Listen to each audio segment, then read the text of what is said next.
This remarkable manhua begins on a dark, stormy night in an ancient Chinese residence. Several men dressed in black robes stand in a line. Someone asks if anyone is present. Rain has pooled into a puddle from the endless downpour. A filthy child stands in the rain, facing the men in black robes. Their stillness is disconcerting. A man with crimson eyes observes the boy intently, wondering how anyone could be living in the abandoned martial academy. Addressing him as a young warrior, the man politely asks for permission to take shelter from the rain for the night. The boy examines them, curious about who they might be. It surprises him that they are speaking to him so respectfully despite his young age. He reasons that they might see him as a young Taoist protecting the closed academy.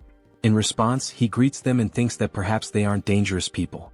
He explains that he too only started living in the abandoned academy a few years ago, adding that they may stay wherever they wish, just not in his pavilion. The men thank the young warrior for his generosity. Their leader instructs them to avoid the boy's pavilion and find other spots for shelter. He asks if they understand, and they all respond affirmatively before dispersing to find their own spaces. The boy notices the word Tang embroidered on their robes and wonders if they belong to the same clan. Though curious about their identity, he has more pressing matters to attend to. Entering his pavilion, he busies himself with preparing dinner for the children. The somber atmosphere shifts as the boy becomes animated with joy. Our protagonist enthusiastically calls everyone to eat. Opening a large pot, he reveals a small, brown, cricket-like insect inside, remarking that he was nearly late and the insects must be starving.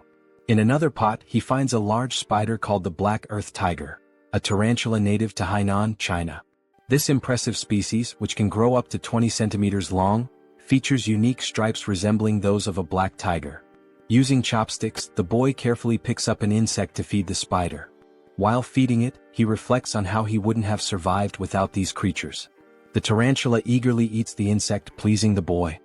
He marvels at how this spider, once the size of a fingernail, has already shed its shell twice and grown so much. Feeling happy, he notes that the spider has had its fill. Next, the boy opens a drawer to reveal an orange lizard with white stripes, a bewangling cave gecko.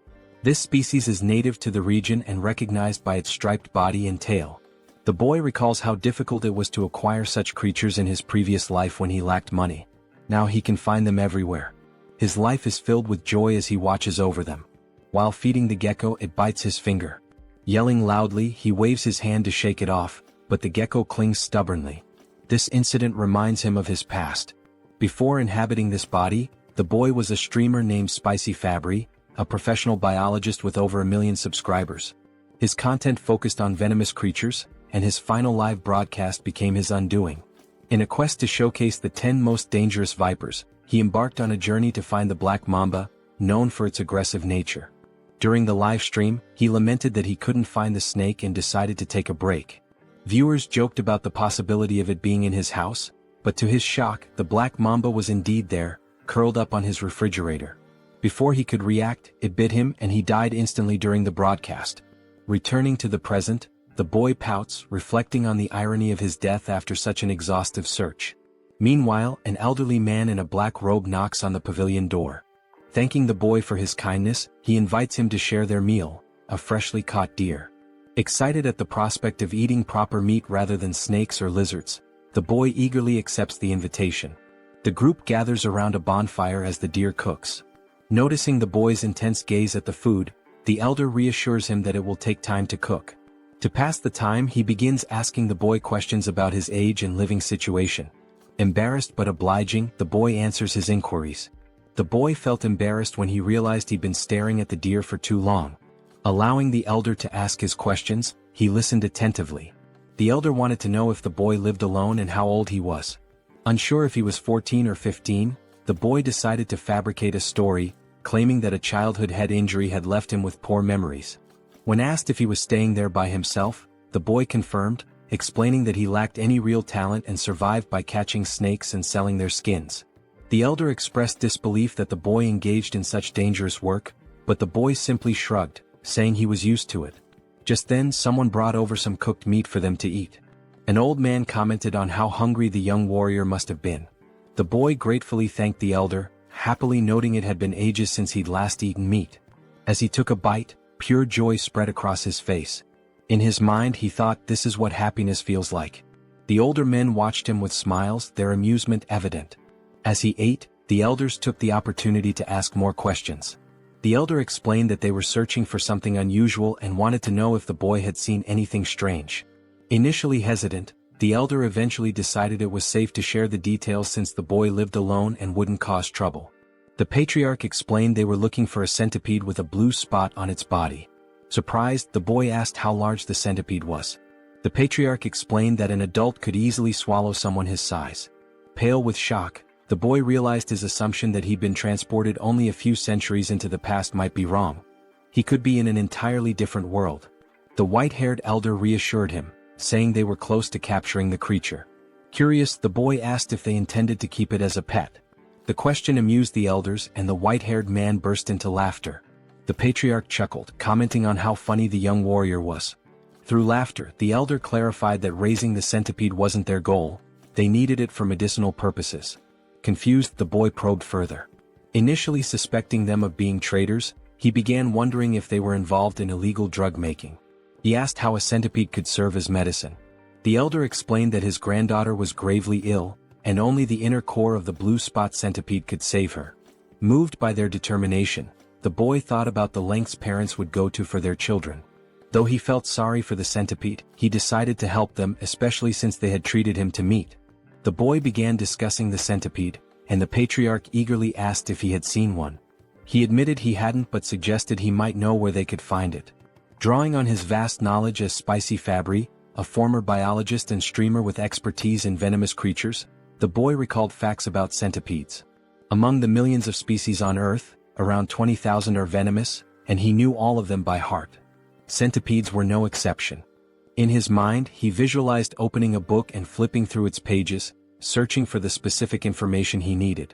Within moments, he closed the book, having found the answer. Back in reality, he told the elders he might know where the centipede could be. Startled but intrigued, they pressed him for details. The boy asked which areas they had already searched. They explained they had explored to the north and east of the academy, primarily along the riverside during the day. Hearing this, the boy wasn't surprised by their lack of success. Smirking, he remarked, "Of course you couldn't find it." The elders, puzzled, demanded an explanation. The boy began to lecture, explaining that centipedes belong to the Arthropoda phylum and the Calopoda class, preparing to share his knowledge of their habits and habitats.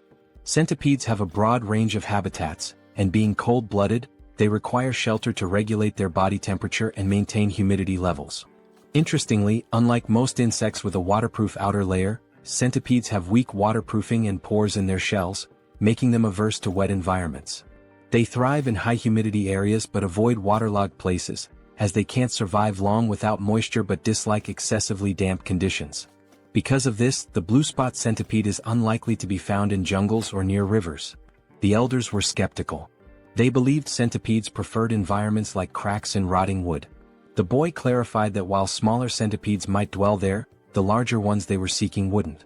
Big centipedes avoid jungles and riverside rocks since these areas lack sufficient hiding spots. The elders exchanged glances, silently communicating. They then asked the boy where the centipede might be found. Promising a significant reward if he helped, the boy smiled and pointed westward, suggesting they search the Rocky Mountains in that direction. He explained that large centipedes rest under warm rocks during the day and come out at night. A few hours later, the search party scoured the Rocky Mountains. The patriarch climbed a tall, narrow rock, observing the surroundings. One of the men suggested that the young warrior might have been mistaken. The patriarch decided to end the search for the day, signaling the team with an arrow. As the men gathered around a bonfire, they were visibly exhausted but still clung to hope, trusting the boy's intelligence. The patriarch, deep in thought, eventually spoke, his voice heavy with emotion. He lamented that his daughter, Huayun, was the greatest talent in the Tang family's history and questioned why the heavens seemed to abandon her. Suddenly, a voice announced the Grand Patriarch's return. The patriarch welcomed him and they gathered around the fire. The Grand Patriarch confirmed that he too had failed to find the centipede. With Huayun's condition worsening and only a few months left, he doubted they could locate the creature in 10 days. A heavy silence fell. The patriarch suggested exploring the southern region the next day. The Grand Patriarch agreed but added that they hadn't found any traces so far. Hearing this, the patriarch suddenly burst into laughter, realizing something he had overlooked. He exclaimed that they were indeed in the right place. The Grand Patriarch was puzzled and asked if he had seen anything. The Patriarch replied no, but the Grand Patriarch elaborated. He explained that the complete absence of traces, no animals, droppings or markings, was a sign that the centipede might have cleared the area. The realization struck the Patriarch. Territorial animals might have fled or fallen prey to the centipede. Confident, the Grand Patriarch assured him that the blue spot centipede was definitely nearby. Their hope to save Huayan reignited. Suddenly the ground beneath them began to shake. Cracks appeared and the bonfire area started to crumble. To their horror, a massive limb emerged from the earth, followed by another. The men froze in terror as the enormous blue spot centipede revealed itself. Even the Grand Patriarch looked unsettled. Back at the academy, the boy grumbled about the chaos. He wondered how massive the centipede must be to cause such a commotion. Being a venomous animal enthusiast, he was both annoyed and curious, wishing he could see the creature himself. At the Rocky Mountains, the battle against the centipede raged on. The men eventually triumphed, though not without sustaining injuries. They successfully retrieved the centipede's core, a shimmering blue gem safely stored in a wooden box. Overcome with emotion, they wept, knowing they could finally save Huayan. The Patriarch instructed the Grand Patriarch to lead the injured warriors to Sichuan for treatment. When asked why he wasn't coming, the Patriarch explained, "Grudges are carved in blood, but favors are carved in stone. That's the way we live." In summary, they still had matters to resolve. The Grand Patriarch finally understood and admitted how he had nearly made a grave mistake by focusing solely on Huayan. He agreed it would be appropriate to welcome the young warrior as a guest and grant his requests. The Patriarch instructed the injured warrior to receive treatment in the village while he went to visit the young warrior. He considered that the young warrior might also be curious about the recent events. Meanwhile, the young warrior was casually enjoying the company of 3 small yellow Pokemon-like creatures. The young warrior found himself in a peculiar situation. He had unexpectedly become the father to 3 blue spot centipedes. These tiny creatures, resembling caterpillars, were undeniably cute, especially as they affectionately rubbed against his face. Looking at the pot, a memory flashed in his mind. When he had brought the eggs home, he cleaned them and placed them on his nightstand. By the time he woke up, they had all hatched. 1 centipede happily rested on his head. Although the young warrior had anticipated the eggs might hatch, he hadn't expected it to happen so quickly. He tried to remove the centipedes clinging to his shoulders, but they refused to let go, treating him as their parent. A flashback revealed what had transpired the previous night. Driven by curiosity about the massive blue spot centipede, the young warrior had ventured into its lair, despite knowing the risks. During his search, he accidentally kicked an insect in frustration, causing him to lose his balance and drop his torch. Thankfully, the 3 eggs he had collected remained safe. Relieved that the rain had stopped, he realized how lucky he had been to retrieve the eggs without losing them. Determined to protect the eggs, he hurried back home, promising them a proper bath once he arrived.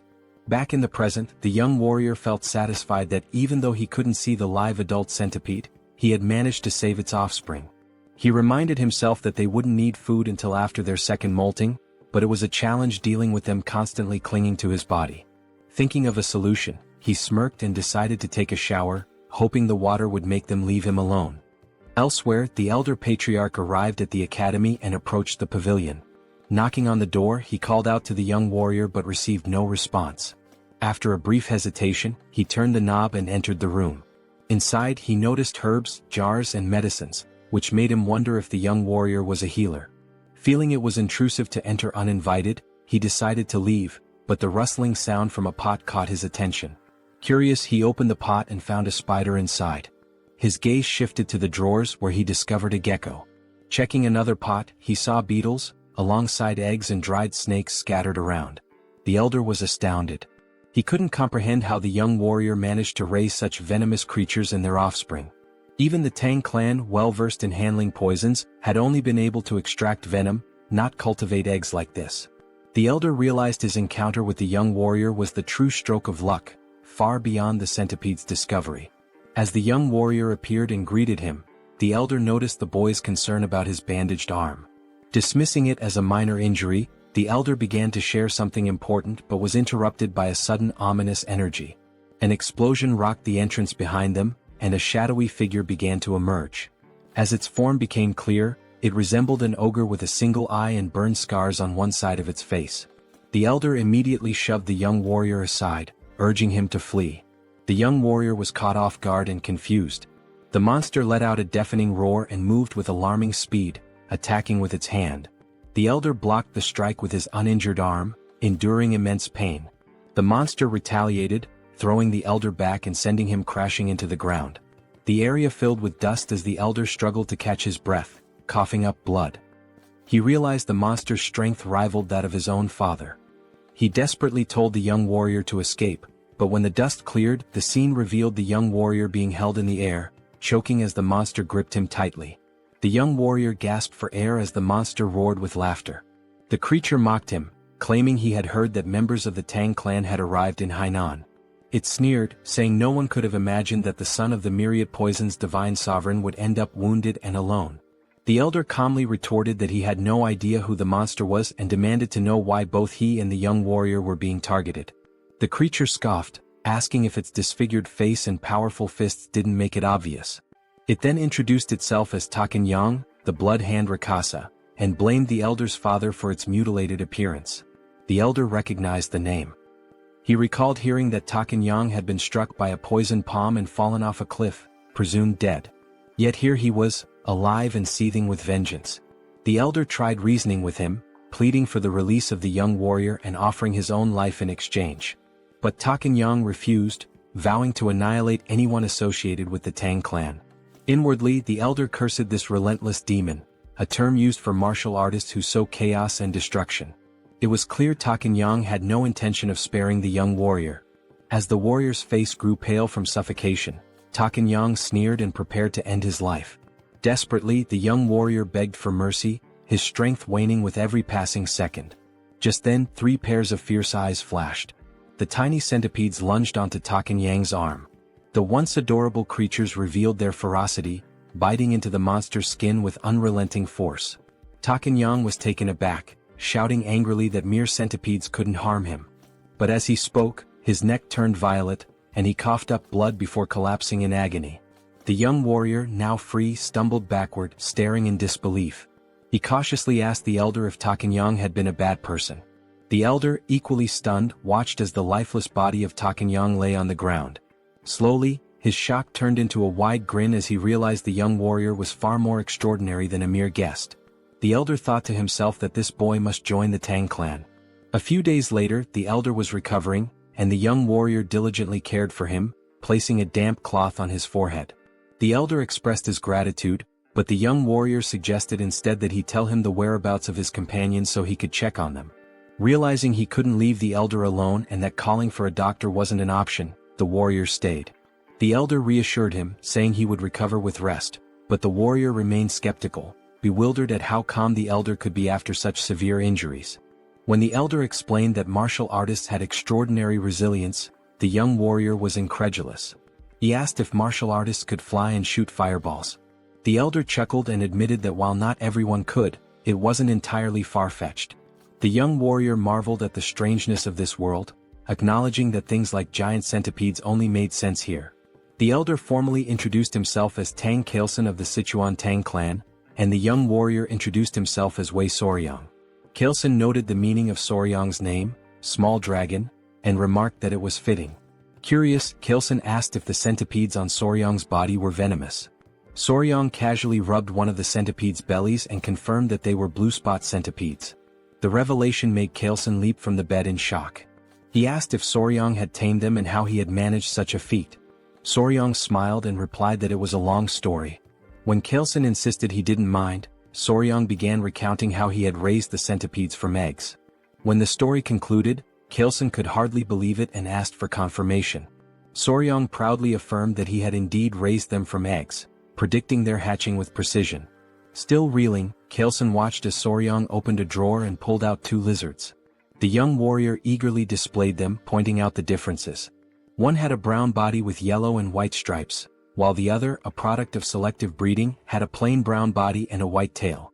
Kailson asked if Soryang had intentionally bred the lizards for their coloration.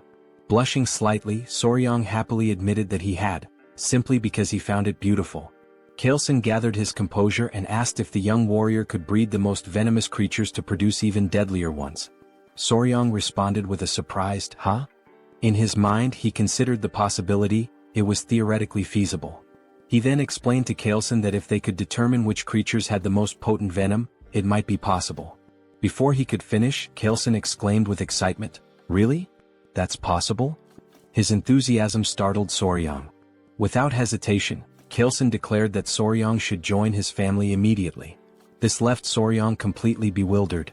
Kaleson sweetened the offer, promising that by joining the family, Soryang would gain access to their martial arts techniques, rare elixirs, herbs, and any poisons he desired. Kaleson further tempted him, saying someone of Soryang's skill could even capture or tame the legendary 10 great venomous creatures of the Central Plains. And if that wasn't enough, Kaleson casually mentioned one of the 3 flowers of the Central Plains, his daughter. Soryang shouted, "Hold on," and asked Kaleson to clarify what he had just said. Amused, Kaleson teased that while Soryang might be young, he was still a man. He continued talking about the flowers, but Soryang quickly interrupted, telling him to drop the subject. Shifting the topic, Soryang inquired about the 10 great venomous creatures, asking if they were as incredible as the blue spot centipede. Kaleson enthusiastically confirmed, explaining that while the blue spot centipede was remarkable, it ranked far below the legendary creatures. From giant scorpions to the golden frog that gleamed like gold, these creatures were beyond imagination. Kaleson grinned, sensing that he had piqued Soryang's interest. The young warrior's eyes sparkled with excitement. 2 days later, a member of the Tang clan arrived, alarmed by news of the blood hand Rakasa, Tak Anyang appearing. Kaleson explained that Anyang had been hiding and honing his martial arts, reaching a level close to his father's. The Tang clan members speculated that if the patriarch had sent Anyang to his demise, it might mean he had reached the realm of 10,000 poisons. They began congratulating him, but Kaleson clarified that he hadn't been the one to defeat Anyang, it was the young warrior. This revelation stunned the clan members. One of them immediately clasped Soryang's hands, expressing their gratitude for saving the patriarch. They even speculated if Soryang was an elder rejuvenated to a younger form. Soryang, confused by their assumptions, looked to the patriarch for clarification. Kaleson requested Soryang to reveal the truth. Understanding the signal, Soryang patted his chest and called out, "Come on out." The Tang clan members watched in amazement as Soryang's clothes rustled, and 3 tiny centipedes peeked out. Gasps of astonishment filled the room as the little creatures crawled forward. The clan members recognized them as blue spot centipedes, creatures known for their venom. Kaleson explained that these centipedes had been the ones to defeat Anyang. The clan marveled at the feat, as taming such creatures was unheard of. Kaleson then declared his decision to formally accept Soryang into the Tang clan, but Soryang hesitated, saying he needed more time to think. A clan member encouraged Soryang, emphasizing the great opportunity, while Kaleson urged him to prepare quickly, hinting at something important they couldn't delay. Kaleson then explained the sinister nature of Anyang's martial art, the blood hand poison claw, a dark technique requiring human blood and bone marrow to reach mastery. Soryang found it grotesque. Kaleson continued, stressing that if Anyang had left behind secret scrolls or disciples, they needed to eliminate them to prevent the resurgence of such dangerous martial arts. He also mentioned the possibility of rescuing any captives. The patriarch then asked if Soryang would assist, considering his familiarity with Hainan Island. Soryang appeared pensive, realizing that joining the Tang clan would be a lifelong commitment. He thought to himself that before committing, it was essential to observe the clan's dynamics, just like assessing a workplace during an internship. Soryang agreed to help once the patriarch recovered. They praised his decision, but Soryang privately resolved to use the opportunity to evaluate the Tang clan thoroughly. After 3 days, Kaleson was well enough to travel. Together, they journeyed to a village near an abandoned martial academy, suspected to be Anyang's base. There, they began investigating reports of missing villagers. An elderly man mentioned that 1 or 2 people typically go missing in the jungle each year, but there haven't been any patterns of regular disappearances. Chilson fell silent, lost in thought. They thanked the village chief for sharing the information. The chief replied humbly, expressing his honor in assisting the renowned patriarch of the Sichuan Tang Clan. They then took their leave, though they hadn't uncovered any significant leads. As they made their way through the forest, Soryang remarked to Chilson that there didn't seem to be anything unusual about the village. Chilson explained that when Anyang had revealed himself, it had been in that area, but the exact location was difficult to pinpoint. Soryang found it equally strange that there were no traces left behind. Remembering Anyang's words, he suddenly had an idea. Soryang asked if Chilson recalled what Eunhyang had said when he appeared. Chilson admitted that he didn't, as he'd been knocked away by Eunhyang's attack at the time. Soryang reminded him that Eunhyang had claimed to have heard that the Tang clan had come to Hainan, implying someone had informed him of their presence. Soryang proposed they retrace their steps through the places the Tang clan had visited in Hainan and ask around with Eunhyang's portrait. The Tang clan members were taken aback by Soryang's quick thinking. It made sense that someone who had seen them would have tipped off Eunhyang. Energized by the idea, they set out immediately. Their journey brought them to a gloomy village. One Tang clan member reported hearing rumors at the Hainan port that this was the village they were looking for. Chilson confirmed it was a place where the Halai people lived, and he assumed they wouldn't be hostile. However, the village had an eerie, lifeless atmosphere. When the Tang clan called out, asking if anyone was around, a villager noticed them. The villagers appeared weak and sickly. An elderly man, possibly the village chief, approached while holding the hand of a frail little girl. Two guards accompanied them, also looking unwell. Chilson introduced himself politely, while Soryang observed the interaction. He noticed how weak the child looked and how lifeless the villagers seemed. Soryang began suspecting something unusual. Many villagers appeared to have taken some kind of medicine. The chief denied that anything was wrong, insisting there were no missing villagers or unusual events. He abruptly told them to leave. When Chilson tried to point out the disproportion between the number of houses and the few people present, the chief cut him off, repeating that there was nothing of interest and urging them to leave again. Both Chilson and Soryang were puzzled. Chilson whispered to Soryang, wondering why the Halai people who should have been welcoming were acting this way. Soryang had no answer. Just then the little girl collapsed. Everyone was startled. The chief quickly cradled her in his arms, tears brimming in his eyes. He called out to her, saying she was his only remaining family and begging her not to leave him. The scene moved Chilson, who stepped forward and offered his help, explaining that he had some knowledge of medical arts. The chief hesitated and then asked if it was Central Plains medical knowledge. Chilson confirmed that, while he wasn't a physician, he had some expertise in medicine. The chief finally allowed him to examine the child. Before they entered, the chief explained that a plague had been spreading in the village, killing children and weakening healthy adults. He begged Chilson to try to save his granddaughter. Chilson promised to do his best.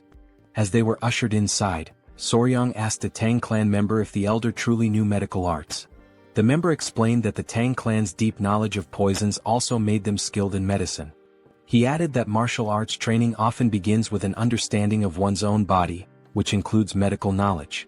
Soryang thought to himself that if he joined the Tang clan, learning medical arts would be far preferable to mastering their terrifying poison techniques.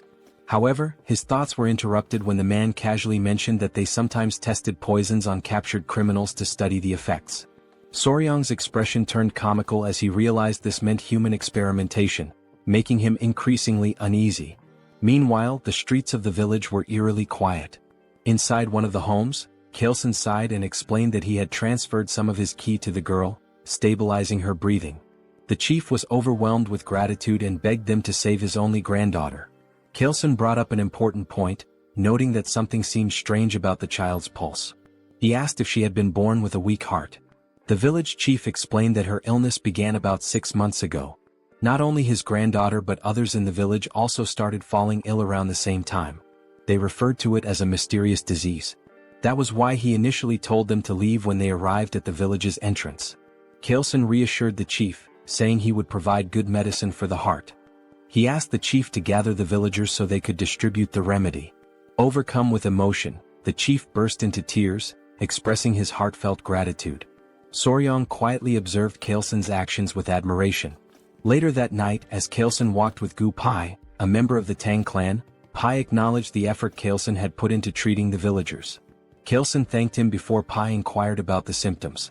Chilson explained they were unusual: lethargy, swollen eyes, mild fever, irregular pulses, but the most severe cases all involved heart issues.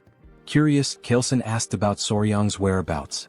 Pai replied that Soryang, likely exhausted from helping despite having no martial arts training, had gone to bed. Chilson agreed that it was understandable and decided to check on him. Pai offered to lead the way. When they entered Soryang's room, they found him sleeping soundly on the bed, with 3 centipedes resting in a basket nearby. Chilson observed from the doorway before suddenly stepping inside. Without hesitation, he raised his hand and slapped Soryang. Soryang jolted awake, clutching his stinging cheek, confused and in pain. He demanded to know why Kaelson had hit him. Kaelson, with a serious expression, apologized and explained there had been a bug on Soryong's face, and he had only wanted to get rid of it. Soryong looked at him skeptically but allowed Kaelson to explain further. Kaelson said he had come to check on him before going to bed but noticed the bug. In this region, venomous insects were common, so he had acted quickly to prevent any danger. He showed Soryong the bug, a large, unsettling creature. Soryong was startled by the sight and then seemed to piece something together. He asked Kaelson if all the patients with different symptoms shared one common condition: arrhythmia. Kaelson confirmed this. Soryong suddenly realized the source of the village's mysterious illness and pointed at the bug, declaring it the culprit. He identified the insect as a kissing bug, a member of the Reduviidae family. These bugs feed on blood, often biting near the eyes or lips, and are so discreet they can draw blood more quietly than a mosquito. Known as vampire or assassin bugs, they aren't venomous but carry harmful parasites in their stomachs. When they bite, their excrement can transmit diseases like Chagas disease, a deadly illness that ranks high among animal-caused human fatalities. Soryong then asked the village chief if the village's dogs exhibited symptoms similar to those of the sick humans, such as shortness of breath. The chief confirmed they did and asked if the bug was to blame. Soryong affirmed this, adding that with proper medicine, his granddaughter and others could be saved. Kaelson grinned and asked Pai what he thought. Pai commented on Soryong's perceptiveness, praising him as a young warrior of great potential. Watching them, Soryong was baffled by their expressions and wondered what was going on. They reminded him that they were members of the Sichuan Tang Clan. When Soryong's puzzled face made it clear he didn't understand the significance, Kaelson repeated the statement.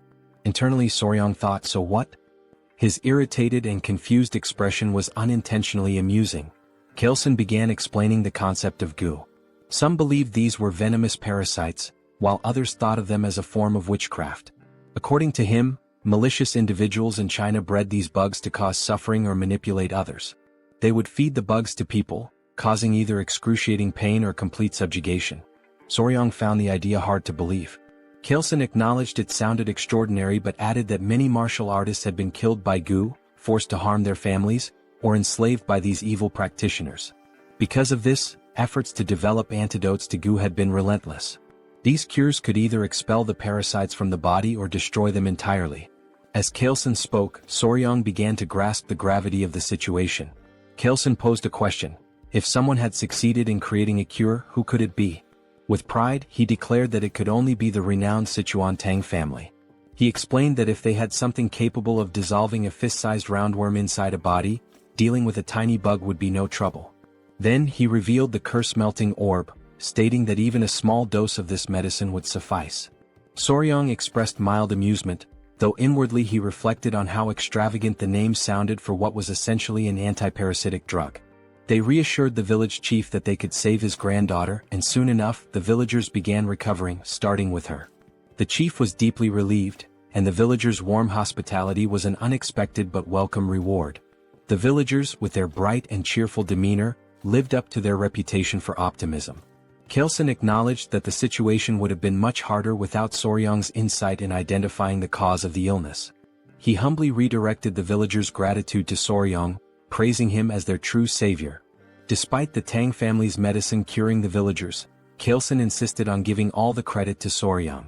Watching the villagers thank Soryong brought Kaelson great satisfaction, as though he were the one being celebrated. Soryong was touched by this gesture. The villagers rejoiced, lifting Soryong and tossing him into the air repeatedly in celebration. Later, the village chief pulled Kaelson aside to revisit their earlier conversation at the village entrance.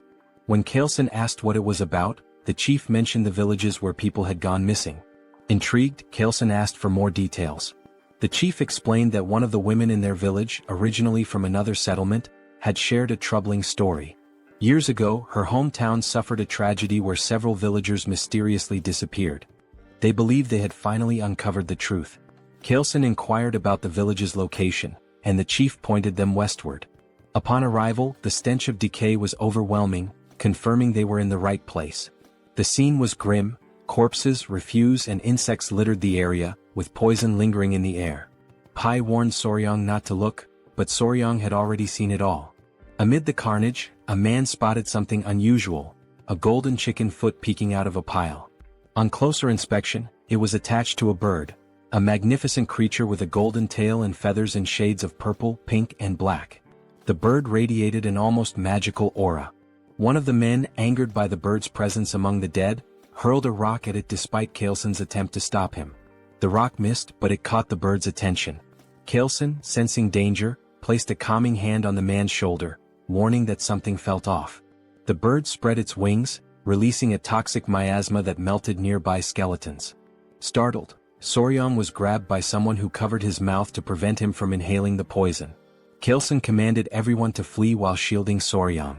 He explained that the creature was a Jinyao, a poison-feathered bird. Once safe, the group gathered around Kaelson, who described the bird in detail.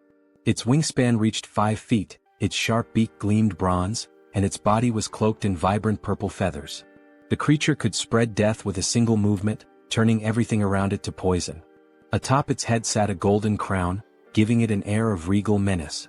Soryong, captivated, asked if it was one of the 10 great venomous creatures. Kaelson confirmed that it was and explained that the Jinyao held the top rank, earning the title of the king of all venom. Soryong's excitement was palpable as he imagined how even the most dangerous insects and snakes seemed tame in comparison. Kaelson explained that the Jinyao was likely drawn to the area by venomous snakes, as it only consumed the heads of such creatures.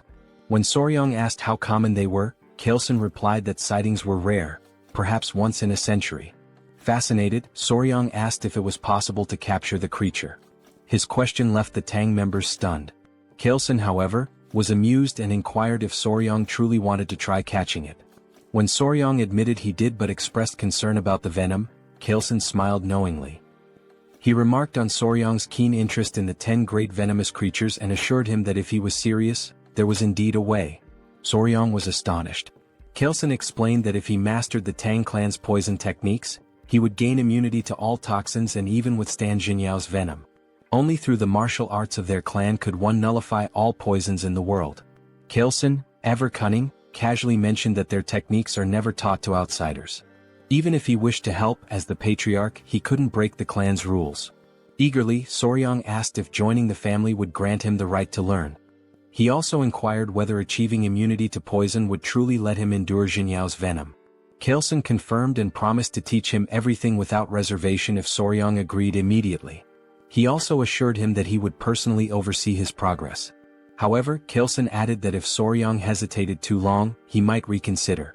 Feeling the pressure, Soryong declared his decision to join the clan and expressed his anticipation for Kaelson's guidance, calling him patriarch instead of elder.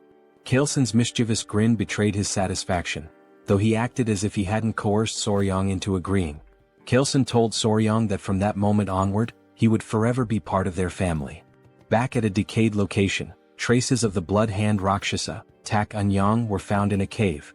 Footsteps led to a notebook discovered inside, which was brought to Kaelson. After scanning its contents, he confirmed it held the secret techniques of the blood hand poison claw. Soryong was unnerved, noting it was written in blood. Kaelson decided it was time to return.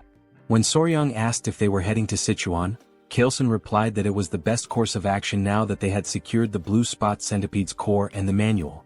Soryong requested a stop at the academy to release his friends and gather his belongings, which Kaelson approved. As they departed, Soryong glanced behind and noticed something unusual.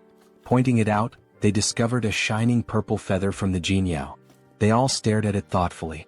Kaelson picked it up and told Soryong it would serve as a keepsake to commemorate his joining the family.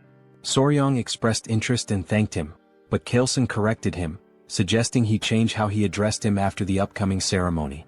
Soryong wondered if it would be some kind of initiation ritual. Meanwhile, at the Tang clan, the Grand Patriarch Tang Musong had finally returned. Exhausted, he wasted no time and inquired about Huayun's condition. Clan members rushed him inside, reporting that she was barely holding on to life.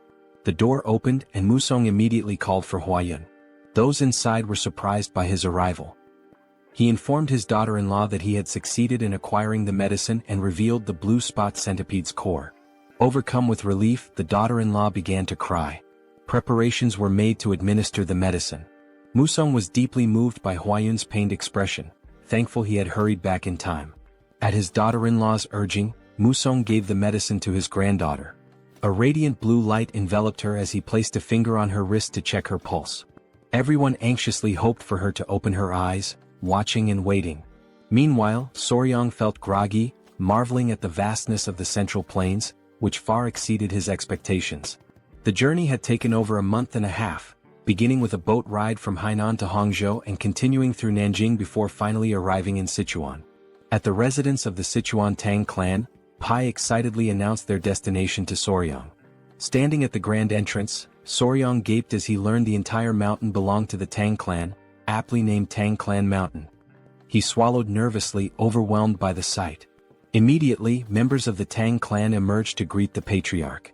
Soryang was astonished by their sheer numbers, wondering if all of them belonged to the Sichuan Tang Clan. Among the crowd, a girl in a red dress ran toward them, her face lit with tears of joy as she called out for her father. It was Huayan. She embraced her father tightly, crying tears of relief. Soryang meanwhile was spellbound. Her radiant beauty left him speechless, surpassing even the celebrity he had once been involved with in his past life. Chilson, pleased to see his daughter alive, introduced Huayan to Soryang. Dazed, Soryang struggled to piece together Chilson's earlier comments, muttering something about weeds or grass before Chilson corrected him. It was all about the flower. Huayan's cheeks flushed red. Chilson told Soryang that the girl beside him was the flower he had previously dismissed. Soryang was left dumbfounded. He recalled their earlier conversation about the flower and felt a wave of embarrassment. In that moment he knew he had made a grave mistake. He never imagined he had overlooked the chance of being with such a beautiful woman, the only daughter of the Sichuan Tang Clan, famously known as the venomous flower Tang Huayan. Since childhood, Huayan carried a hidden emotional weight. She once overheard elders discussing her. While they were uncertain of her talent, they agreed her beauty was exceptional, enough to rank her among the 3 flowers of the Murim. The conversation shifted to finding her a suitable husband. One elder mentioned suggesting the patriarch take a second wife, but the patriarch had declined, leaving him baffled. Hearing this, Huayan resolved to prove herself to the clan by excelling in their martial arts. She wanted to show that even as a woman she could contribute greatly to the family. However, her impatience led her astray, creating an internal heart demon that caused a key deviation in her training. When Huayan awoke, her mother, the Grand Patriarch, and 2 others surrounded her bed. Her mother looked visibly relieved. Tears streamed from Huayan's eyes as she apologized, lamenting that she had failed her family and lost all her inner chi. Her grandfather, the Grand Patriarch, called her a brat and told her to stop crying. He reminded her how far she had come to reach the level of mastering 100 poisons and told her to cheer up. Huayan's confusion grew when he mentioned 100 poisons. She noticed her aura glowing and asked for clarification. The Grand Patriarch revealed a story about a mysterious young warrior who had not only saved her life but also endowed her with the inner chi of 1,000 poisons, far surpassing what she had previously achieved. In the present, Huayan asked about weed, leaving Soryang utterly embarrassed. His earlier flippant remark comparing her to weeds resurfaced in his mind. He berated his past self for such thoughtlessness but tried to dismiss the moment by joking that the patriarch had taken the comment too seriously. Gathering himself, he greeted Huayan formally, stating how glad he was to see her healthy. Huayan introduced herself as Tang Huayan, also known as the venomous flower. She expressed her gratitude, promising never to forget the life-saving favor he had done for her. Soryang, entranced by her beauty, struggled to form coherent thoughts. Chilson interrupted, asking Soryang what he thought of his daughter. To Soryang's shock, he heard a voice in his head, realizing it was some form of sound transmission. Chilson teased, asking if Soryang agreed that Huayan was stunning and hinted at the possibility of them growing closer. Later, Soryang rested in a large bath, feeling utterly drained. Nearby, the centipedes he had cared for were sleeping peacefully in a basket. He noticed one waking up and, surprisingly, smiling at him. Despite their intimidating appearance, they seemed to understand his words when he warned them about the hot water, willingly staying in the bucket as he suggested.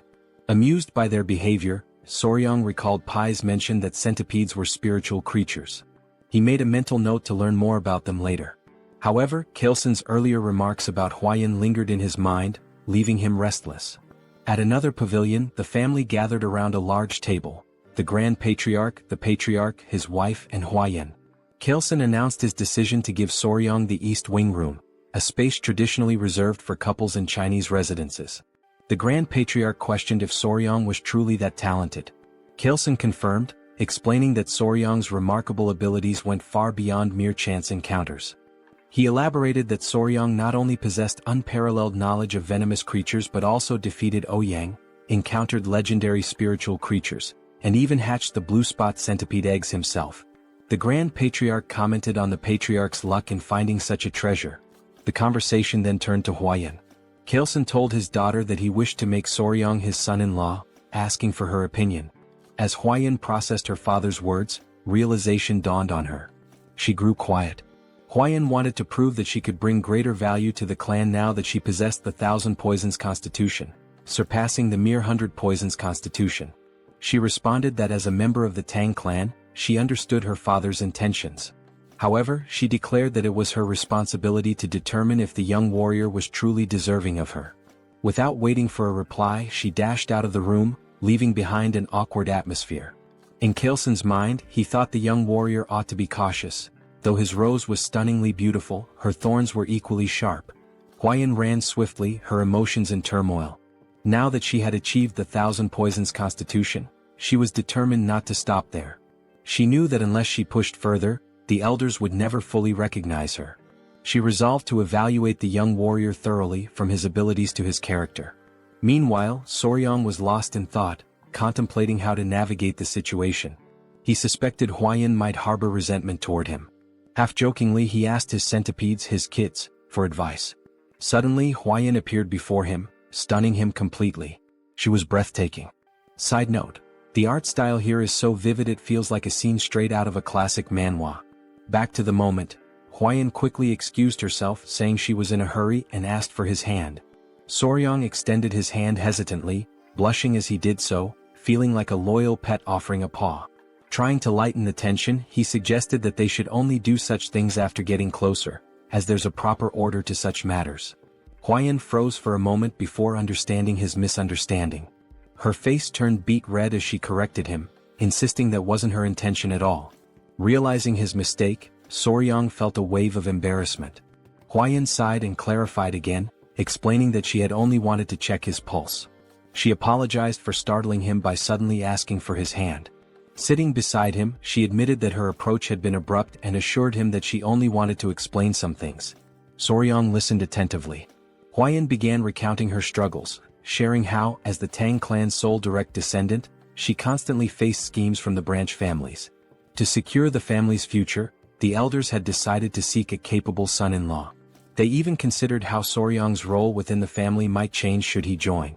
She apologized in advance for needing to confirm something but assured him that no matter the outcome, she would treat him with respect as her benefactor, potentially even as a sworn sibling.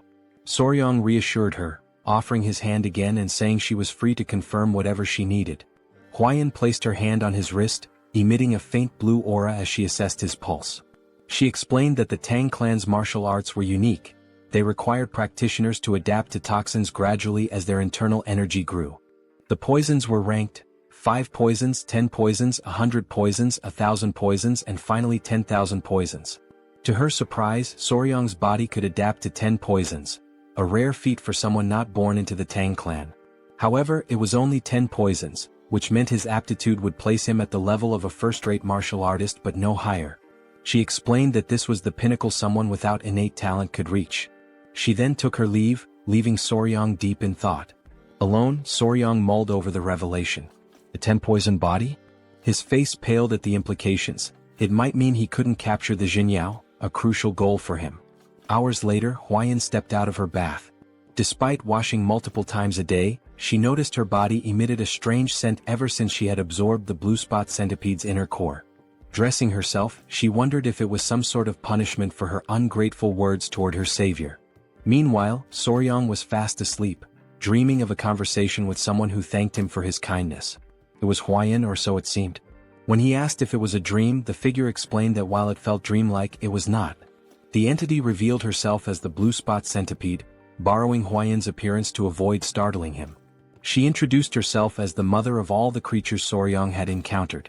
Just then, 3 small girls appeared, and Soryang deduced that they were the centipede's offspring. He asked her how she managed to appear in his dreams. She explained that after being mercilessly killed, leaving her children behind, her lingering grudge reached the heavens, and her spirit became trapped in her inner core. She added that while she had been cursing the girl who consumed her core, An opportunity to resolve her grudge arose, allowing her to manifest in his dreams. This was possible because he had taken all her children with him. Soryong silently acknowledged his role in revealing her location, which indirectly led to her demise. Though unintentional, he still felt responsible for the death of the blue spot centipede. Watching her, he listened as she asked if her benefactor could grant her one request. Without hesitation, he promised to fulfill whatever she wished. Her request was simple. She asked him to care for her children until they were fully grown. Soryong was puzzled, noting that centipedes typically become independent after molting twice. She clarified that while this was true for ordinary centipedes, her species was unique. Until her offspring molted twice, they required the flow of qi from their mother's inner core to survive. Only afterward could they sustain themselves by feeding on the qi of other beings. This revelation led Soryong to ask whether the children needed to remain with Huayan, as she had consumed the inner core. The mother centipede explained the circumstances. She admitted that, in her anger, she had cursed Huayan, causing her body to emit a foul odor. The curse ensured no man would approach her, preventing her from ever having children. However, she was willing to lift the curse if her children were allowed to absorb the qi from Huayan's inner core. Perhaps in this way, Soryong could even win the girl's heart. Soryong considered her words carefully before smiling and responding that it didn't feel right. He couldn't take advantage of Huayan's predicament. The mother centipede admired his integrity and asked how he planned to handle the situation. She reminded him that Huayan sought strength in a man, and she couldn't magically procure the inner cores of the 10 great venomous creatures to aid him. This sparked an idea in Soryong. He asked her to trust him, assuring her that everything would work out. The next day, Soryong and Huayan sat side by side. Huayan now understood that the strange smell emanating from her body was due to the blue spot centipede's inner core. Soryong explained that by attaching the centipedes to her body every few days and letting them absorb the qi, the odor would naturally fade away. Huayan hesitated before asking if he was truly okay with helping her without asking for anything in return. She knew he could easily demand compensation for his assistance. Soryong smiled and told her he couldn't bring himself to exploit a woman's difficult situation, refusing to act shamelessly. Huayan was surprised by his response and felt guilty. She told him she couldn't continue accepting his kindness without offering something in return. Her father's words began to weigh more heavily on her. Seeing Soryong's selflessness made her realize that qualities beyond talent or martial prowess were important. Soryong then shared his own thoughts. Referring to her earlier remark about his 10-poison body, he revealed an ambitious plan. Since he could only absorb 10 types of toxins, he resolved to fill those slots with the toxins of the 10 most venomous creatures in the Central Plains. Huayan was shocked, interpreting his words as a bold declaration to become the strongest under the heavens, all for her sake. The thought made her cheeks flush. For Tang Huayan, one of the 3 flowers of Murim and the venomous flower of the Tang Clan, this was the first time a man had made such an audacious confession to her. Blushing, she asked if he realized what he had just said. Soryong, confused, replied that he didn't. Huayan told him the path he spoke of would be incredibly difficult and demanding, potentially requiring 10, 20, or even a lifetime of effort. Soryong's face fell as he worried aloud about how long it might take, amusing Huayan as she continued to blush. Then, with growing embarrassment, Huayan brought up that Soryong was only 15 years old. She told him that in 3 years, when he came of age and was ready for marriage, if he succeeded in defeating even one of the 10 great venomous creatures by then, she would consider it. Blushing deeply, she admitted that if he succeeded, there might even be a possibility of a wedding. She cheered loudly, saying she would be rooting for him, then bolted away. Soryong was confused and called out to her. She stopped, turned around, and asked if there was anything else he wanted to say. He suggested that she get some rest and stay for a couple of hours. Embarrassed, she hesitated but eventually returned. He reassured her there was no need to worry since the little centipedes wouldn't bite. Gathering his kids, he told them to go to their mom instead of their dad. Hearing this made Huayan's face flush as red as a tomato. She asked him what he meant by calling them mom and dad, but Soryong quickly clarified that it wasn't what she thought. Meanwhile, Chilson, his wife, and Muziang were seated at the table discussing the young warrior's exceptional talent and how it seemed to have failed to win their daughter's heart. Muziang asked if anyone had seen them earlier that morning. He remarked that it seemed like something was developing between the two. Huayan's mother speculated that her daughter might have rejected the young warrior. The men pondered deeply. Muziang commented that forcing a marriage wouldn't be right and suggested allowing their feelings to grow naturally. Huayan's mother proposed having Huayan oversee the young warriors' martial arts training to spend more time together, believing it could help them bond. Chilson agreed it was a solid plan. Muziang added that they could consult the elder healer sage to see if he could bestow the purifying elixir of marrow and essence to enhance the young warrior's aptitude. Chilson was surprised, noting that such an opportunity hadn't even been extended to Huayan, so they shouldn't get their hopes up. Muziang acknowledged the point. At that moment, Huayan appeared outside the door, announcing herself. Chilson invited her in and asked what brought her there at that hour. She blushed, surprised to see the three of them together. She said she had something to share, blushed again, and then, all at once, declared she would do as her father had suggested. Chilson was taken aback and asked what she meant. Her mother invited her to sit and asked if she was implying that the young warrior had caught her interest. Embarrassed, Huayan couldn't respond. Chilson pressed her further, curious about the sudden change since she had previously shown little interest in him. Gathering her courage, Huayan explained that Soryang had told her he would become the greatest in the world for her. He had promised. Chilson, astonished, asked her to elaborate. She added that although Soryang's innate talent was limited to a 10-poison body, he vowed to make up for it by defeating the 10 great venomous creatures for her sake. Muziang laughed heartily, calling the young man bold. Chilson was stunned, while Huayan's mother was impressed, remarking that it was rare to find such a determined suitor. Huayan admitted that although her heart was inclined, she had told Soryang she would only agree to marriage if he could capture one of the 10 great venomous creatures before coming of age. Her father joked that she should have raised the bar to 3 creatures, while her mother commented that men often miss subtle hints.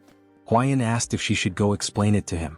Her mother advised against it, reasoning that if Soryang didn't realize their tacit approval, he would only work harder. Muziang suggested treating him as a prospective son-in-law while pretending they were undecided, confident that his efforts would naturally lead him to become part of the family. Meanwhile, the mother centipede praised Soryang, telling him he had completely won Huayan's heart. Soryang replied that success came down to determination and persistence. She smiled warmly at him, calling him her benefactor. She then informed him that her lingering resentment had been resolved and her soul would soon ascend to the afterlife. Before departing, she offered to grant him one last request, within her ability to fulfill. Soryang paused to think and then asked if he could examine her body. The request made her feel shy, though she believed it was to be expected from a man. She assumed he was succumbing to human desires and reluctantly began revealing her shoulder, preparing to undress. Startled, Soryang quickly asked if she really needed to take her clothes off. Blushing deeply, she hesitated and asked if she shouldn't. Soryang hastily clarified that it wasn't what he had meant, further deepening her embarrassment. It was amusing to see the children covering their eyes. Soryang clarified that he only wanted to see the true appearance of a blue spot centipede. Realizing his intention, the centipede's mother hesitated, feeling a mix of dread and anticipation. Smoke enveloped the area, and she revealed her true form. Soryang gasped, overwhelmed by her magnificent and enormous appearance. His excitement was palpable. Without waiting for permission, he reached out to touch her, marveling at her size and asking endless questions. Was her body waterproof? How strong was her venom? Could he touch her legs, her antennae, even her fangs? The sheer enthusiasm in his voice was undeniable. The children continued covering their eyes, which only added to the charm of the moment. The centipede mother was slightly embarrassed by his passionate curiosity, particularly when he insisted on touching her fangs despite her warnings of their danger. She began to wonder if her daughters would truly be safe with a man like Soryang, whose touch carried an unusual energy. She couldn't help but laugh, finding it odd yet endearing how he drooled slightly while running his hands over her. Later, Chilson invited Soryang for tea. Chilson revealed that he'd learned everything from Huayan and declared that Soryang would be accepted as their son-in-law. Surprised, Soryang tried to clarify that he thought the arrangement was conditional and would require 3 years to finalize. Chilson dismissed his concerns, stating the marriage would naturally happen when he came of age. Huayan's mother warmly welcomed Soryang into the family, referring to him as her son-in-law. Mu Seong expressed his satisfaction, noting that Huayan had found an exceptional partner and that their clan would thrive even more. Soryang glanced at Huayan, perplexed by how quickly things had progressed. Despite his confusion, he decided to play along and replied politely that he looked forward to their guidance. When Mu Seong suggested getting started immediately, Soryang grew curious. Chilson explained that before Soryang could learn the Tang clan's poison arts, he must first experience the Hall of 10,000 Poisons. With a sly grin, Chelson assured him it was something he would undoubtedly appreciate. The family led Soryang to the hall, a place of great significance to the Tang clan. Soryang, excited by the prospect, assumed it was a treasure trove of poisons. However, as they walked, his attention drifted to Weian's side profile. He couldn't help but admire her beauty, likening the moment to a living portrait. His obvious admiration didn't go unnoticed by his in-laws, who exchanged amused glances. Chelson teased him, joking that if Soryang kept staring at his daughter like that, he might wear out her face. He reminded him that Weian was his woman now, yet Soryang gazed at her as though she were still untouchable. Weian's mother chimed in, noting that Soryang seemed utterly captivated by her. Both Weian and Soryang turned crimson with embarrassment. As they approached the hall, 3 men stood before a massive iron door. 2 muscular guards flanked a Tang clan official, who welcomed the Grand Patriarch and his grandson-in-law. At Musian's command, the gates were opened. The guards strained against the weight of the colossal doors, forged from rare Kunyu steel sourced from the southern wilderness. As the doors creaked open, Soryang observed the immense effort required. Though the gates finally yielded, the guards were visibly drained. Amused by their struggle, Soryang couldn't help but think how over-the-top the security was for something reminiscent of the Middle Ages. Chelson, noticing Soryang's concern, explained that the Kunyu steel was renowned for its unmatched durability. The Hall of 10,000 Poisons lay before them, and Soryang braced himself for what awaited inside. Even opening the gate was considered a privilege.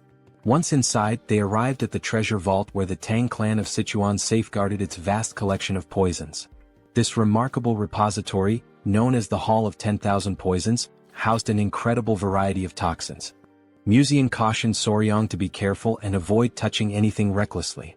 Soryang nodded, affirming his understanding, but he couldn't help confirming whether the hall truly contained 10,000 poisons. Chelson chuckled, explaining that the poisons were meticulously classified into categories like paralysis poisons, sleep poisons and countless others. The elders, always playful, decided to tease the young pair. Chelson suggested that Weian explain the poisons to Soryang, knowing he would enjoy learning from her. The suggestion made both Weian and Soryang blush with embarrassment. Despite her awkwardness, Weian accepted the task. Taking Soryang by the hand, she guided him to see the Tang clan's most potent poison. Weian's discomfort was evident, while the elders watched the two with amused expressions. She began her explanation by pointing out the chi-dissipating poison, which rendered a martial artist's energy unusable with just a single inhalation. She advised Soryang to handle it with extreme care. She then introduced other deadly poisons: the alimentary canal necrotizing poison, the spirit-destroying poison, the bloody pulp poison, and even the infamous 7-step soul-snatching poison. Each was immensely powerful, but Weian emphasized that the strongest poison of the Tang clan was something far beyond these. She handed Soryang a tiny seed. Confused, he noted to himself that it resembled a tiger bean. Weian explained that this seed, though small, contained the most powerful poison known, apart from the venoms of the 10 great venomous creatures. She revealed it as the seed of the castor plant, a symbol of the Tang clan. Soryang immediately recognized its significance. He thought of ricin, a deadly toxalbumin, lethal in minuscule amounts, infamous for its use during the Cold War and assassinations. Soryang muttered that the seed came closest to the Tang clan's ideal of a perfect poison: colorless, odorless, tasteless, and invisible. Weian elaborated, calling it golden poison. When used, its victims experienced what the Tang clan referred to as a golden death. She emphasized that the strongest poison wasn't about causing the most excruciating pain or the bloodiest death. It was about silent, swift, and untraceable lethality. The Tang clan's poison arts, she explained, embodied the principles of stealth and certainty. To Soryang, it felt like he was learning the methods of an assassin's guild. Muxiang interrupted, saying it was enough for now and suggested they move on to see the venomous creatures Soryang had been so eager to encounter. He even offered Soryang the chance to oversee their care, with full support from the clan. In Soryang's mind, this translated to the clan indulging his passion as a hobby. His excitement was obvious. Before they could proceed, a messenger named Pai arrived, panting heavily. He urgently informed the Patriarch of a situation at the Black Tortoise Pavilion. The Patriarch asked what had happened, and Pai hesitated before mentioning 2 issues. First, the medicine sent to the Sichuan city lord had failed to achieve the desired effect, prompting a letter of complaints. Pai hesitated again before revealing the second issue, glancing at Soryang. Soryang sighed knowingly. Pai finally explained that it concerned the Hall of 10,000 Poisons. Muxiang guessed that rumors were already spreading and decided they needed to address the matter immediately. He ordered Soryang to accompany them. At the Black Tortoise Pavilion, the elders wasted no time voicing their grievances to the patriarch. They were outraged by his unilateral decision to pair Wuyun with an orphan of unknown origins. This remark infuriated Chiu-san, who began to emit a green aura as he questioned whether they were insulting his son-in-law. Despite Chiu-san's anger, the elders persisted, claiming their concerns were valid. Muxiang silenced them with a sharp rebuke, declaring that the decision was his alone. He demanded to know if they had any objections to his authority. The elders, caught off guard by his outburst, sought support from the Grand Patriarch, urging him to intervene. They argued that entrusting the Hall of 10,000 Poisons to an outsider with unproven skills was reckless. Muxiang, however, firmly reiterated that his approval was final. Meanwhile, Wuyun, conscious of Soryang's discomfort, quietly whispered an apology to him. In Soryang's mind, his initial reaction was simply goodness. He sighed as it dawned on him that his actions had caused her to worry. He thought to himself that it was she who should be apologizing. Everyone was taken aback when Soryang suddenly spoke up. "Excuse me," he said, "sorry to interrupt your discussion." He then proposed addressing the issue himself, stating that since the problem stemmed from his perceived lack of ability, he would prove his skills to the clan elders. The elders were stunned into silence, and Soryang went on to suggest resolving the Sichuan city lord's troublesome complaint as a demonstration of his capabilities. Wuyun, whispering in disbelief, asked what he was trying to achieve. Though Soryang was not one to draw attention or make a scene, he couldn't stand by while his peaceful life as a pet owner was being disrupted. His boldness left the elders momentarily speechless before their indignation erupted. They scolded him for interrupting the elders' discussion and demanded if he even knew the contents of the Sichuan city lord's letter before barging in. Calling him insolent and irrelevant, they complained to the patriarch about his interference. The elders seized the opportunity to argue for a son-in-law from a reputable martial family instead. Chao Sen's wife, however, was visibly annoyed by their tirade. Meanwhile, Soryang internally remarked on how absurd these old codgers sounded the longer they spoke.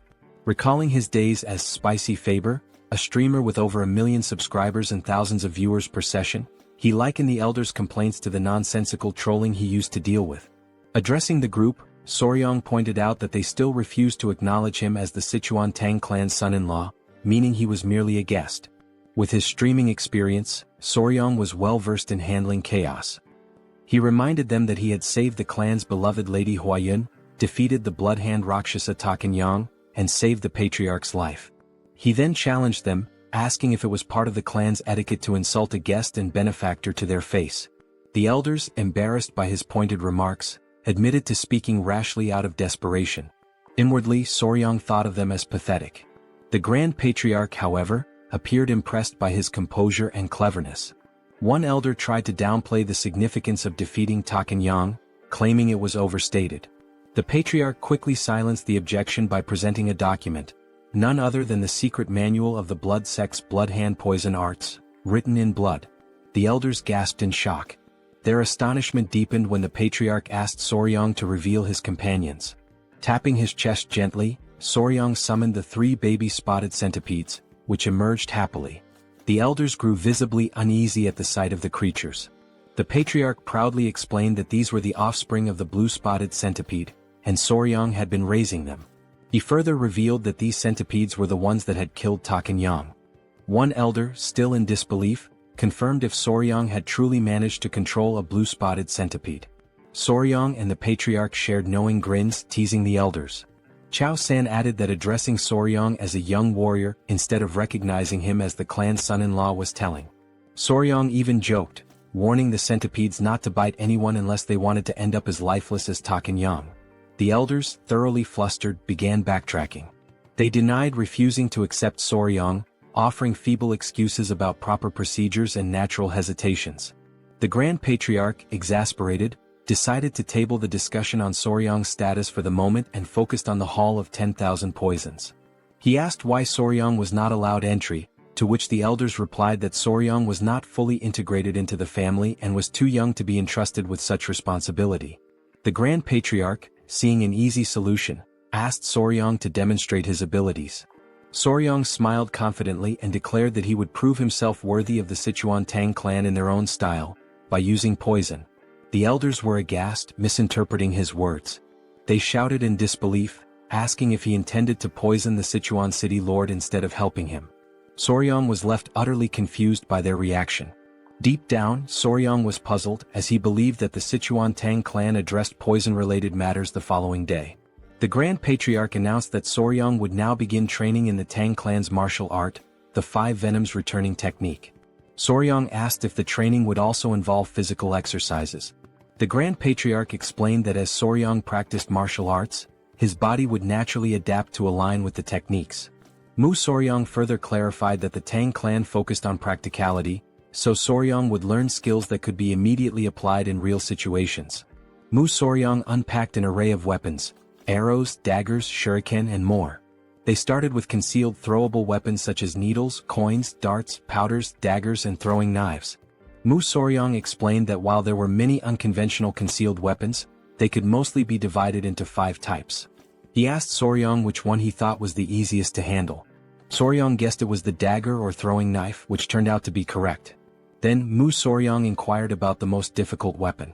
Soryong suggested powder, as it needed to be scattered effectively. However, Mu Soryong informed him that the needle was the most challenging. Surprised, Soryong assumed it was because the needle was small and thin, making it tricky to throw. Mu Soryong explained further, it wasn't just about the difficulty of throwing. Soryong would also need to remember exactly where he threw each needle. To demonstrate, Mu Soryong separated the head of a brush from its handle and made a quick motion.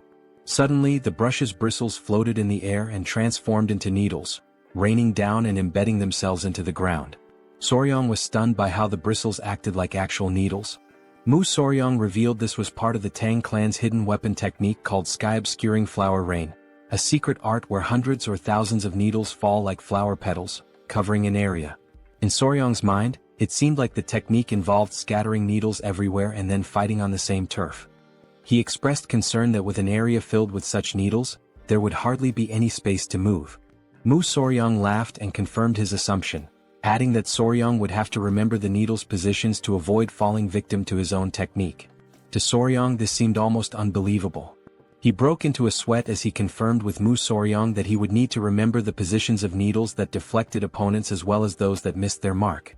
Mu Soryong affirmed this, informing him that with the 5 Venoms body, he'd need to memorize at least 100 positions just to begin. Soryong turned pale at the thought. Afterward, Soryong collapsed face first onto the ground. Lady Huayan arrived, wearing a beekeeping suit, and asked if she looked ready.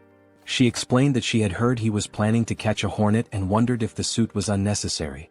Soryong assured her it wasn't, her suit would allow them to catch one themselves instead of waiting for it to come. Huayan asked if he knew where the hornet's nest was, and he replied that she'd understand once they arrived.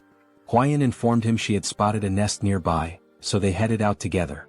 As they walked, Huayan brought up the letter sent to the Sichuan city lord and asked if Soryong had read it. Soryong confirmed he had. Blushing, Huayan expressed concern that he might not fully understand the letter's contents due to his young age. Soryong responded confidently, remarking that yang qi, a man's vital energy, was indeed important. Embarrassed, Huayan quickly told him that was enough, but it was clear he already understood. The great issue troubling the Sichuan city lord, as Soryong revealed, was erectile dysfunction. His rod was no longer functioning. Huayan grew suspicious of Soryong's knowledge on the subject, given his age. Soryong brushed it off, explaining he had lived alone for some time. Embarrassed, Huayan quickened her pace. A few hours later they arrived at the forest. Soryong became distracted by the creatures there, and Huayan had to keep him focused until they reached their destination. The nest was located inside a small cave-like hollow, which seemed like an ideal spot for hornets. As they approached, Huayan asked what it meant to find a hive without bees. They put on their headgear as Soryong explained that while they were looking for hornets, they wouldn't be capturing any bees. Huayan was confused but followed his lead. They reached the hole, and Soryong explained that the venomous insect they sought was more likely to be found in smaller, weaker hives. Huayan hadn't known this but was relieved to see that the hive seemed to contain what they needed. An insect emerged from the hive, and with a swift movement, Soryong caught it using chopsticks. They hadn't come there to catch a hornet. The insect they were after was something else entirely. That tiny creature would solve the Sichuan city lord's problems. Huayan asked about the bug, wondering if it was a ground beetle. She guessed correctly. Soryong realized that in this world, the insect was indeed called a ground beetle. In the Central Plains, the bug found in the giant hornet's nest was known as a ground beetle, though in the modern world, it's referred to as a blister beetle. Huayan asked if it was normal for ground beetles to be found in a hornet nest. Soryong explained that their life cycle was quite unique. Blister beetles have an unusual method of reproduction. Unlike most insects that either guard their eggs or create a safe space for them to hatch, this little creature simply lays its eggs wherever it pleases. Soryong joked about how the blister beetle would tell its boss to hold on while it dropped some eggs before leaving, with no particular care about the location. It would just lay them anywhere, with the only consideration being to pile them in one spot. When the blister beetle larvae hatch, they start crawling toward the highest point nearby.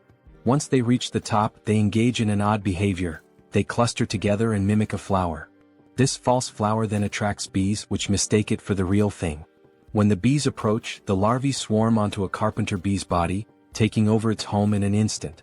Soryong wasn't sure why the larvae favored giant hornet nests, but it seemed to be the ideal environment for their growth.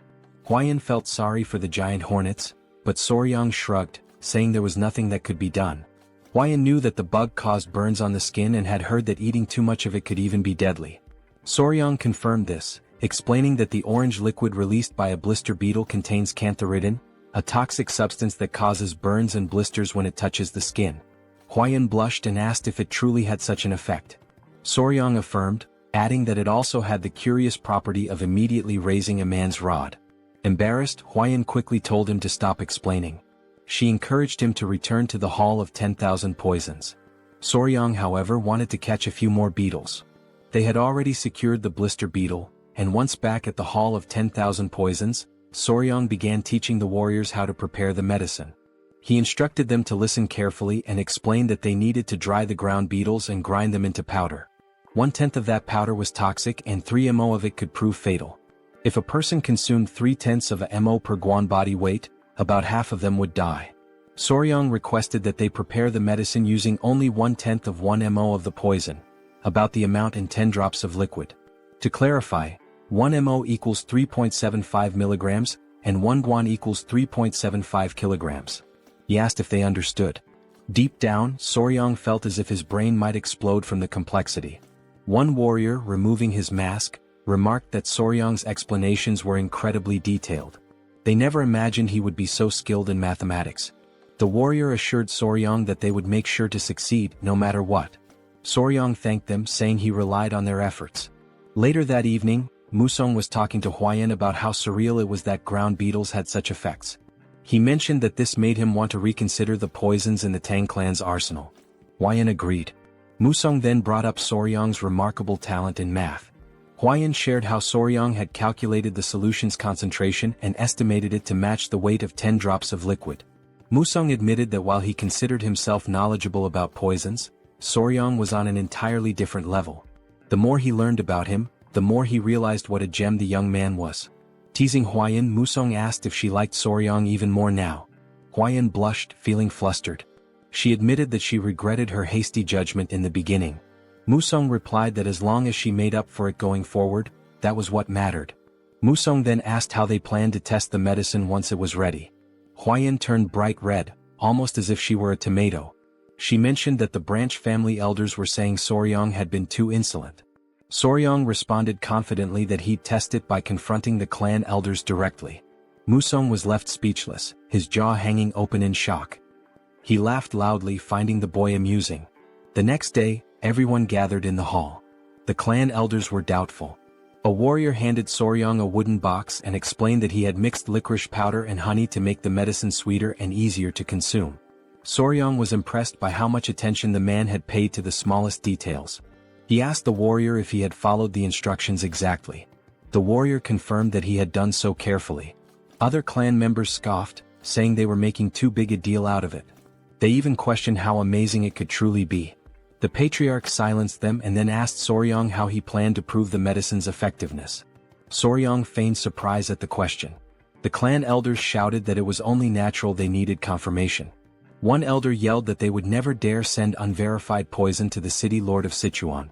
Another elder agreed, adding that if something went wrong it could lead to disaster. Soryang calmly responded that they had no other choice. The warrior understood, but the elders were confused. They grew irritated, feeling as though Soryang was implying they should test it themselves. A loud elder snapped at Soryang, asking if he even understood what that substance was. Another elder commented that Soryang had been out in the world for so long that it seemed like even his insides had turned black. Soryang grinned and called for his grandfather. Museong appeared, asking what he needed.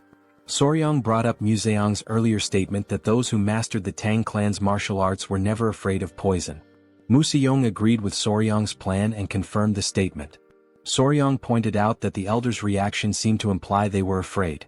Museong agreed once more. Soryang taunted the great elders of a clan that was surely skilled in mastering 100 poisons. He used reverse psychology, saying that surely they weren't afraid of something as simple as ground beetle poison. This provoked the elder, who then split the medicine into two. He claimed they had no fear of such a trivial poison and consumed it. The elder warned Soryang that if the medicine didn't work, there would be consequences.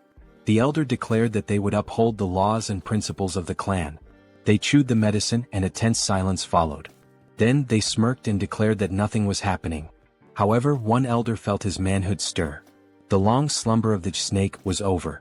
Embarrassed, the elders quickly tried to hide their reactions, and from that day on, the clan's laws and principles were firmly set, with a hint of humor. The medicine was sent to the city lord of Sichuan, and its effects were proven to be excellent. A little later, the elders walked through the hall, holding their pants to hide the evidence. Soryang told Museong it had worked just as he had said. By provoking the elders with something related to poison, they had fallen for it immediately. Museong knew that the elders' actions were driven by their pride, but also by their concern for the clan. He advised Soryang not to resent them too much. Museong reminded him that, in the end, they were all family. Soryang nodded, understanding. Huayun hurried in, saying something terrible had happened. They asked what it was, and she explained that their children were acting strange. Soryang turned red and was taken aback. Museong, now serious, called for his grandson-in-law and grabbed him by the collar. He demanded to know what was going on and asked why they had children. Soryang was drenched in cold sweat. Still holding on, he said they hadn't even had a wedding ceremony yet. Huayun, her face flushing, shouted that they weren't human children. It was the centipede Soryang was raising. Soryang looked surprised and worried, quickly asking what had actually happened to the centipedes. He explained that he had been doing a lot of physical training lately and had asked Miss Huayun to look after them in the meantime. However, due to her recent efforts, she had completely forgotten about them. Suddenly concerned, he asked to see where his daughters were, but Huayun told him they weren't with her. The old man, witnessing this scene, was left in utter shock. Some time later, the three small centipedes were shown looking sickly. Not understanding the situation, Soryang asked Huayun if it had happened suddenly. She confirmed, saying they had seemed fine earlier, and asked if he thought they were ill. Their colors looked pale and their shells appeared strange. Soryang quickly realized what was happening and reassured Huayun not to worry.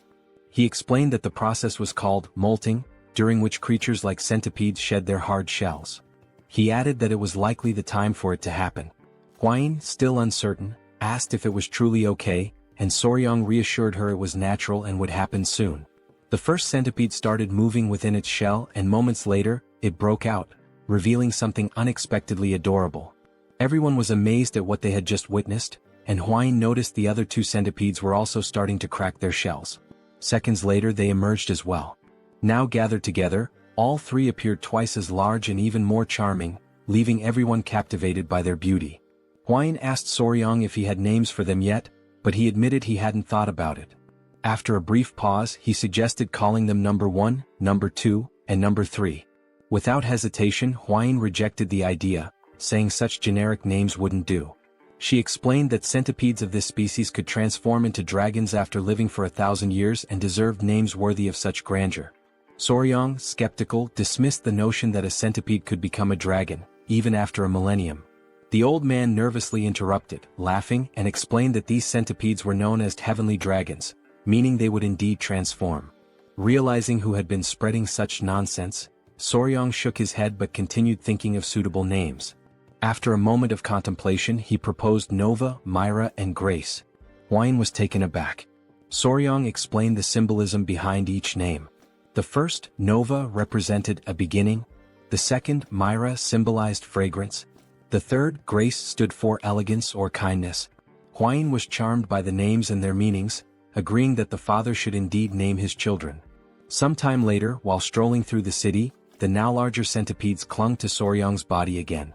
As he sat down to rest, he noticed that although his training had strengthened him, it wasn't enough for their increased weight, but at least he could still move. Opening his mouth to comment on their added heaviness, one of the centipedes suddenly jumped and hit him square in the face. Now lying flat from the impact, he realized they were clinging to his entire body.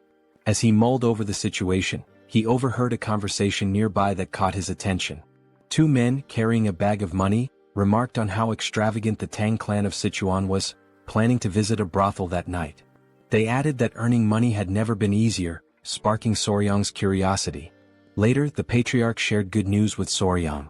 He asked if Soryang remembered the medicine they had sent to the elders some time ago. Soryang confirmed he did. The patriarch explained that the medicine had worked exceptionally well, mentioning that the Lord had sent a message of gratitude along with a generous reward, which delighted both Soryang and Huayin. The father-in-law praised Soryang for achieving something remarkable, admitting he hadn't expected to reap benefits so quickly from accepting him as a son-in-law. Soryang was pleased by the compliment. Finally, the patriarch suggested granting him one of his elixirs, urging him not to refuse out of modesty. Soryang pondered the benefits an elixir might bring. Excited, Huayin asked her father what type of elixir he was offering. He replied that it was the honey of the golden king bee. Soryang assumed it was just ordinary honey, but thought he should probably accept it since it might boost his internal energy and help him become a martial master. With a serious expression, Huayin called out her father, asking why he had mentioned giving a reward when in reality, it was just honey. Gripping Soryang's arm, she sternly said her father shouldn't be so stingy, emphasizing that Soryang's accomplishments weren't trivial. She also pointed out that the honey was a low-grade elixir.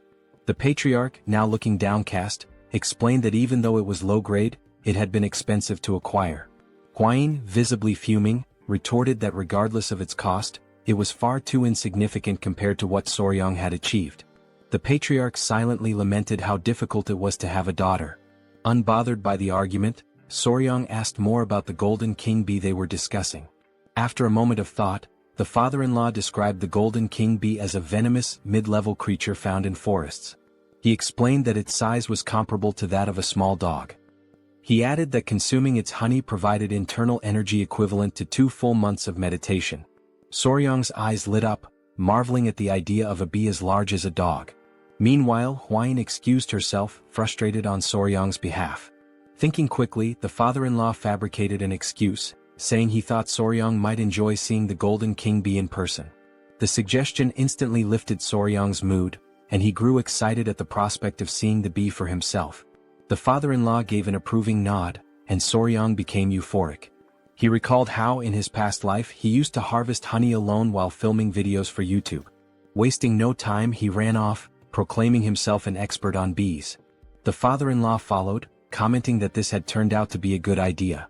Huayin sighed deeply, realizing she would have to deal with this new situation. Thus began the journey to harvest the honey. Despite their advanced knowledge, when they arrived, they found two groups arguing over who had the right to collect the honey from that area. One group claimed they had purchased the information fairly, while the other argued that they had arrived first and had also bought the details from a man with messy hair and a large wart on his face. Soryang recalled having seen someone with those exact features before. One of the members of the Tang clan of Sichuan grew furious and shouted that those swindlers had insulted their clan. Upon hearing the name Tang clan, the entire opposing group was struck with fear. Moments earlier, the patriarch had gathered with the couple, warning Soryang to be cautious on his first journey outside. He reminded him not to forget that he was now a member of the Tang clan family. Soryang nodded, saying he understood. Huayin, already aware of the topic, remained silent, while Soryang, surprised, glanced to the side and noticed a group of Tang clan members awaiting leadership. The patriarch explained that Soryang now needed to learn how to manage others. Soryang protested that Huayin would be with him, but the patriarch called him foolish, stating that now that she was his wife, it made him the highest authority. Stunned and confused, Soryang froze when the patriarch referred to Huayin as his wife. Meanwhile, in the background, Huayin reassured him that he would do just fine. Desperate, Soryang promised to do his best. Returning to the current scene, tension filled the air as the two groups glared at each other, vying for the right to harvest the golden king bee's honey. Soryang asked Wolfgang, the leader of the Venomous Blood Unit, if they should share information with the other group. After a moment's thought, Wolfgang questioned who had dared to leak information about the Tang clan of Sichuan. Huayin remarked that whoever had the audacity to sell information bought by the Tang clan must be very bold. Upon seeing her, the opposing group grew visibly uneasy. Recognizing her as the poison flower of the three flowers of Murim and a direct descendant of the Tang clan, they were struck with fear. Realizing their mistake, the leader of the other group apologized, introducing his faction as the Central Wind Sect and announcing their withdrawal. He insisted they had no intention of interfering in Tang clan affairs. The other sect members also apologized, vowing to track down the scoundrels who had sold the information. They quickly departed, leaving Soryang amazed and giving him a glimpse of the Tang clan's influence. Naively, Soryang asked if everything was now resolved. However, Wolfgang, with his seasoned experience, responded that it wasn't over yet, explaining that groups with their reputations wouldn't back down so easily. Wolfgang then instructed his men to set up camp nearby and organize shifts for keeping watch, suspecting that the sect members were hiding and waiting for the right moment to strike. He ordered one of his subordinates to gather intelligence on the enemy. Huayin, noticing Soryang's uneasy expression, reassured him with her experience, but Soryang could only think about the honey. The scene shifted to the group observing the golden king bees from a hidden vantage point. The bees were indeed larger, about the size of small dogs. Soryang was captivated by their appearance, and Huayin admitted it was also her first time seeing such bees. The two noted how adorable the bees looked, with their golden fur making them appear even cuter. This was likely the reason they were called golden king bees. Soryang observed that their colony seemed quite small but reasoned that, considering their size, it made perfect sense. He explained that a small hive would usually house around 5,000 to 7,000 bees. This information caught Huayin off guard, prompting her to ask how he knew this without even entering the hive. Soryang replied that, based on his experience, he could deduce it simply by observing the number of bees entering and exiting the hive. Suddenly, someone approached them from behind. They turned to find it was the man sent to gather intelligence. He reported that he had located the sect, who had established themselves on the opposite side and appeared calm, likely waiting for the right moment to act.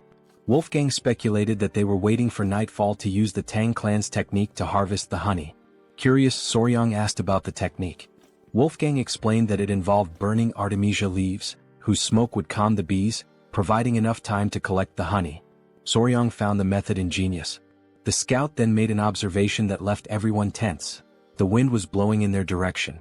In the silence that followed, Soryang had an idea, pointing out that if the wind was blowing toward them, it would also mask their scent.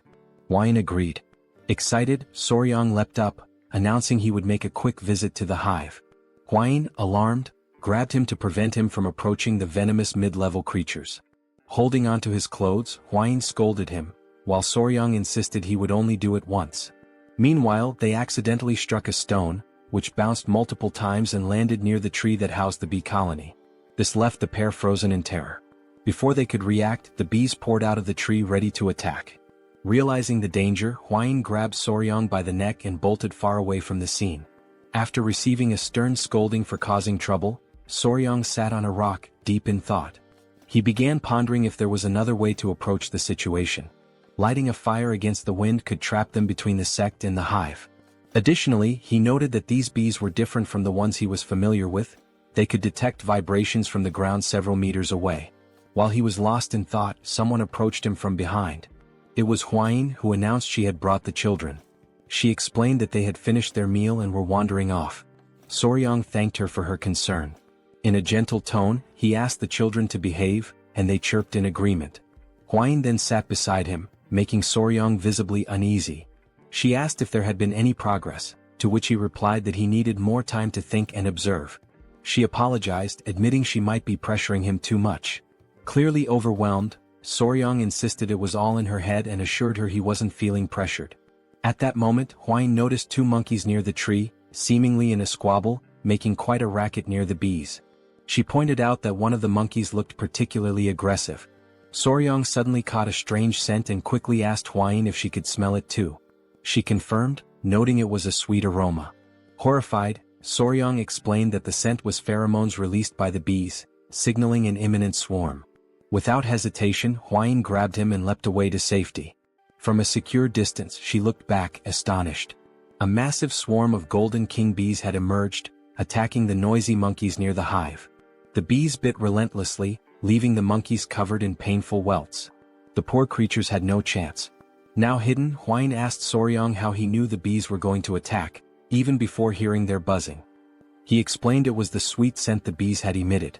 She remarked that now that he mentioned it, the smell resembled a flower's fragrance.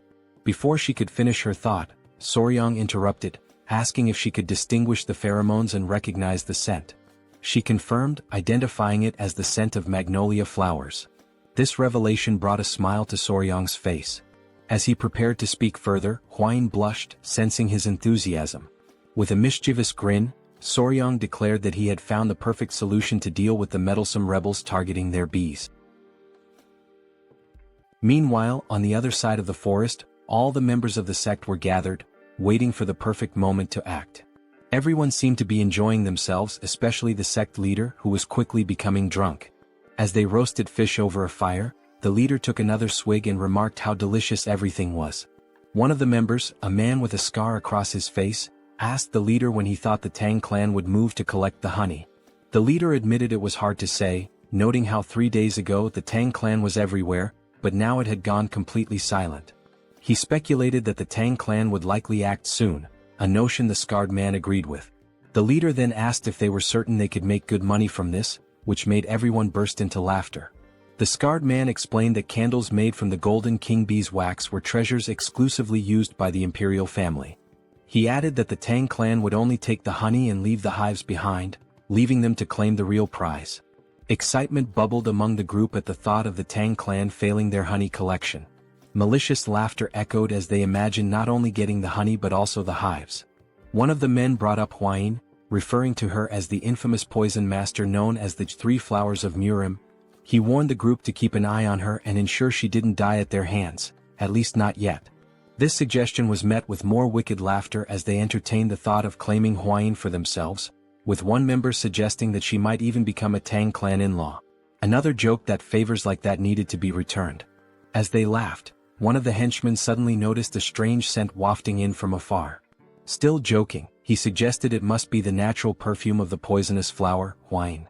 Another, chuckling along, bet that even her natural scent was as intoxicating as that aroma. The wind carried the fragrance across the forest, accompanied by an unusual noise. The man who had been joking moments ago now froze in fear and asked the others what the smell was. As they turned their attention to the sky, their expressions changed to shock and terror. Against the backdrop of the moon, a massive, swirling cloud was descending. It was an uncountable swarm of golden king bees. 2 members screamed in panic, asking if that was really a swarm of bees, and the others confirmed their worst fears. Without wasting another moment, they all ran for their lives, scrambling to escape the incoming wave of golden king bees. The once adorable bees, with their shining golden eyes, were now on a rampage, attacking anything that moved. Within seconds, the swarm had done its work, leaving the sect members covered in painful welts caused by the bees' bites, just as they had done to the monkeys earlier. Meanwhile, the scene shifted to show the mixture of ingredients Soryang had prepared to produce the pheromone. It had been strategically placed on the ground so the wind could carry the scent toward the henchman's camp. Hidden behind trees and rocks, Soryang and Huayin watched as the bees mobilized, following the pheromone's trail. Huayin was astonished that the plan had actually worked, while the sect leader stood slack-jawed, amazed that the entire swarm was heading in one direction. Huayin turned to Soryang and asked how he had managed it, admitting she hadn't expected the bees to become so aggressive over the scent of flowers. Soryang, clearly excited, explained that the smell had triggered the bees to launch a full-scale attack. Curious, Huayin asked how simply crushing some flowers and fruits and spreading the juice could provoke such a response. Soryang, brimming with enthusiasm, explained that the specific scent acted as a signal for the bees. Using examples like the Giga Chad beetle and adorable bees, he elaborated that the phenomenon was due to pheromones, a type of chemical signal used by animals of the same species to communicate. He added that social insects like ants and wasps heavily relied on pheromones for tasks such as locating food. Finally, he explained that the pheromone he used was the exact same chemical signal the bees released when initiating a mass attack: isoamyl acetate. Huayin, enchanted by Soryang's explanation, said it was fascinating that he knew the scent emitted by magnolias was the same one bees used to signal an attack. Embarrassed by her praise, Soryong replied that what was truly fascinating was her ability to recognize those scents. She explained that as a descendant of the Tang Clan, which specialized in poisons, she had to be highly sensitive to smells. Shifting focus from their explanations, Soryong noticed no bees were emerging from the hive. He concluded that this was the perfect moment to act and ventured into the Golden King bee's hive to harvest their honey. Holding smoldering mugwort leaves whose smoke soothed the bees, the trio moved cautiously, observing their surroundings. Standing at the entrance to the massive tree, surrounded by the silence of the night, the leader warned of the danger and insisted on going first. As he stepped inside, his eyes widened in amazement, marveling at how much larger the hive was than they had anticipated. Looking upward, they saw enormous, golden glowing honeycombs, fully living up to the name Golden King bees. The leader confirmed that the hive appeared empty, with no sounds of bees buzzing around. As they ventured further, Soryong noticed something unusual. After a closer inspection, he realized there was no honey. Hwain, after looking around, confirmed his observation. This struck the leader as odd, noting that such a thing had never happened before. Soryong also observed the absence of eggs in the hive. Curious, the leader asked if this might be related to the lack of honey. Drawing on his expertise, Soryong hypothesized that the bees were preparing to migrate. They must have consumed all their stored honey and carried it in their stomachs for the journey. He suggested this behavior might have been triggered by the frequent presence of humans nearby. Hwain agreed, stating that it made complete sense. Soryong elaborated that when bees prepare to migrate, the queen stops laying eggs because they can no longer care for larvae during their transition. While exploring the tree's interior, Soryong suddenly froze in shock. Hidden and camouflaged among the hive's remains, he spotted a lone golden king bee that had been left behind. With a sly smile, Soryong turned to the leader and asked how long he could sustain his mobility techniques without resting. The leader, confused by the question, estimated he could manage about half a day. Before he could ask why Soryong wanted to know, a scout interrupted, urgently announcing that the Golden King bees were returning and they needed to leave immediately. On high alert, the leader ordered everyone to retreat. He told Soryong to abandon his search and get out of the hive. In the background, Soryong continued inspecting the hive until Hwain came to retrieve him. Grabbing him by his clothes, she insisted they leave immediately. They all dashed to safety, knowing that even the Tang clan's techniques to calm the bees wouldn't be enough to prevent an attack. As Soryong was dragged along, it became apparent that he had taken the Golden King bee and hidden it inside his clothes.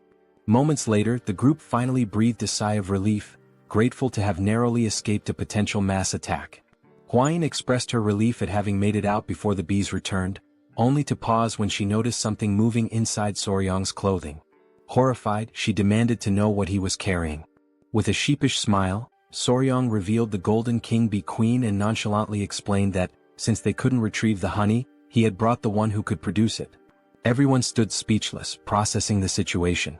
When the gravity of what he had done sank in, they were thrown into a panic, unsure of what to do next.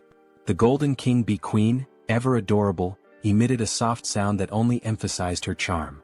Soryong, now grinning, turned to the squad leader and warned that the bees would soon realize their queen was missing and start chasing them. As if on cue, a massive swarm of Golden King bees, willing to sacrifice themselves for their queen, appeared on the horizon, heading straight for them. With an innocent smile, Soryong cheerfully stated, "We need to run, now." And so began a life-or-death chase. Woolgang carried Soryong on his back, running as fast as his legs would allow. The queen bee was restless, her wings trembling with unease. Soryong gently stroked her head, trying to soothe her, and promised that he would take her to a place where no one could disturb her. It had been several days since their desperate escape from the swarm of honeybees began. During this grueling journey, the group pushed themselves to their limits, sacrificing sleep and using their mobility arts to the fullest. Exhaustion was etched on the faces of every member of the team. By the time they reached their destination, several warriors from the Venom Blood unit had fallen behind. Silently, Soryong vowed that as soon as they returned, he would demand proper mobility arts training for everyone. As they pressed forward, one warrior stumbled and fell to the ground. Alarmed, another member shouted, drawing attention to their fallen comrade. The downed warrior was Hwang Duryong of the Venom Blood unit.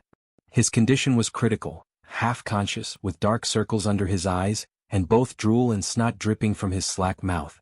Soryong wasn't faring much better, dark circles shadowing his own eyes. Yet, he clung to the hope that once the queen bee was far enough from her colony, the relentless pursuit of the swarm would cease. Wolfgang, however, began to lose faith. He questioned Soryang, asking if they could truly escape. Soryang's answer was vague, offering no definitive assurance. 3 days later, another warrior collapsed, falling face-first onto the dirt path. Weakly apologizing, he admitted he could no longer continue. Soryang grew increasingly worried about Wolfgang's condition. Before he could act, Hwain stepped forward, insisting she would carry Soryang in Wolfgang's place. Soryang protested, suggesting he could run on his own. Despite her disheveled and exhausted appearance, Hwain declared with unshakable resolve that a member of the Tang clan never gives up.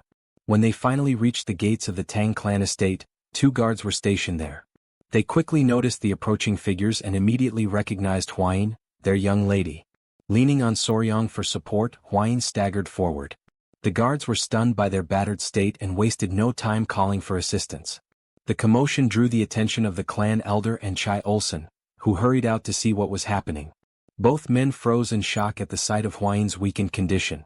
Chai Olsen gently placed her head on his lap, using his healing arts to tend to her injuries. Furious, he demanded an explanation from Soryang. Soryang pleaded for calm, explaining that Hwain was merely exhausted from 10 consecutive days of using mobility arts without rest. However, he didn't dwell on explanations and urged them to move immediately to the training grounds, insisting there was no time to waste. The elder, confused, asked for clarification. In response, Soryang reached into his clothing and revealed the golden-haired queen bee. He explained that the swarm would arrive soon and that they needed to prepare at the ancient grove in the training grounds. A heavy silence fell over the room, as everyone struggled to process what they had just heard. Finally, the elder broke the silence, bursting into laughter at the absurdity of the situation. Chai Olsen, however, was less amused. He reminded Soryang that his task was to gather honey, not bring the queen bee herself. With a firm grip, the elder placed his arm around Soryang's shoulders and declared they would head to the training grounds immediately. A startled cry escaped Soryang as the elder effortlessly lifted him and began running at breakneck speed.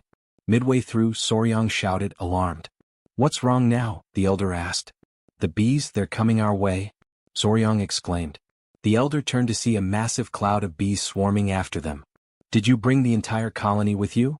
he asked, incredulous. The two quickened their pace, racing toward the ancient grove.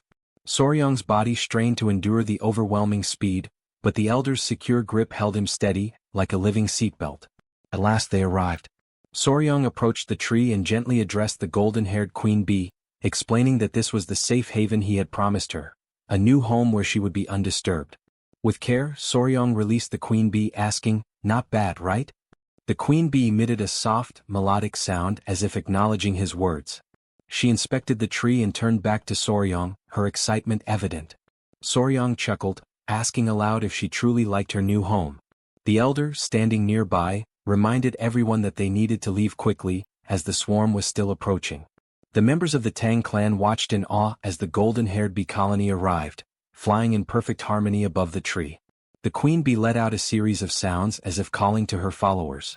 Obediently, the bees settled into the tree. The elder watched in awe, admitting that he had never witnessed anything like it in his entire life. The mission was a resounding success. The golden-haired queen bee had been relocated safely, marking an extraordinary achievement for the Tang clan. Soon after, the adorable bees, each the size of small dogs, could be seen drinking a sugary mixture. Sugar water had been offered to the exhausted golden bees, who had followed the group tirelessly.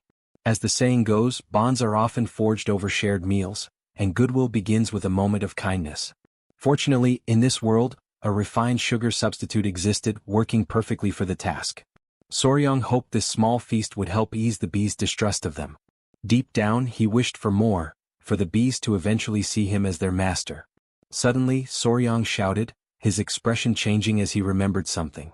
Both Chul-san and the elder turned to him with suspicion, asking what was wrong. Nervously, Soryang asked about Hwain. Irritated, Chul-san retorted that Soryang was only thinking of her now, after everything that had happened. He explained that he had instructed other members to escort Hwain back to her mother so she could rest. Chul-san then asked, clearly annoyed, whether they had really used mobility arts to travel from the forest all the way back to the estate while being followed by the bees. Soryang hesitated, then confirmed with an awkward nod. He apologized, explaining that they had managed only 4 hours of sleep per day, spending the rest of their time running. The elder suddenly seemed to realize something. Turning sharply to Soryong, he asked where the members of the Venom Blood Unit were. Sweat beaded on Soryong's forehead as he stammered out a hesitant answer. They had collapsed somewhere along the roadside. Quickly he added that he would go back to retrieve them. Eventually, the members of the Venom Blood Unit returned safely to their families. In Hwayin's room, she had recovered enough to sit up and look cheerful. Soryong sat beside her. Excitedly, Hwayin remarked that the golden bees had regained their strength. Soryong explained that the bees were now busy gathering nectar from the poisonous flowers on the Tang Clan's mountain. Hwayin laughed, commenting on how adorable it was. At that moment, someone burst into the room, calling Soryong's name urgently. It was Pei, insisting that Soryong come quickly. Something seemed wrong with the golden bees. They appeared to be searching for something. Soryong and Hwayin rushed outside to find the bees scattered everywhere. As soon as the bees spotted Soryong, they swarmed toward him, clinging to his clothes and tugging at his shirt. Confused, Soryong couldn't make sense of their behavior. The bees tugged harder, lifting him off the ground. Hwayin watched in astonishment as Soryong floated in midair, arms outstretched and legs stiff, forming a T-shape. After a moment, the bees set him back down. Still dazed, Soryong asked what was going on and why they were acting so strangely. The bees began nudging him toward the hive and he finally understood. They wanted him to go inside. Looking around, Soryong noticed that the bees had already begun constructing part of their hive and were diligently collecting honey. That's when he saw the queen bee approaching him. Extending his palms, he asked if she needed help climbing up. Before he could react, the other bees grabbed him again, pinning him in place. One even pinched his cheek. Soryong glanced at the queen bee, noting her elegant and surprisingly charming appearance. And then, to his utter shock, the queen bee closed her eyes and leaned toward him. Panic surged through Soryong, but he didn't have time to protest. The queen bee pressed her lips to his. He felt something placed in his mouth and instinctively swallowed.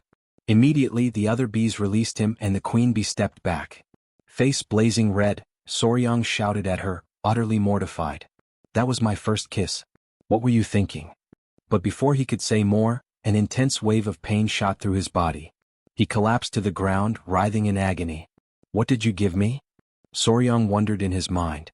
From his perspective, the queen bee watched him with an enigmatic expression, leaving him completely bewildered. Meanwhile, Soryong was lying on the ground, writhing in pain, while the queen bee observed him passively. As he agonized on the ground, he noticed that beneath the strange discomfort, like an intense itch, his entire body was engulfed in overwhelming heat, and his heart was racing uncontrollably. He turned toward the queen bee beside him, still struggling, and demanded to know what she had made him eat. She simply stared at him adorably, offering no response as his senses began to fade and his eyelids grew heavy. A few minutes later, still unconscious, Soryong heard someone calling his name over and over. When he partially opened his eyes, he saw Hwayin and the Great Elder. Hwayin, frantic, exclaimed that something was seriously wrong with him, and the elder confirmed, saying it seemed he had ingested a highly potent elixir. Soryong fainted again as Hwayin pleaded for him to hold on, promising to guide his chi. Moments later, Soryong regained full consciousness. He woke to find Hwayin beside him, worry etched across her face as she asked if he was okay. He sat up in bed, scratching his head and asked where they were. She explained they were in the Tang Clan's medical wing. Hwayin elaborated, saying that when she saw him being dragged off by the queen bee, she and the elder immediately ran to the hive. By the time they arrived he was already unconscious, so they brought him there. She asked if he remembered what had happened at the hive. Soryong paused to think. It was then that he realized his first kiss in this world had been with the queen bee. Embarrassed, he flushed deeply. Hwayin, still concerned, asked if he was feeling all right and if there was anything wrong with his body. She offered to call the Great Elder for his expertise if necessary. Looking down at his hands, Soryong shook his head and said there was no need. After letting out a long sigh, he decided to explain what had really happened. He told her that the queen bee had fed him the same food she eats, which was undoubtedly the cause of everything. Curious, Hwayin asked what exactly he had eaten. Soryong admitted he didn't know the exact name but said that if he had to name it, he would call it the king bee elixir. Hwayin was shocked. He went on to explain that worker bees collect nectar and pollen for sustenance and that only those dedicated to their labor consume it. Still puzzled, Hwayin asked what the queen bee eats. Soryong replied that from birth to death, the queen bee exclusively consumes the elixir made by the worker bees. In other words, he explained, the substance the queen bee had forced him to consume was royal jelly. Huayin understood and remarked that it must be the queen's exclusive food for her entire life. Soryong then added that the king bee elixir has special effects. Intrigued, Huayin asked what those effects might be. Excitedly, Soryong explained that while worker bees typically live for about a month and a half, the queen bee, sustained solely by the elixir, can live up to 690 times longer. Huayin, startled by his enthusiasm, told him to calm down. She concluded that the mystery was solved and there was no reason to worry. She noted that the internal cultivation method he had practiced, the 5 venoms return technique, was only a beginner-level technique, so he couldn't absorb the elixir's full power. She also mentioned that the honey from the bees carried 2 months' worth of internal energy, but he had essentially absorbed 60 times that amount, equivalent to 10 years of internal energy. She added that he was incredibly lucky. As he felt the surge of blue energy coursing through his body, Soryong realized just how fortunate he had been. Huayin, bashful and fiddling with her hair, hesitantly suggested that he should check himself in a silver mirror later. Blushing, she hinted that the golden king bee elixir might have had other effects. Wide-eyed, Soryong demanded to know what effects she was talking about and what the silver mirror was for. When he looked into the mirror, he noticed something was different. His body was taller, his abs were defined, and even his hair had grown longer. Examining himself further, he realized there was definitely something unusual. He questioned whether royal jelly always had such effects. He noted that his cultivation had improved significantly and that his skin was unbelievably soft, almost like a woman's. Panic set in as he wondered if he was turning into a woman since the substance he had consumed was meant exclusively for the queen. Determined to confirm, he decided there was only one way to check, by analyzing his baseball bat. After a meticulous inspection, he was relieved to find everything intact, or perhaps even slightly enhanced. Relieved, Soryong lay down on the floor and realized everything was where it should be. Huayin mentioned that the elder had guided his qi, otherwise the outcome could have been disastrous. Soryong admitted that he had indeed been at death's door and that the great elder had saved him. Later, as he walked through the city, Soryong noticed he was receiving strange stares that hadn't happened before. He wondered if it was due to the increase in his internal energy. When he overheard 2 girls talking about him, he decided to slip away quietly. Now at the Sichuan clan's restaurant, Soryong sneaked in, trying not to draw attention. However, Huayin's mother noticed him as he arrived while everyone was being served at the table, which was adorned with several beautiful dishes. Her mother teased that her son-in-law looked even more handsome now and asked how he was feeling and if his body was all right. Soryong replied that he was fine and apologized for causing any worry. She told him not to fret and said that it was now something to celebrate. After all, his skin looked amazing and Huayin must be feeling jealous. Embarrassed, Huayin blushed deeply. Flustered, she urged everyone to stop teasing and to take their seats. With everyone gathered around the table, the servants began serving the meal. Huayin's father asked if Soryong was feeling better, to which he replied yes and apologized again for causing concern. Soryong also took the opportunity to thank the elder, saying he had heard how well he had taken care of him. The elder graciously acknowledged the gratitude and commented that Soryong seemed to have had a stroke of good fortune. At this, Huayin's father and the elder turned to Soryong and asked if he could explain what had happened. Huayin had mentioned the king bee elixir, but they wanted to hear the story directly from him.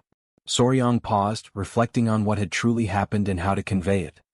He began by explaining that it seemed the queen bee had been so pleased with her new home that she decided to reward him for his kindness. She dragged him into the hive and fed him the king bee elixir, which started all the commotion. Everyone at the table was shocked, marveling that even mid-level venomous creatures could show gratitude. It was truly fascinating. The elder then asked Huayin's father if there was any way to obtain the elixir again, noting how it could greatly benefit the Tang clan. Huayin's father responded that while the honey alone was an incredible treasure, the king bee elixir would indeed be an extraordinary blessing. Excited by the idea, Huayin's mother turned to Soryong and asked if it would be possible for him to acquire more of the elixir. The question silenced the entire table as everyone waited for his response. Huayin herself addressed him directly, asking if it was truly possible to get more. Soryong thought about it, considering that with ordinary bees, it might be feasible to create multiple queen cells and trick the worker bees into producing royal jelly for them. However, he concluded that attempting such a trick with the highly intelligent king bees would likely result in them turning everyone into a hive. He explained that royal jelly was essentially baby food produced by worker bees, but what he had consumed came directly from the queen herself, raising the possibility that it wasn't even the same substance. Debating whether to be fully honest and risk dashing their hopes, Soryong finally said he didn't think it was possible.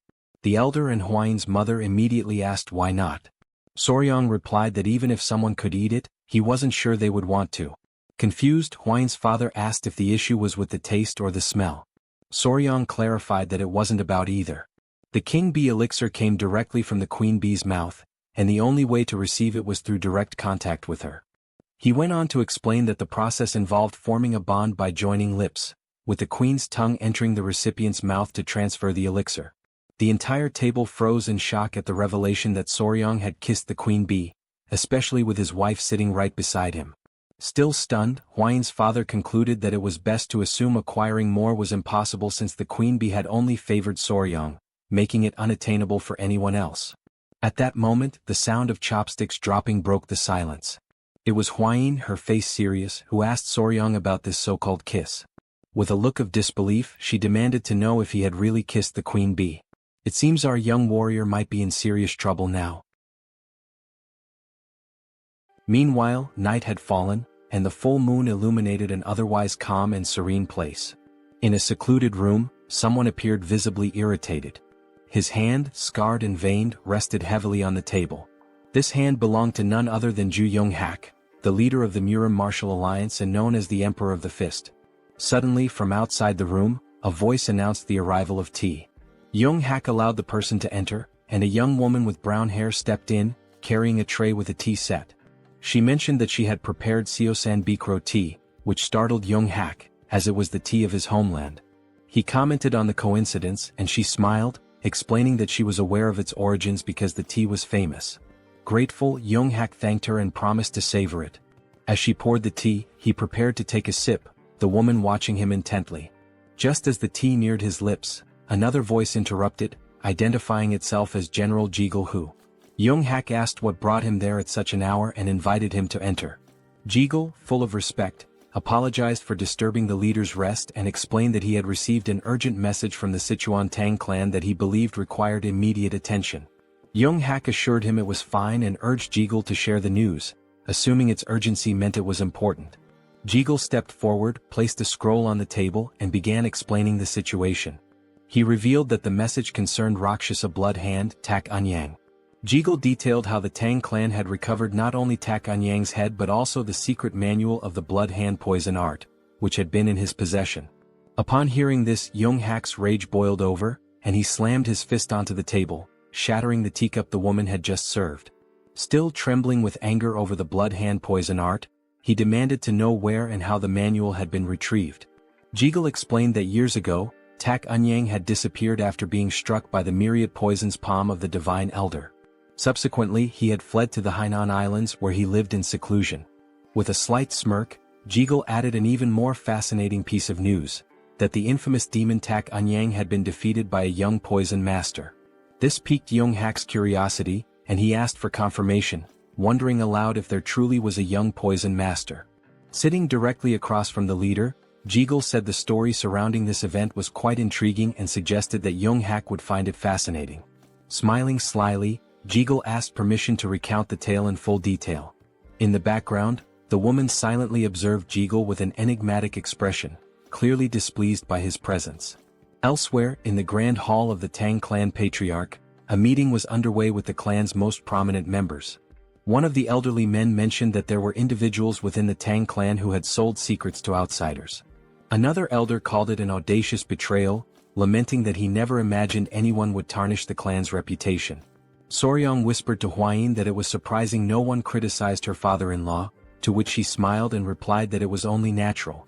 While the room buzzed with heated discussions, the father-in-law, Tang clan patriarch, spoke up, demanding to know who would dare to disgrace the family's honor. He added that even the elders of collateral branches were furious, emphasizing that, at the end of the day, they were all one family. He informed everyone that he had already requested the beggars' sect to uncover the culprits and expected news soon. Moreover, he announced his intent to personally visit the Yingchuan commandery. One elder asked how he planned to handle the situation. The patriarch responded decisively, explaining that he would begin with the soul-annihilating poison, followed by the bloody flames poison and the intestine-paralyzing venom. He elaborated, describing in vivid detail how the culprits would writhe in agony as their blood boiled, their organs dissolved, and their very souls felt like they were being torn apart. Finally he would finish them off with the 7-step soul-cutting poison. Hearing this, Soryang was stunned by the sheer brutality of the poison mix. Without hesitation, the Patriarch gave orders to Wolfgang to summon the Poison Annihilation Unit immediately, declaring his intention to depart at once. Wolfgang promptly obeyed. Outside, the unit stood assembled, ready for deployment. Turning back towards Soryang, the Patriarch said he was leaving and entrusted him with overseeing matters in his absence. Soryang expressed his gratitude and asked his father-in-law to take care of himself. Smiling confidently, the Patriarch replied that Soryang need not worry. After all, it was others who should be concerned about his actions. With that, the group departed, and the Patriarch addressed the squad, declaring that they would ensure the punishment for those who leaked the information would be unforgettable. Watching them leave, Soryang turned to Hwayin and asked if those men belonged to the Poison Annihilation Unit, noting that he had never seen them before. She confirmed, explaining that they were assigned to handle slightly heavier tasks. With a knowing smile, she elaborated that their primary role was to eliminate people, which was why they were aptly called the Annihilation Unit. Soryang couldn't help but wonder what exactly slightly heavier tasks entailed for them. As they continued their conversation, a voice called out to them from behind. Turning around, Soryang saw it was the elderly elders approaching. Both Soryang and Hwayin greeted the elders respectfully. One of the elders mentioned they had heard rumors about Soryang's recent stroke of good fortune. Pausing for a moment to think, Soryang realized what they might be referring to and admitted it was true. As he pondered, his thoughts turned to the royal jelly of the Golden King bees. One of the elders coughed awkwardly and, now a bit sheepish, explained that the reason they had approached Soryang was to ask him for a small favor. Surprised, Soryang asked what kind of favor they had in mind.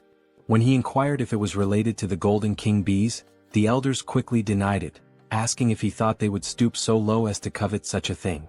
After all, they explained, miraculous elixirs and rare treasures naturally find their destined owners.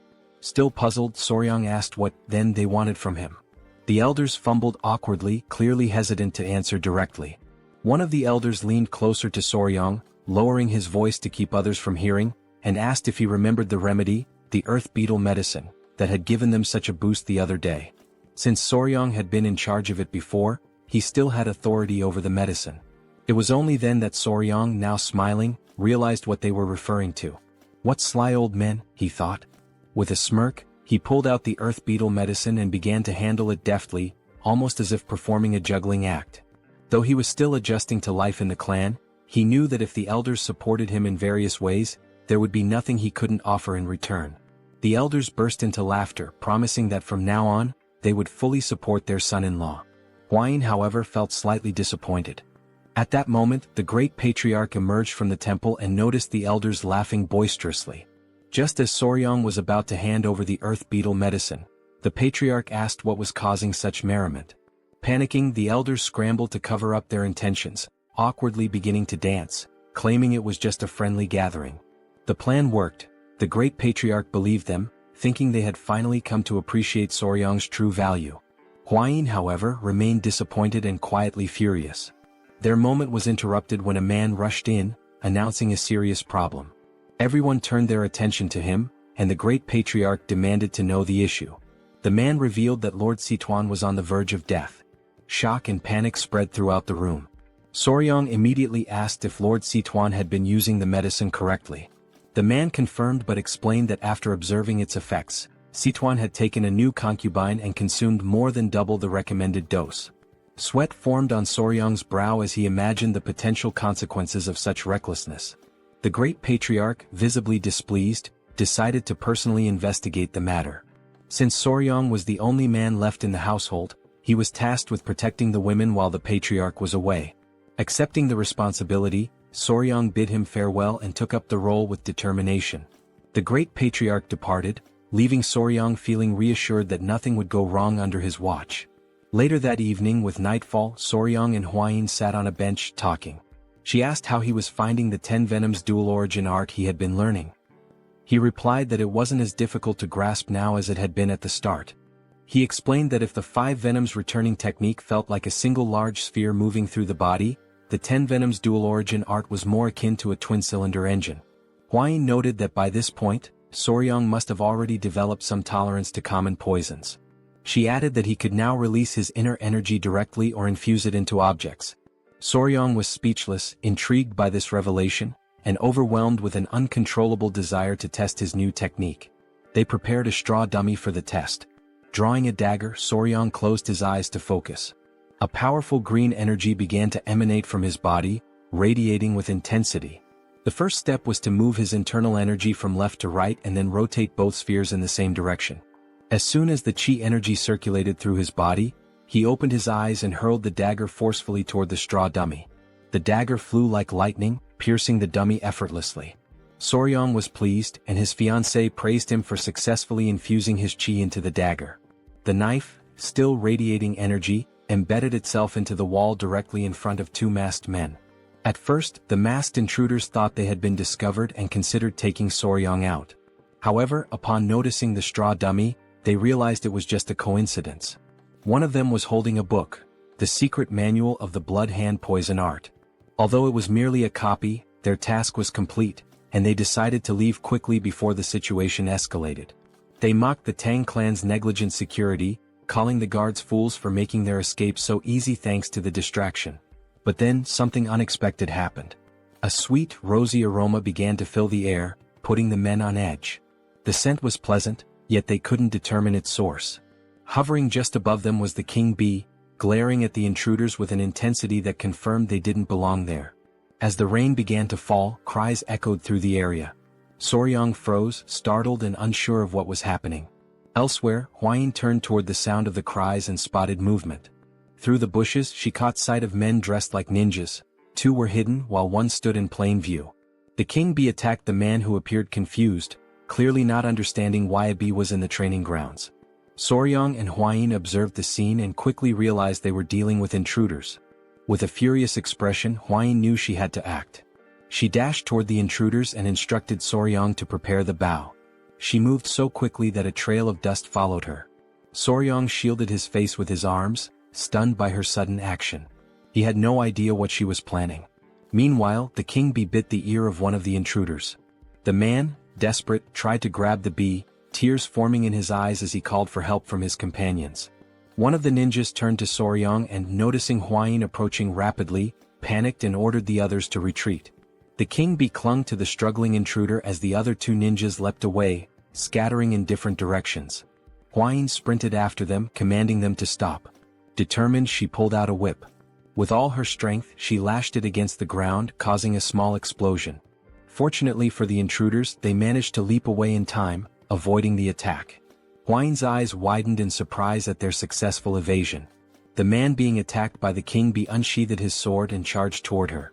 The king bee clung to his head in what might have seemed endearing under different circumstances. Soryong panicked, shouting for Lady Huayin to be careful. As the king bee sucked on the man's head, he swung his weapon with immense force. To his shock, Huayin blocked the attack effortlessly with her whip. She locked her piercing gaze on the man, who barely had time to react before she counterattacked. The next thing he knew, the whip was right in front of his face. The strike caused a small explosion on the man's body, sending the king bee flying away. After neutralizing her opponent, Huayin moved gracefully, appearing behind him. The man lost consciousness and collapsed to the ground. Soryong stood there, mouth agape, deeply worried about her. Huayin, her expression calm, turned to reassure him, telling him not to worry as she was fine. The man's body began to emit a sinister energy, causing him immense pain. The king bee landed on Soryong's shoulder as he stared at the body, unsure who the man was or whether he was dead. Huayin stowed her whip as she observed the strange energy emanating from the man's body. Within seconds he perished. Huayin explained that he had bitten into poison to end his own life, undoubtedly to conceal something crucial. Not far away, someone noticed the intruder's presence and shouted to alert the guards. Huayin turned and decided to organize a pursuit team to hunt down the fleeing enemies. Soryong began to sweat, overwhelmed by her determination. Huayin ordered him to follow her along with Gu Pei, the leader of the blood poison unit. The night was dark, but the forest was lit by the flickering glow of torches. Soryong, Pei, and several other members of the clan chased the intruders through the dense forest. Leading the group, Pei was confident that the masked men couldn't have gotten far. With a determined expression, he declared that they must capture them at any cost. While the others seemed tireless, Soryong was already showing signs of exhaustion. Sweating and short of breath, he focused on activating his dual-cylinder engine technique. As he did, he stomped the ground with great force, causing it to shatter beneath him. The earth gave way under his feet, and Soryong let out a loud yell as his body sank into the ground. From his clothing, small centipedes began to crawl out. Pei turned around with a confused expression and asked if Soryong was all right. Soryong had created a large hole in the ground. Pei and the others halted their pursuit, rushing to the edge of the hole to help him. With their assistance, Soryong managed to climb out, thanking them profusely as he genuinely thought he wouldn't survive. But as he turned his head back, something caught his attention. Beneath him was a cluster of green snakes staring up at him intently.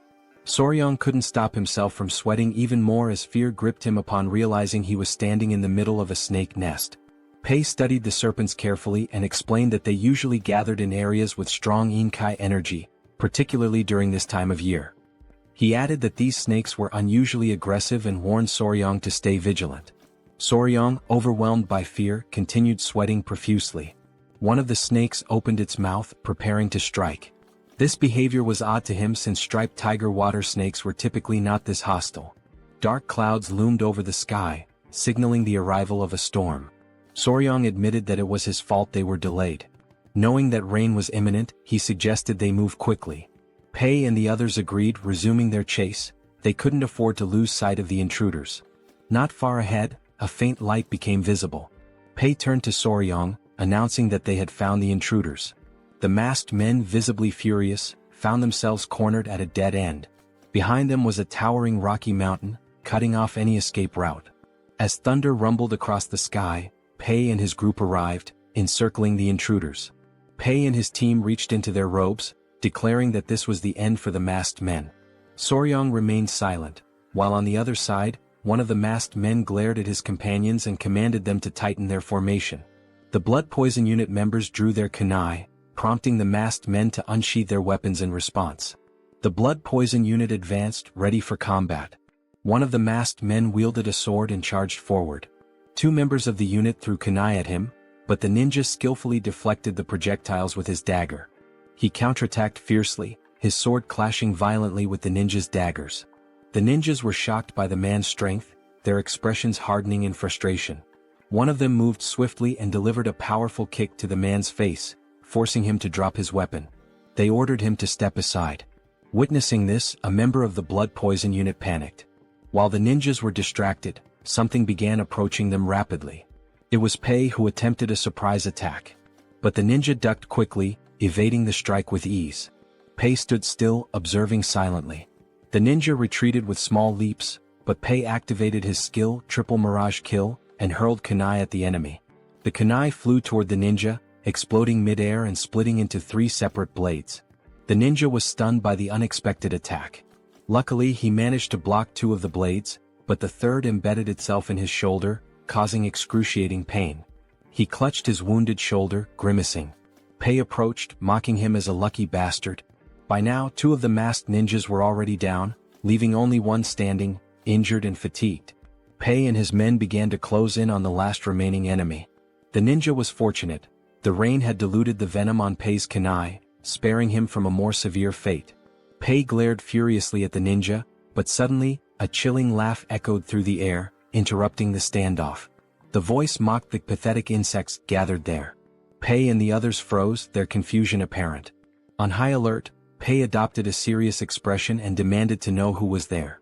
At that moment, a figure descended from the top of the rocky mountain, landing before the remaining ninja with enough force to crack the ground. The newcomer was an old man with a long, scraggly beard and a sinister smile. He scanned Soryong and the others with a murderous gaze, exuding an aura of malice. Feeling the man's powerful energy, Pei immediately became alert, recognizing him as a martial arts master. Without hesitation, Pei ordered his men to retreat. The old man's body began to radiate a sinister aura. He stood upright and, with a wicked smile, started walking toward them. Turning to the ninja, he asked if they had retrieved the item. The ninja closed his eyes and pulled a book from within his robes, explaining that it was not the original but a copy made by the Tang Clan. This revelation stunned Soryong, whose eyes widened in disbelief. Memories of the great patriarch's words came flooding back to him. He had warned that this book was something only evil men would desire. Soryang's gaze locked onto the book as recognition set in. He quickly realized it was a replica of the malicious tome his grandfather had studied long ago. Meanwhile, one of the captured ninjas had been tied up nearby. Soryang, seated beside Pei, revealed that the book was a copy of the secret manual of the blood-handed venomous art, leaving Pei visibly shocked. Pei's eyes burned with fury and he clenched his teeth tightly. As this was happening, the ninja handed the book to the old man, who opened it with an unsettling grin spreading across his face. Pei's fists trembled with indignation. He couldn't fathom the kind of people who would dare to covet something so dark and cursed. He demanded the old man reveal his identity. With a sinister smirk, the elder began flipping through the pages one by one. As he had suspected, the book was indeed a copy. It contained the forms of the techniques but lacked the crucial formulas. Still, for him this was more than enough. After finishing the book, he shut it decisively. Even though it was early, there was no better way to announce their return. The old man gave the ninja, whom he addressed as Bloody Glory, permission to unleash the cultivation martial arts and ordered him to leave no one alive. Bloody Glory cracked his knuckles and, with a determined expression, vowed to carry out the command. Beside him lay the lifeless body of one of his fallen comrades. Reaching out toward the corpse, he began to concentrate. A crimson energy emerged from his hand and moments later the blood from the body shot toward him, absorbed through the palm of his hand. Pei's eyes widened in terror as he realized what technique the man was using. On the other side, Soryang clutched his head in disbelief, overwhelmed by the horrifying sight. The ninja's eyes started to glow as he smiled and continued absorbing the blood from the corpse. In the blink of an eye, the kunai embedded in his shoulder fell to the ground, and his wound healed completely. The old man erupted into maniacal laughter. He summoned an energy sphere into his hand and, with a malicious glare, declared his identity. He was none other than a senior member of the blood cult, the feared Blood Falcon Daggerclaw, known as Lord Guchenak. Soryang gritted his teeth and drew his kunai. Guchenak's gaze shifted to him, his interest piqued. The old man instantly recognized the vigor in the young warrior's body. Drool began to drip from Guchenak's mouth. He licked his lips, his eyes glinting with excitement, as he murmured that it had been far too long since he'd tasted the pure blood of youth.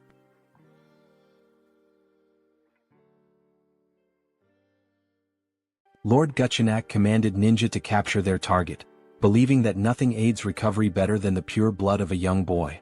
Without hesitation they pursued their prey. In response, Pai ordered the deployment of the 5 poison annihilation formation, determined to prevent their enemies from reaching Soryang. Amused by their efforts, Lord Guchenak retaliated with a devastating attack, unleashing a powerful explosion that sent debris flying in all directions. In the chaos, Soryang was instructed to evade, but before he could react, a force seized him from behind. Ninja's grip tightened around his neck, immobilizing him as he coldly declared that the elder required his blood. Soryang, struggling to breathe, managed to utter a signal. At his command, baby centipedes emerged, sinking their fangs into Ninja's flesh. The sudden attack caught him off guard, their bites relentless. Before he could recover, a dagger pierced his skull, and his body was consumed by flames. A familiar voice called out to Soryang. Hwayin had arrived, accompanied by Wolfgang and an elder. However, their approach came to an abrupt halt as they noticed the 5 poison annihilation formation, leaving them momentarily unsettled. Pai acknowledged Hwayin's presence and informed her of the blood cult elder's assault. Without hesitation, Hwayin commanded everyone to support Pai. Wolfgang, responding swiftly, instructed his allies to enhance the formation, transforming it into the 9 poison annihilation formation. Encircling the elder, they prepared for battle. Lord Gu, rather than being intimidated, was intrigued. He quickly identified Soryang as the one responsible for defeating Taken Yang's blood hand poison claw. Dismissing the title as mere exaggeration, he mocked the irony of such a fearsome technique falling victim to centipedes. Wolfgang, unfazed, warned him to stay silent, threatening to bury him alongside the others. Lord Guchenak merely laughed, daring them to try, his expression twisted with anticipation.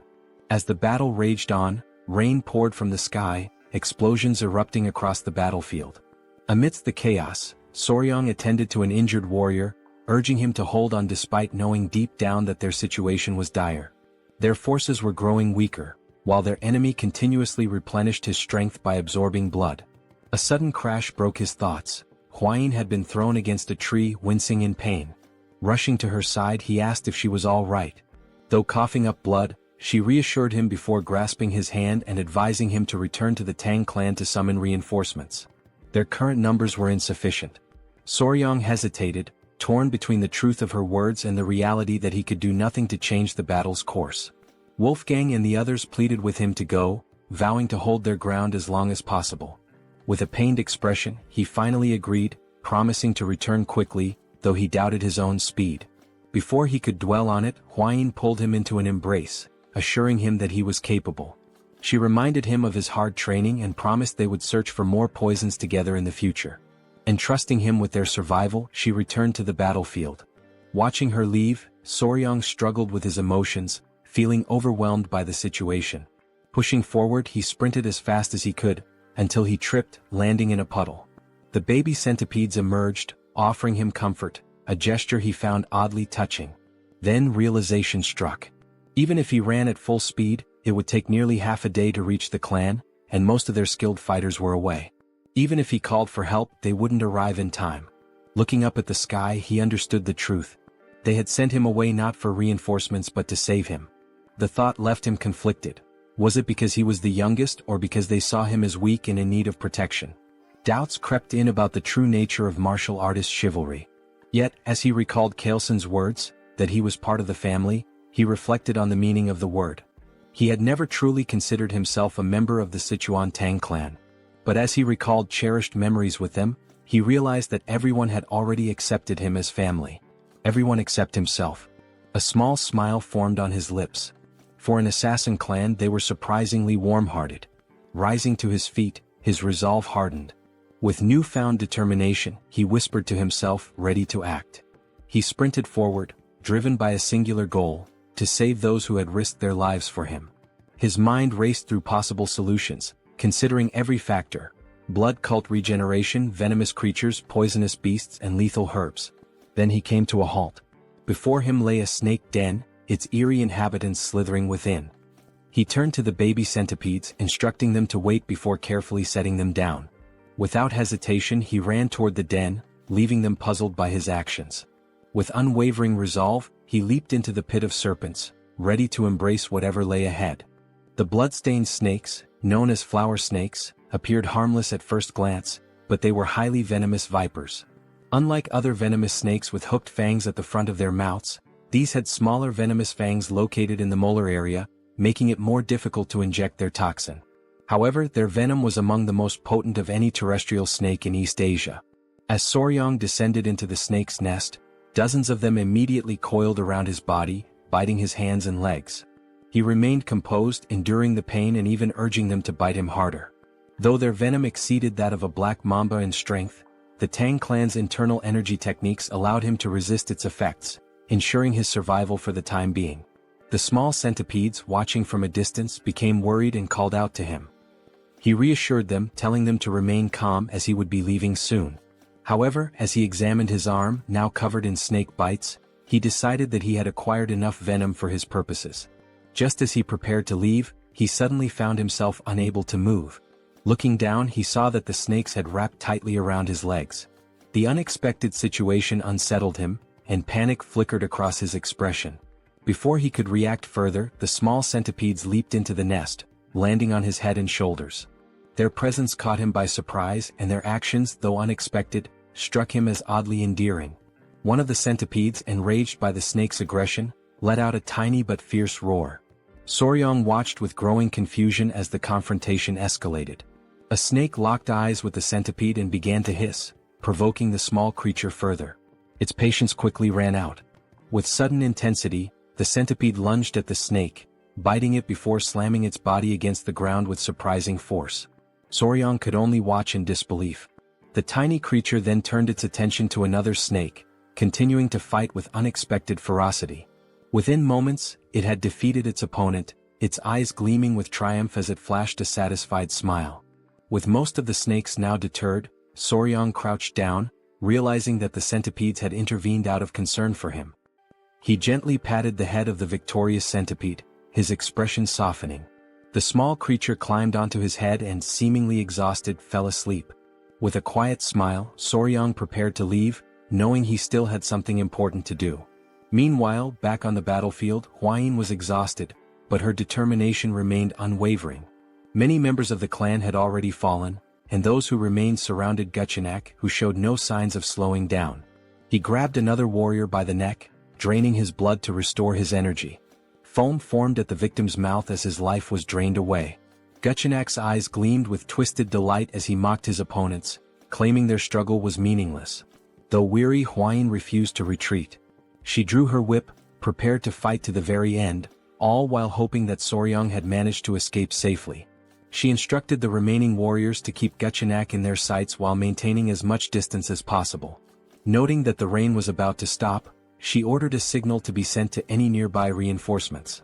A warrior nodded in response, though Guchenak merely smirked. An elder stepped forward, urging Hwayin to leave with Soryang. His words took her by surprise, but she rejected the suggestion without hesitation. The clan members quickly voiced their disagreement, adamant that a direct descendant of the Tang clan could not abandon them. If they failed to protect her, they would be unable to face the patriarch.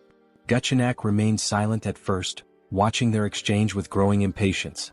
Eventually he crossed his arms and interrupted. He stated that their discussion had gone on long enough. His gaze flickered between Hwayin and the elder before he coldly declared that if his entertainment fled, he would be left bored.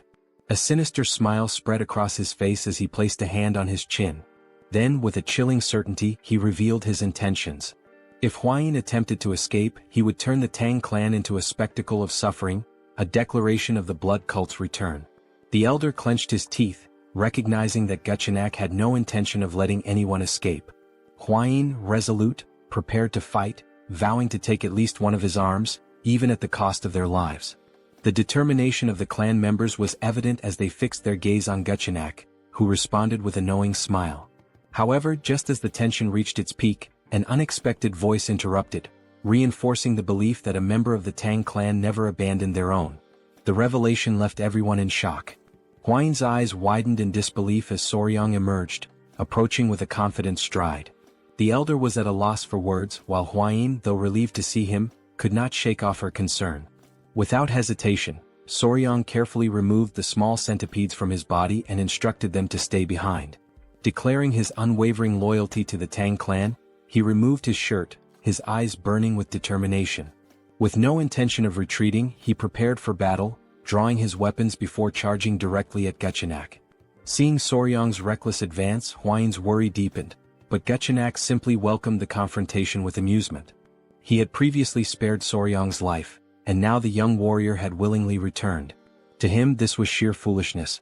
Without much effort, Guchenak seized Soryang by the neck, his eyes gleaming with cruel delight. With his grip tightening, he placed a hand on Soryang's abdomen, eager to taste his blood. Despite the pain, Soryang reacted swiftly, blocking the attack with his arm. However, Guchenak, reveling in his control, began to absorb Soryang's blood through his arm instead, causing an agonizing sensation to overtake him. Panic spread through Hwayin and Pai as they witnessed the scene. Without hesitation, Hwayin commanded the others to assist Soryang, but before anyone could reach him, Guchenak exerted his power. With a forceful stomp, he unleashed the blood-filled wave technique, shattering the ground beneath him and repelling all who approached. Pai and the others were thrown back, crashing violently onto the ground. Fortunately, Hwayin managed to react in time, catching Soryang as he lost consciousness. Meanwhile, Guchenak, now feeling invigorated, smirked in satisfaction. The hidden weapons thrown at him had been bothersome, but thanks to Soryang, he had dealt with them all at once. Hwayin, filled with desperation, held Soryang close, attempting to wake him. Observing the situation, Guchenak decided to grant Soryang a swift and painless death. However, as Hwayin refused to accept this fate, Soryang suddenly coughed, slowly regaining consciousness. His awakening startled Guchenak, whose expression twisted into one of confusion and horror. Drool dripped from Guchenak's mouth as he demanded an explanation. His hair began to fall like scattered leaves, his youthful vigor fading as his body rapidly aged. A growing fear overtook him as he realized the cause, a potent energy-dissipating poison. Strength drained from him and his limbs trembled as the truth set in. This should have been impossible. The cult's internal energy techniques were designed to resist such poisons. Panic consumed him. He clutched his face, unable to comprehend how this had happened. The reality of his weakening body was undeniable, and he demanded to know Soryang's true identity.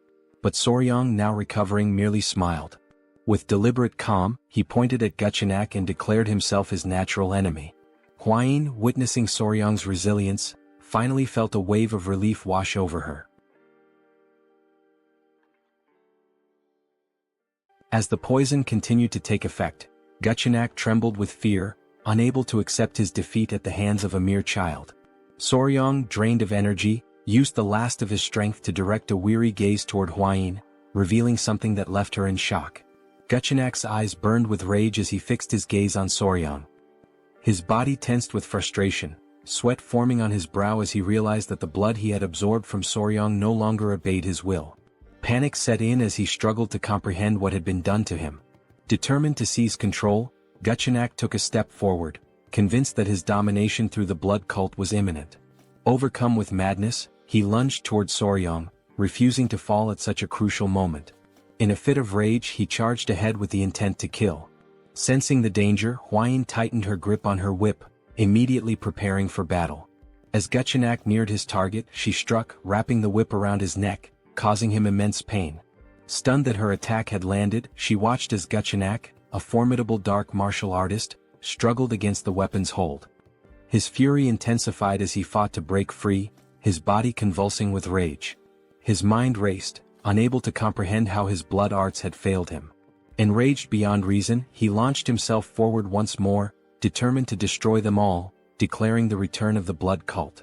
Hwayin, alarmed by his relentless pursuit, clenched the whip tighter. With a fierce determination, she acted swiftly, severing Guchenak's head in a single decisive motion. His lifeless body collapsed as his severed head landed nearby. The sight filled P with confusion at first, but as realization dawned, a victorious smile spread across his face. With Guchenak defeated, the elder of the clan rushed toward Soryang and Hwayin, concerned for their well-being. The members of the clan erupted in celebration, their leader having vanquished the elder of the blood cult. Hwayin, still processing the events, turned to Soryang, questioning how he had managed to weaken such a powerful enemy. When he addressed her in a way that caught her off guard, a blush of embarrassment crept onto her face. Despite his weakened state, Soryang maintained a smile, but the toll of the battle was evident. Dark circles shadowed his eyes and sweat dripped from his forehead. As he spoke of needing to be bitten by a tiger-striped water snake to counteract the poison, Hwayin grew frantic, unable to make sense of his request. His face had turned pale, prompting her to recall that such snakes carried no venom. Without hesitation, she commanded the clan members to retrieve an antidote. Hours later, Soryang regained consciousness, his body still weak. Confusion filled his mind as he found himself in an unfamiliar place. The great patriarch, observing him closely, advised him to remain still. Hwayin, also present, noted his condition with a mix of relief and concern. Soryang lay face down, unable to move, his confusion deepening as he questioned his predicament. The great patriarch channeled his energy into Soryang's back, aiding his recovery. As he learned that 10 days had passed since he collapsed, Soryang was left in shock. Hwayin, with a grateful expression, acknowledged that his actions had allowed her to defeat their formidable foe. She explained how his condition had been dire, and without the timely return of the great patriarch, the situation would have been disastrous. The memory of being bitten by a snake in his past life resurfaced in Soryang's mind, sending a shiver of fear through him. With the treatment complete, the great patriarch assured him that he would recover. With Hwayin's help, Soryang managed to sit up and expressed his deep gratitude. The great patriarch then studied him carefully before deciding it was time to discuss something important. Placing his hands on Soryang's shoulders, he questioned whether the tiger-striped water snake truly possessed venom and sought to understand how Soryang had managed to defeat the elder of the blood cult. As Hwayin grew anxious and urged her grandfather to remain calm, Soryang, still feeling the lingering effects of the poison, prepared to explain everything. With a calm expression, Soryang raised 2 fingers and explained that the tiger-striped water snake possessed 2 types of venom, one located in its mouth and the other produced by venom glands at the back of its neck. Hwayin and the great patriarch, seated near his bed, listened with growing curiosity, as this was information previously unknown to them. Soryang continued, stating that these snakes were naturally shy and typically avoided humans, and their fangs were too small to be easily noticed. In fact, it was not until the 1980s that people discovered their venomous nature. The Great Patriarch, quick-witted as ever, immediately connected this revelation to the dissipation of the Elder of the Blood Cult's internal energy. However, he hesitated, recalling that the blood cult had long been known for its resistance to toxins. Soryong, turning toward him, clarified that while it was only a hypothesis, he believed that the Elder's energy loss had resulted from exposure to the snake's venom. He elaborated that the primary component of the venom was hemotoxin, a hemorrhagic toxin capable of destroying red blood cells, blood vessel linings and tissue cells. He then posed a crucial question. What would happen if cultists who relied on blood for their martial arts were exposed to such a substance? The success of his plan became evident. Resting his hand under his chin, Soryong speculated that the cultists' blood, the very core of their strength, had likely been altered, leading to their downfall. He also revealed that although little known, the tiger-striped water snake's venom was 5 times more potent than that of a viper. If enhanced with Yin energy, it became a lethal weapon. Upon hearing this, the Great Patriarch's eyes widened in shock, and a cold sweat formed on his brow. The realization that such a powerful venomous creature resided near Sichuan left him deeply unsettled. Huayin turned to Soryong with admiration, a smile forming as she acknowledged his incredible achievement. The Great Patriarch then cleared his throat, drawing their attention. Crossing his arms, he recalled that the Elder of the Blood Cult had referred to Soryong as the nemesis of heaven, his natural enemy. The title made Soryong uneasy as it sounded overly dramatic, almost like something from a high school fantasy. Embarrassed, he pulled the blanket over his face, looked away and blushed. Witnessing his reaction, Huayin and her grandfather placed reassuring hands on his shoulders, affirming that the title was fitting given how he had managed to seal the Elder's martial arts completely. The Great Patriarch's expression then shifted to one of gratitude as he sincerely thanked Soryong for protecting his family. However, his gratitude soon turned into anger as he clenched his fist, unable to comprehend how the blood cult had dared to attack in his absence. With gritted teeth, he vowed to eradicate them entirely. Both Soryong and Huayin remained silent, their expressions serious. The Great Patriarch insisted that the blood cult must be completely destroyed, a sentiment Soryong fully agreed with. Now that their weakness had been discovered, the next step was to gather a significant quantity of venom from the tiger-striped water snakes. A fiery determination filled Soryong's eyes as he recalled Guchenak and his subordinates, viewing them as nothing more than pests that needed to be exterminated. Since the reappearance of the blood cult, the Tang clan had been in a state of emergency. Many warriors had been wounded and some had lost their lives. A message was tied to the leg of a messenger pigeon, which was then released into the sky. The Great Patriarch had sent it, summoning Murim's allied orthodox factions to the Tang clan to assist in the upcoming battle. Despite the minimal casualties considering they had faced an enemy at the pinnacle of martial arts, the Great Patriarch's expression darkened at the thought of the blood cult plunging Murim into chaos once more. The cult had never been satisfied with merely abducting victims to drain their blood. 30 years prior, they had carried out a massacre that cemented their status as sworn enemies of Murim. The severity of the situation weighed heavily on him. While Soryong remained lost in thought, the Great Patriarch placed a firm hand on his shoulder, pulling him back to the present. A confident glint appeared in the Elder's eyes as he stated that this time, the situation was different. Soryong's curiosity was piqued and he turned to listen. The Great Patriarch then revealed the reason behind his confidence. The Sichuan Tang Clan was now the natural enemy of the blood cult. Hearing this, Soryong's expression twisted in frustration, sweat forming on his brow as he struggled to determine whether his grandfather had said this intentionally. The Great Patriarch turned to Soryong with a knowing smile, confirming his suspicions. Placing his hands behind his back, he spoke of a request, asking if Soryong would be capable of fulfilling it. With curiosity, Soryong immediately agreed, especially if it concerned the clan, vowing to do his best. The Patriarch's expression grew serious as he revealed that members of the Murim alliance would soon arrive, including their military forces. He had decided to present them with the poison that Soryong had discovered, now that the blood cult's weakness had finally been uncovered. Soryong's eyes widened in surprise before he respectfully clasped his hands and, with a smile, expressed his agreement, believing it was for the greater good. Seeing this, the Great Patriarch smiled, having anticipated Soryong's response. Just as Soryong was about to leave, the Patriarch mentioned something that would bring him great joy. Curious, Soryong turned back, eager to hear the news. With a warm smile, The patriarch announced that the modifications to the Hall of 10,000 Poisons had been completed and that, from that moment forward, Soryong would be officially responsible for managing it. A surge of joy overtook him, and he clenched his fists in excitement, already envisioning himself surrounded by poisonous creatures. His eyes sparkled with enthusiasm. The patriarch also added that, as per Soryong's suggestion, a sunlit pavilion had been prepared, a crucial step for properly raising tiger-striped water snakes. Interlacing his fingers, Soryong grew even more excited, determined to think of this as a duty for Murim's benefit and to give his best effort. As the messenger pigeon soared into the distance, hours passed before Soryong finally arrived at the Hall of 10,000 Poisons. Upon seeing it, his jaw dropped in amazement. It was magnificent, guarded by 2 sentries at the entrance. Walking toward the door alongside Hwayin, he noticed a particular room labeled the Toxic Creature Garden. Hwayin's attention immediately fixated on it, and confusion flickered across her expression.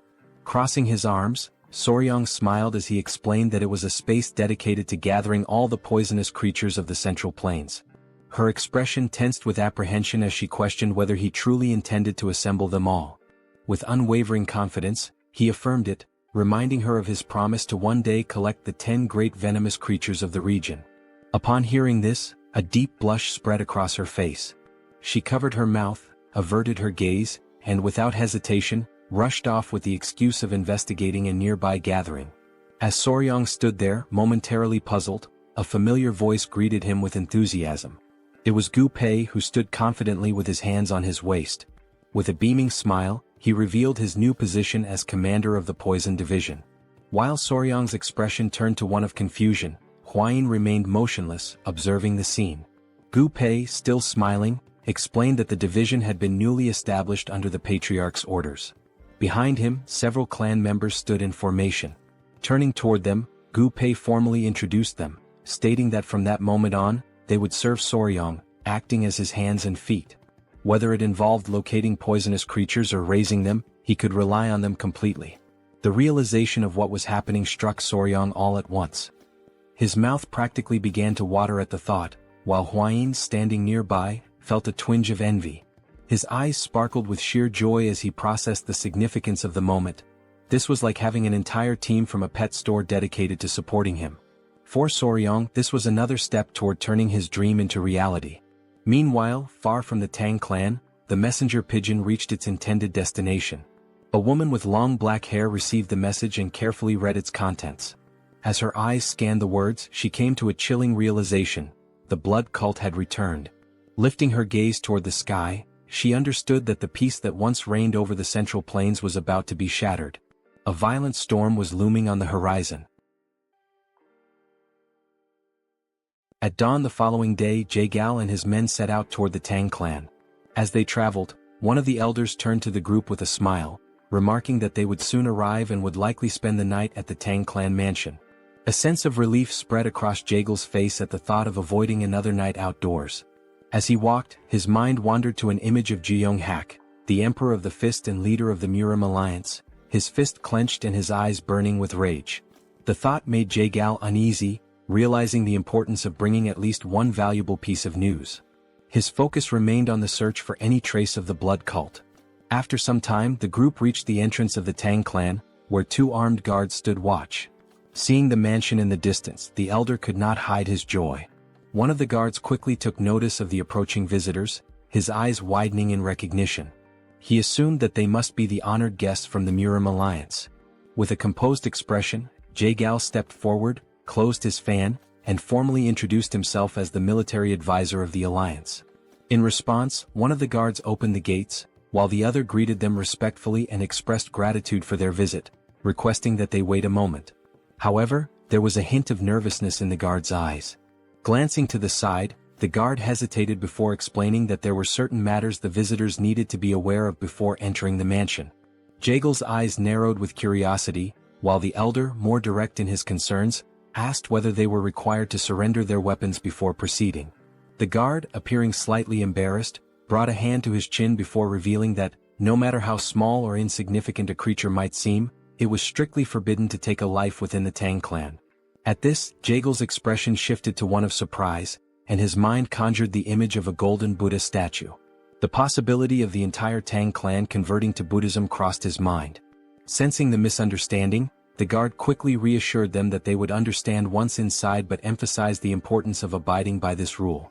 Upon hearing this, Jae-gal and the elder became solemn. Before they could discuss the matter further, a familiar presence approached. The newcomer was visibly pleased by the arrival of the military advisor. Jae-gal's eyes widened slightly in recognition before a smile formed on his face. The ones greeting him were Hwain and Soryang.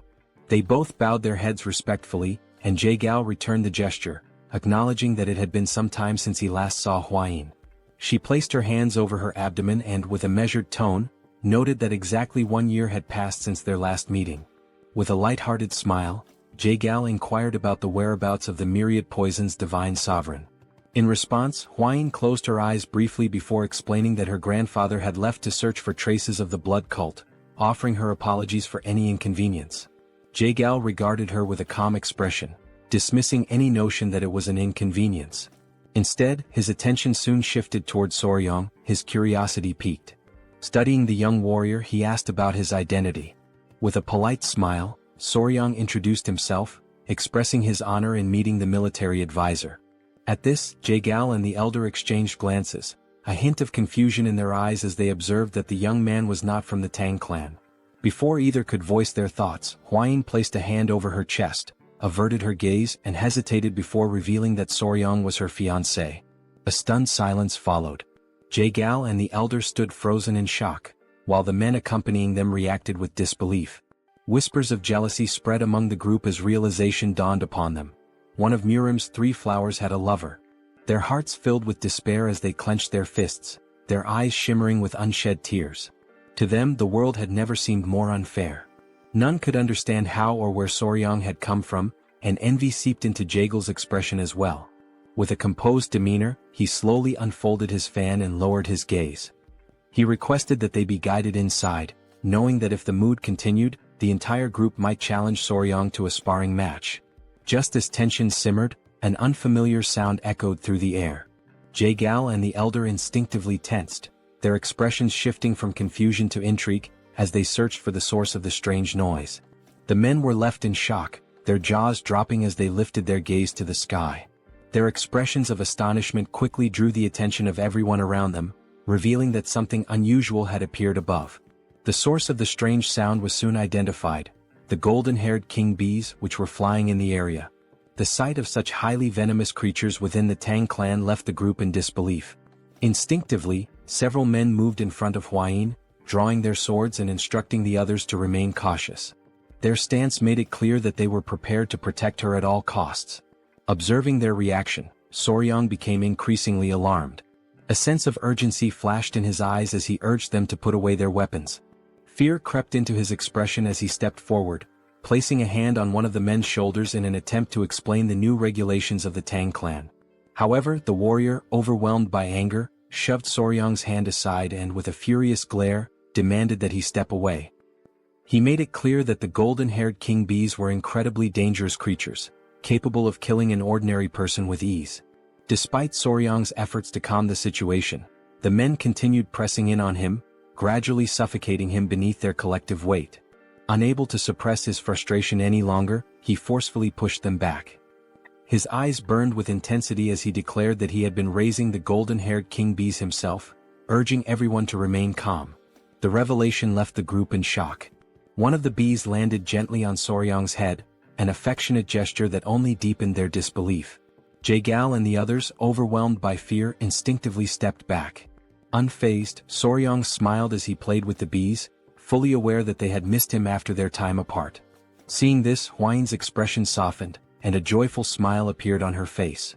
Meanwhile, the bees turned their attention toward Jae-gal and his men, who were still struggling to process what they had just witnessed. Soryang, maintaining his calm demeanor, stroked one of the bees and gently reassured them not to sting the guests. One of the warriors, watching in stunned silence, broke into a nervous sweat upon realizing that Soryang was treating these lethal creatures as if they were harmless pets. Gradually, the tension in the group dissipated, and the young warriors regained their composure. With the situation now under control, Jae-gal and the elder accompanied Soryang and Hwain inside. As they walked, Jae-gal's thoughts remained fixated on Soryang. It was difficult to believe that this young warrior from Hainan Island had become the fiancé of the renowned poisonous flower. The realization that an outsider had managed to secure such a position within the Tang clan left him in a state of disbelief. As they strolled further, something caught Jaegel's attention. Nearby, two men were sitting and engaged in a heated argument.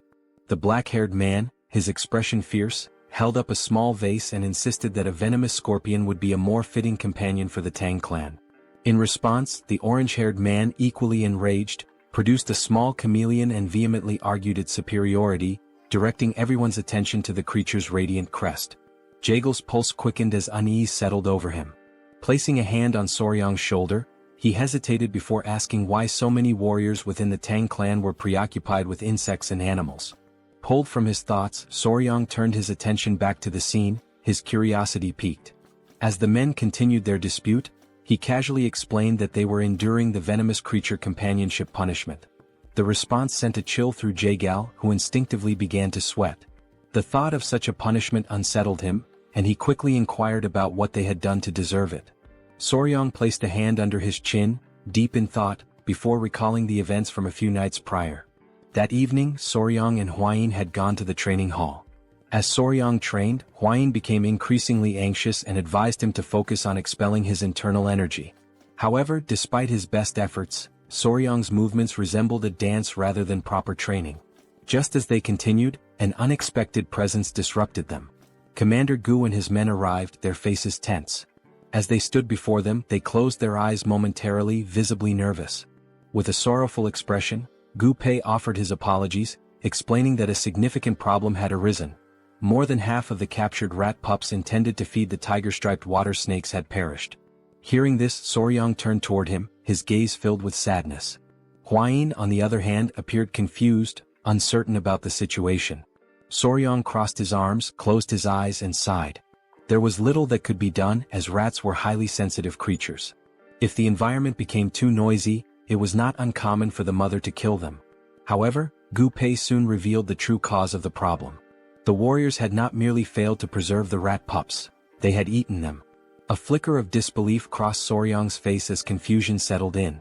Gu Pei continued, explaining that the men had consumed the young rats as snacks while drinking alcohol. The weight of this revelation left Soryang speechless. His eyes widened in shock, struggling to comprehend that the warriors had treated the rats as nothing more than side dishes to accompany their drinks. Soryang was overwhelmed by confusion, struggling to grasp the situation unfolding before him. Hwayin, arms crossed, turned her gaze toward Gu Pei and clarified the meaning of 3 screeches, a dish in which live baby rats were dipped in sauce and eaten. Embarrassment washed over Gu Pei as he lowered his head once more and apologized. Soryang, paralyzed by disbelief, attempted to make sense of what he had just heard. Hwayin stepped forward and scolded them, prompting Gu Pei to clutch his ears as he explained the reasoning behind their actions. Some of the poison handlers were from Hainan, and reminiscing about home had led to an unexpected turn of events, resulting in the warriors consuming the baby rats that had originally been captured to feed the tiger-striped water snakes.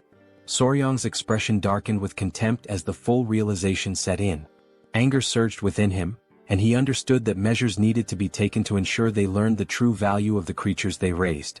It was through this incident that the Tang clan of Sichuan established the venomous creature companionship punishment and implemented a new set of rules. Back in the present, Soryang stood with his arms crossed, his gaze unwavering as he explained that each warrior was now responsible for raising a venomous creature. The warriors began to argue among themselves, their reactions varying, while Jaegal, unable to contain his unease, broke into a nervous sweat. The reason behind each warrior's association with a venomous creature had finally become clear to him. His curiosity intensified, and he focused his attention on Soryang, finding him increasingly fascinating. As Soryang observed the warriors with thinly veiled disdain, Jaegal came to a sudden realization. This young man was far from ordinary. When night fell, the great patriarch arrived, and the 3 of them sat together at a table for discussion. With a serious demeanor, the great patriarch recounted the series of events that had transpired. Jaegal, closing his eyes momentarily, smiled and remarked that Soryang must be the enigmatic young warrior whom the patriarch of the Tang clan had encountered on Hainan Island. The great patriarch studied him for a moment before smiling and inquiring about his thoughts on the Tang clan's most treasured possession. Jaegal expressed his admiration for Soryang, remarking that the term enigmatic hardly did him justice. He acknowledged the astonishing nature of the golden-haired king bees, further reinforcing his intrigue. Soryang, however, could not suppress a sense of nervousness at being the subject of such praise. Jaegel's expression shifted to one of grave seriousness. His mind lingered on a troubling matter: the complete lack of any clues regarding the blood cult.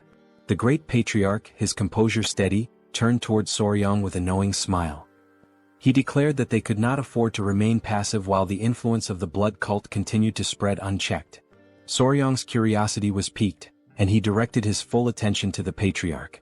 Without hesitation, the elder instructed him to retrieve something.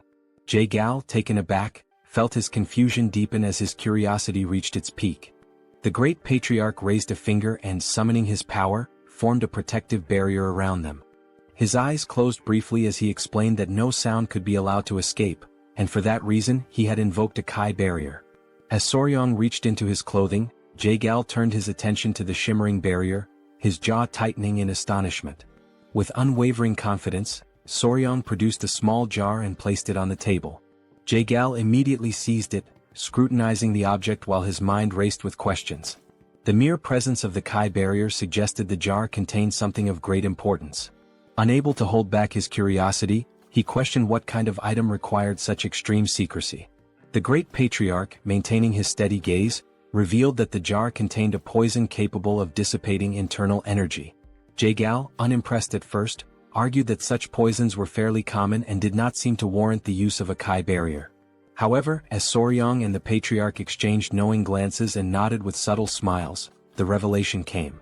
This particular poison had a unique property: it exclusively affected members of the blood cult. Jaegel's expression shifted instantly. His focus locked onto the jar and his eyes widened in shock. Panic surged through him as he slammed his hand against the table, demanding confirmation. The great patriarch, eyes closed in calm certainty, affirmed the truth of the claim. A deep, burning hatred flickered in Jaegel's gaze as his thoughts turned to the blood cult. The significance of this discovery could not be overstated. He recalled the brutal rebellion of 30 years prior, when their fiercest battles had been met with devastating setbacks.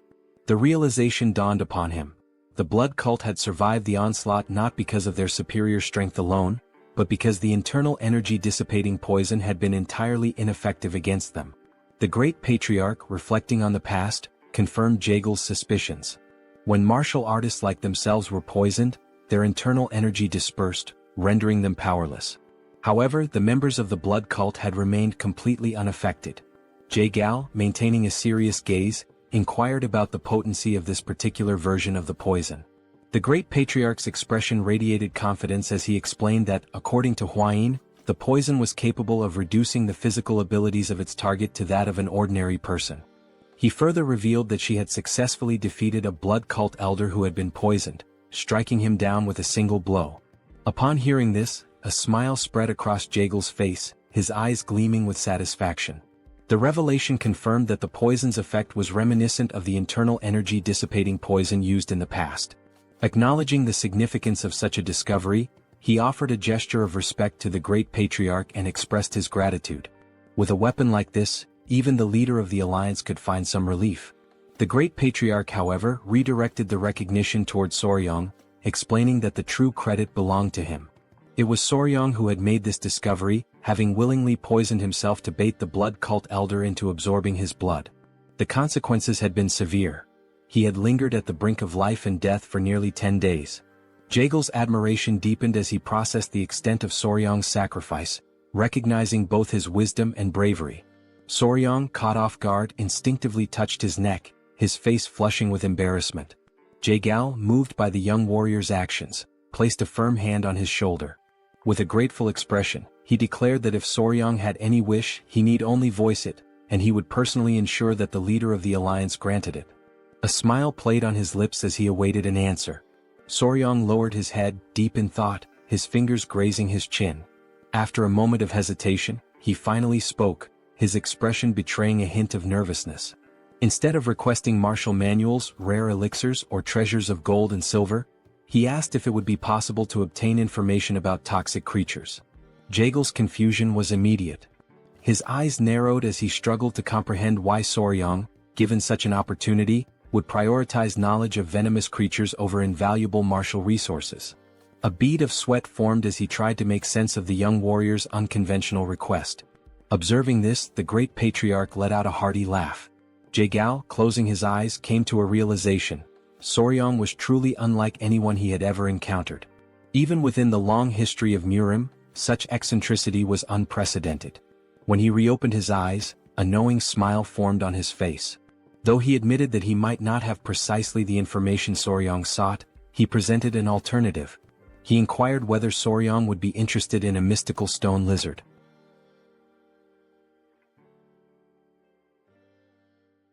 Jae-gal begins to recount how, during the day, they had arrived at a remote location on the island, where a majestic waterfall cascaded down the cliffs. Among them was Jae-gal's nephew, and he was the one who announced that they had finally arrived. They had reached Mount Gonga in Sichuan. His nephew, Cheon, remarked that it was exactly as their ancestors had described: the waterfall, the turtle-shaped rock, everything was identical. Furthermore, from that vantage point, they could also see the peak of Mount Gonga in the distance. Jae-gal stepped closer to the water, crouching down to touch it. Feeling its icy temperature against his fingers, he commented that this water undoubtedly came from the melting of the eternal snow, as it was extremely cold.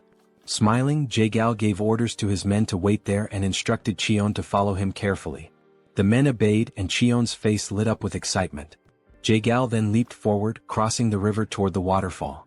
Determined not to be left behind, Cheon mirrored Jae-gal's movements, closely following him. After some time they finally reached their destination. Jae-gal placed his hand on a rock, waiting for Cheon to catch up.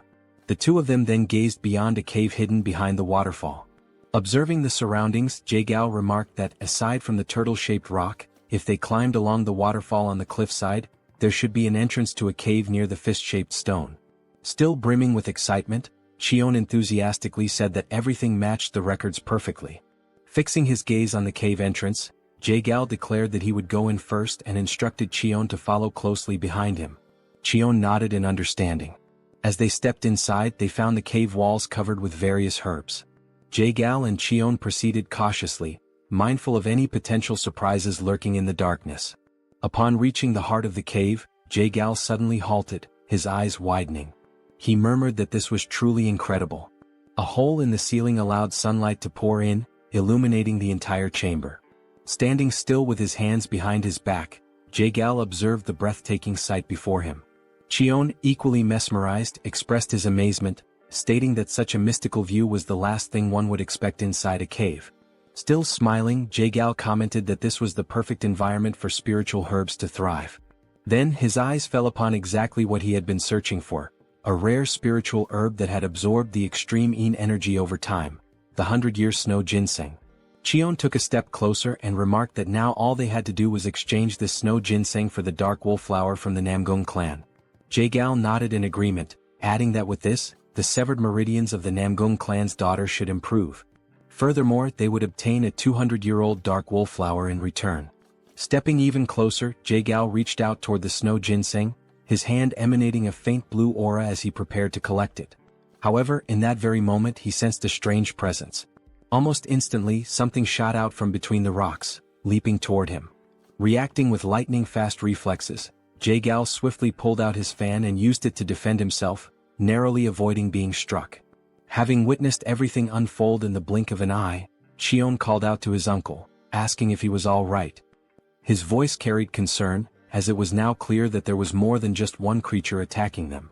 Amidst the flurry of movements inside the cave, Jae-gal reassured Cheon that he was fine but warned him to stay on guard, as these creatures were moving with astonishing speed. Seizing an opening behind Jae-gal, two of the creatures launched another attack. Sensing the danger, Jae-gal quickly turned around and blocked the strikes with his fan once more. But this time he noticed something unusual. These attacks carried a freezing effect as the tip of his fan was now coated in ice. Cheon approached and asked what was happening, but Jae-gal remained silent for a brief moment. Then he spoke, stating that this was a lizard. Cheon, puzzled, hesitated before asking if he had heard correctly.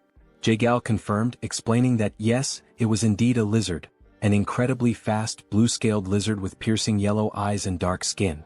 Returning to the present moment after hearing this story, Soryong questioned whether it was truly real, as naturally occurring blue lizards were extraordinarily rare. The great patriarch inquired whether these lizards were venomous and if Jae-Gao was certain that the situation was safe. Practically drooling with excitement, Soryong assured them that everything was fine and that they could leave it to him.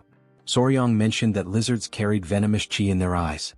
However, the great patriarch admitted that he had no idea what Soryong was talking about but trusted him nonetheless. Observing the entire exchange and Soryong's sheer enthusiasm, it became clear just how eccentric he was when it came to this particular subject. As night fell, Jae-Gao stated that if he came across any new information regarding toxic creatures, he would make sure Soryong was the first to know. The following day his father-in-law returned. Calling out for his son-in-law, he sought Soryong. Still seated in the same place, Hwayin welcomed him, while Soryong asked if something had happened. Approaching him, the patriarch suddenly pinched Soryong's cheeks, asking if he was all right. Soryong, somewhat confused, responded that he was fine, while Hwayin observed the entire scene, shocked by her father's reaction. Then Soryong revealed his arms, which were covered in snake bites. He casually explained that although he had woken up after 10 days with scars all over his arms, he was in fact alive. Upon hearing this, the patriarch's expression darkened, his anger igniting against those wretched bastards from the blood cult. It was only then that the patriarch realized he had completely forgotten something. Then he turned to Hwayin and shouted, asking if she was all right. Hwayin, realizing that she had been momentarily overlooked, responded that she was fine and asked him to calm down. She reassured him once more, emphasizing that she was truly fine because Soryong and all the family members had saved her. Seated in the background, the Grand Patriarch remarked that Soryong had done something truly remarkable. He recalled that after taking down the elder, Soryong had boldly declared the words, "Your natural enemy is me." Hearing this, the Patriarch's eyes gleamed with interest, while Soryong blushed in embarrassment. Hwayin, however, corrected the statement, saying that the actual phrase had been, "I am your natural enemy." Soryong, fidgeting with his fingers in a timid manner, admitted that it happened that way because his plan had worked so well. Thanks to that, they had been able to uncover the weakness of the blood cult.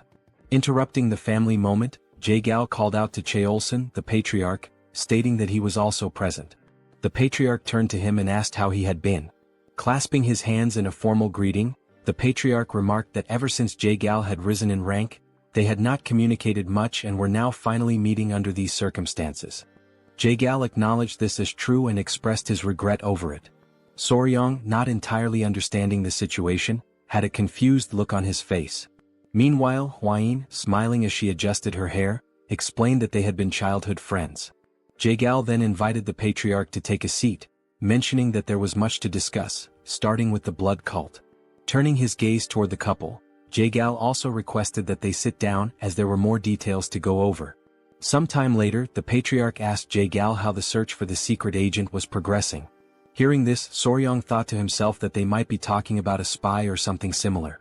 So he asked what kind of secret agent they were referring to.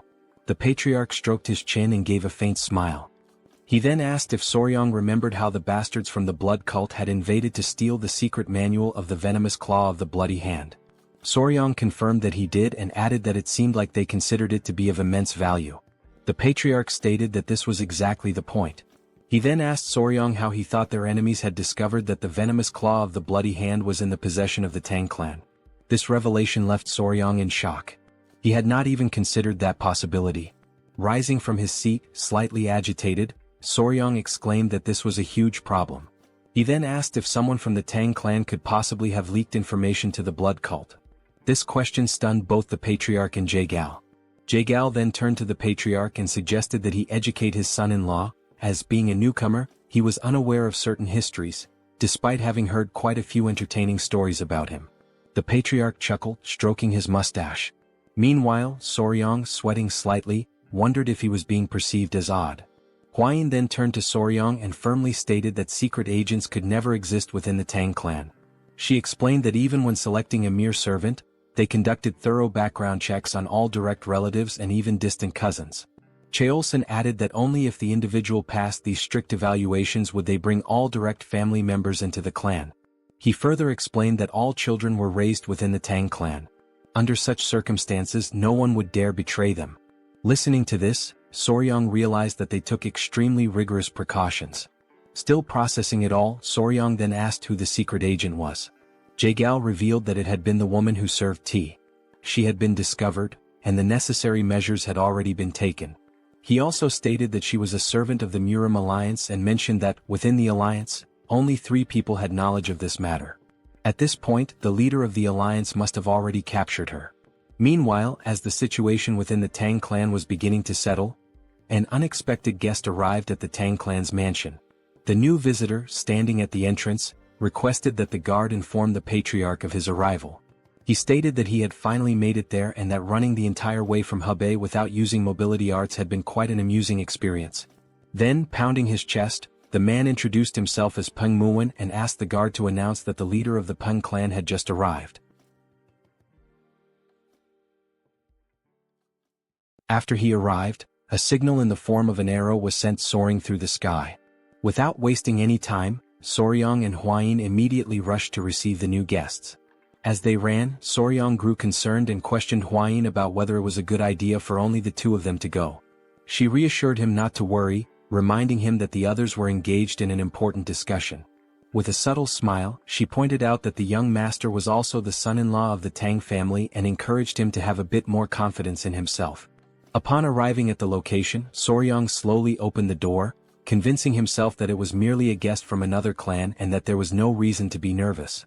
However, the moment his gaze landed on the newly arrived individuals, he froze in place, overwhelmed by the intimidating presence of the men standing before him.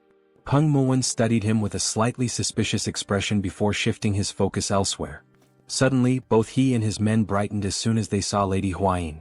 Their expressions softened with joy as she formally introduced herself and greeted the head of the Peng clan. Muwen commented on how much time had passed since their last meeting and admitted that he had barely recognized her, as she had been much smaller back then. Huayin, smiling, agreed, remarking that it had already been 5 years, a considerable amount of time. As Muwen observed Soryong standing beside Huayin, his expression shifted once more, and he questioned the identity of the man accompanying her. Still feeling nervous, Soryong respectfully clasped his hands together and introduced himself as Soryong, the son-in-law of the Sichuan Tang family. For a brief moment, Muwen seemed utterly perplexed by this statement. Without warning, Muwen reached out and pinched Soryong's cheeks before turning to Huayin and asking if he was truly her fiancé. She confirmed with a straightforward, yes. Even after hearing her answer, Muwen remained skeptical, carefully studying Soryong's demeanor. The longer he stared, the more anxious Soryong became, his nervous sweat increasing as he struggled to maintain eye contact. Resting his hand on his chin, Muwen suddenly came up with an idea. Before Soryong could react, Muwen grabbed his baseball bat, seemingly wanting to verify something. Both Soryong and Huayin turned red at the unexpected action. After a moment of silence, Muwen burst into laughter and casually remarked that he had been wondering if Soryong was too young, but judging from down there, he was certainly a man. His words made Soryong's face flush an even deeper shade of red. Turning back to Huayin, Muwen praised her for finding a good partner, confidently stating that Soryong would become an incredible man in the coming years. Embarrassed, Huayin shyly covered her face, unable to hide her blushing cheeks. As laughter filled the air and Soryong remained awkwardly speechless, one of Muwen's men silently noted that the Hebei Peng clan truly had no regard for etiquette or formalities. Perhaps this was simply the leader's unique way of assessing Soryong. Deciding to roll with the situation, Soryong accepted the compliment and in his mind, acknowledged that a man recognizes another man. Muwen, still amused, let out another hearty laugh and commented that Soryong was unlike the useless heirs from other famous clans. With a firm pat on Soryong's back, Muwen officially introduced himself as the head of the Peng family, expressing his pleasure in meeting him. Huayin then called out to Peng, prompting him to ask if something was wrong. She inquired whether he had truly come all the way from Hebei to the Tang clan to offer assistance and, more importantly, how he had managed to arrive so quickly. At her question, Muwen's demeanor turned serious once again. He asked what kind of help was needed and whether something had happened to the Tang family. However, instead of giving a direct answer, he simply reached out and ruffled Soryong's hair, which in turn irritated Huayin slightly. Now joining the ongoing meeting with Jaegal, Muwen was brought up to speed on the recent events concerning the blood cult's appearance. However, Huayin quickly reassured him that the cult members had already been eliminated. Hearing this, Muwen sighed, regretting that he hadn't arrived a little sooner. At this point, Wilson, the patriarch, took his turn to speak, questioning why the leader of the Peng clan had traveled all this way. Muwen, slightly embarrassed, admitted that in his anger toward the blood cult, he had completely forgotten to mention the real reason for his visit. He then revealed that, in truth, he had come to seek the Tang family's assistance. His words piqued everyone's curiosity, and the patriarch promptly asked what kind of help he needed. Scratching his head, Muin internally complained about the unnecessary formalities, finding them a hassle. Without further ado, he suddenly shouted for her to be brought in, saying that she needed to greet her elders. One of the scar-faced men who had arrived alongside Muin immediately stepped forward and opened the door. Both Huayin and Soryang were stunned, sharing the same thought. Muin had spoken about her needing to greet the elders, yet the person who entered was a massive brute of a man. The towering figure stood before the table and in a gruff voice, stated that she needed to come down now to properly greet the leaders of the Sichuan Tang Clan. A small voice, coming from somewhere on the man's back, sleepily muttered that it was still too early. As realization dawned upon Soryang, he was left utterly speechless, shocked that no one had noticed this presence the entire time. Slowly, something began sliding down from under the man's cloak. And before anyone could fully process what was happening, a tiny girl, sucking on a lollipop, emerged before them. The room fell into stunned silence as everyone at the table stared at the child, unsure of how to react. Calmly, the little girl clasped her hands together in a respectful greeting and introduced herself as Peng Ying of the Peng family. Muin pulls the little girl close and states that she is his daughter. Soryang and Huayin watch from the background, completely frozen in shock. Both of them, utterly astonished, can only think that this must be some kind of genetic miracle because she is incredibly adorable. Meanwhile, Muin proudly boasts that they look very much alike. Now gently stroking his daughter's head, Muin explains that this child is the reason he came to the Tang family to ask for help. While she calmly nibbles on a biscuit, he continues, stating that she has been feeling somewhat unwell and asks if the Tang clan could take a look at her. Upon hearing this, both the patriarch and Soryang exchange uncertain glances, questioning what kind of illness it could be. Something then catches Soryang's attention. When he looks at her closely, he notices a faint aura surrounding the little girl as she continues to eat biscuit after biscuit with a calm expression. Time passes and now night has fallen.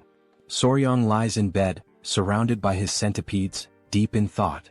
After hearing about and analyzing Ying's symptoms, they were still unable to determine the exact cause. As he absent-mindedly pinches the cheek of one of his tiny centipedes, he recalls Muin's explanation regarding his daughter's condition.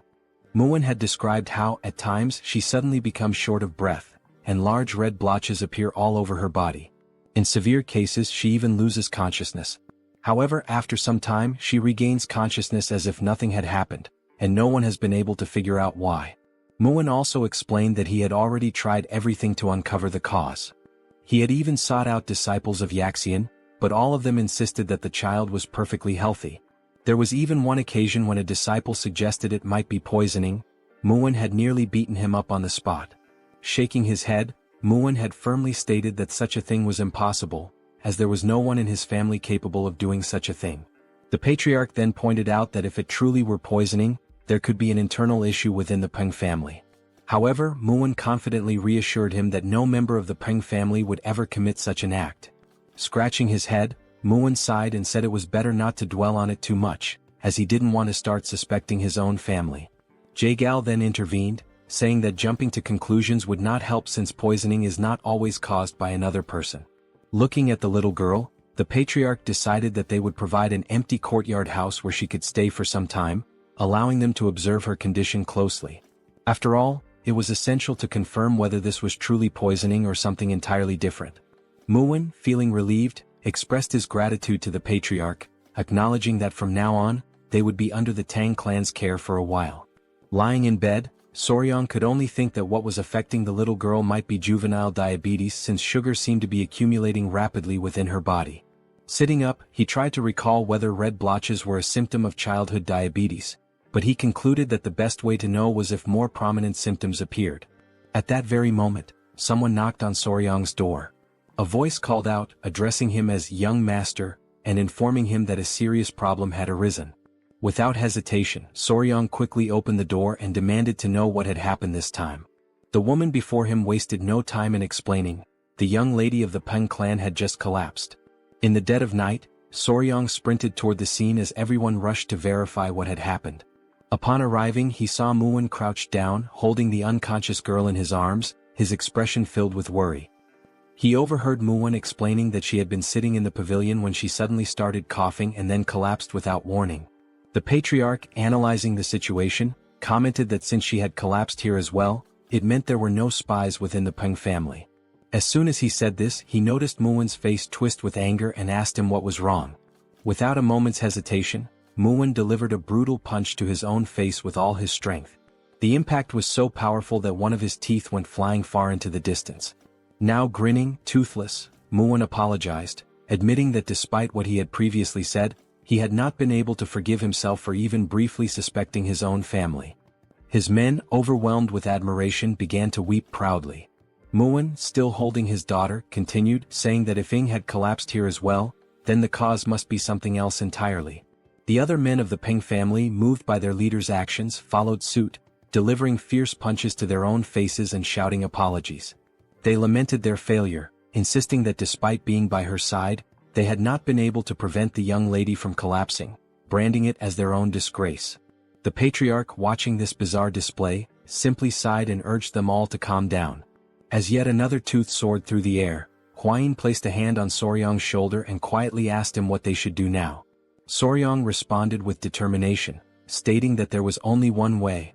In the background, Soryong suddenly raised his voice, calling for everyone's attention and urging them to remain calm above all else. He then confidently announced that there was a method to uncover the cause of her symptoms and at the same time, prove everyone's innocence. Both the patriarch and Muwen immediately turned to him, asking what this method was. With deliberate steps, Soryong slowly approached Muwen and the unconscious young lady, lowering himself to her level. The entire room fell into an uneasy silence, every person anxiously waiting for his next words. With a serious expression, Soryong finally declared that the first step was to remove all of the young lady's clothing. The room was instantly filled with shock. Huayin and the patriarch were left completely speechless, their faces frozen in sheer disbelief at the audacity of his statement. Meanwhile, Muwen's expression twisted into pure rage as he struggled to comprehend Soryong's intentions in attempting to undress his daughter. Holding his daughter in his arms, Peng asked Soryong to repeat what he had just said, while the patriarch observed the situation in silence, showing no reaction. At that moment, countless doubts raced through the young warrior's mind. And just as he was about to repeat his request to change the young lady's clothes, he was suddenly grabbed by his collar at a speed even he hadn't anticipated. Muwen, his heart burning with fury, demanded to know if he had truly just heard Soryong suggest removing his daughter's clothing. Just like that, out of absolutely nowhere. With no other choice and in utter desperation, Soryong pleaded with him to wait. Sensing the imminent danger, a baby centipede emerged from within Soryong's clothing, crawling out to assess the situation, but he quickly ordered it to go back inside. Observing the tense atmosphere, the patriarch stepped in, urging Muwen to calm down, as his son-in-law must have had something in mind. Huayin, noticing that Soryong was struggling to endure the pressure, also intervened, asking Muwen to at least listen to him first. Reluctantly, Muwen released Soryong's collar, but his anger had not yet subsided. His voice remained sharp, his words laced with irritation as he pointed out that Soryong had dared to suggest removing his daughter's clothing, who had not even reached adulthood yet. He demanded a proper explanation for such an outrageous statement. Now that the tempers had cooled slightly, Soryong took a deep breath and asked Lord Peng to remain calm and listen to him until the end. He then clarified that what he truly meant was that her clothes should be removed and replaced with different ones, as there was a strong possibility that something within her garments or personal belongings had caused her to faint. It was only then that Muwen finally grasped the boy's true intentions. Realizing his mistake and deeply irritated with himself, he clenched his fists, fully expecting to lose yet another tooth, as he begrudgingly admitted that he had doubted the young warrior's words. Soryong urged him to stay calm, pointing out that his daughter's sudden collapse must have left him shaken. Muwen, now grinning despite his missing tooth, expressed his sincere gratitude for Soryong's patience and understanding toward another person's mistake. Taking on a more serious tone, Soryong then firmly declared that, from this moment onward, the young lady would remain under the care of the Tang clan. Until further notice, all contact with the Peng clan would be strictly restricted. Muwen, visibly unsettled by this decision, immediately asked if that meant even he would be prohibited from seeing her. Soryong confirmed it without hesitation, stating that not even Muwen himself would be allowed. He then explained that if she exhibited the same symptoms while under his care, it would prove that the cause had nothing to do with the Tang clan. He elaborated further, explaining that this technique was known as controlled environmental adjustment, a method commonly used by breeders of insects, reptiles, and amphibians. Since animals cannot verbally express what is wrong, humans cannot immediately determine the exact cause of their ailments. Therefore, breeders systematically alter aspects of the animal's environment, such as their food, feeding bowls, and even their habitat, to pinpoint the specific factor causing their illness. Soryong stated that he would apply this method to diagnose the young lady, completely resetting her environment and gradually reintroducing elements to identify the trigger. All of this was to ensure that she would no longer faint without understanding the reason behind it. The patriarch noted that this process might take some time, but he was confident that they would be able to uncover the root of her condition. He then praised his son-in-law for coming up with such a thoughtful solution. Hearing this, Soryong became visibly flustered, while Muin simply nodded in understanding. Then, with tears welling up in his eyes, Muin, his voice heavy with emotion, begged them to take good care of his daughter. Soryong smiled, pounded his chest confidently, and assured him that he could leave it to him. In his mind, he thought that after raising countless creatures, taking care of a little girl should be nothing in comparison. However, Soryong had not anticipated what happened next. Unlike the creatures he had raised, the child, being entirely different from them, began to cry. Minutes passed, yet the little girl still hadn't stopped crying, and he had absolutely no idea what to do. From the moment she had regained consciousness, she had burst into tears and had not stopped since.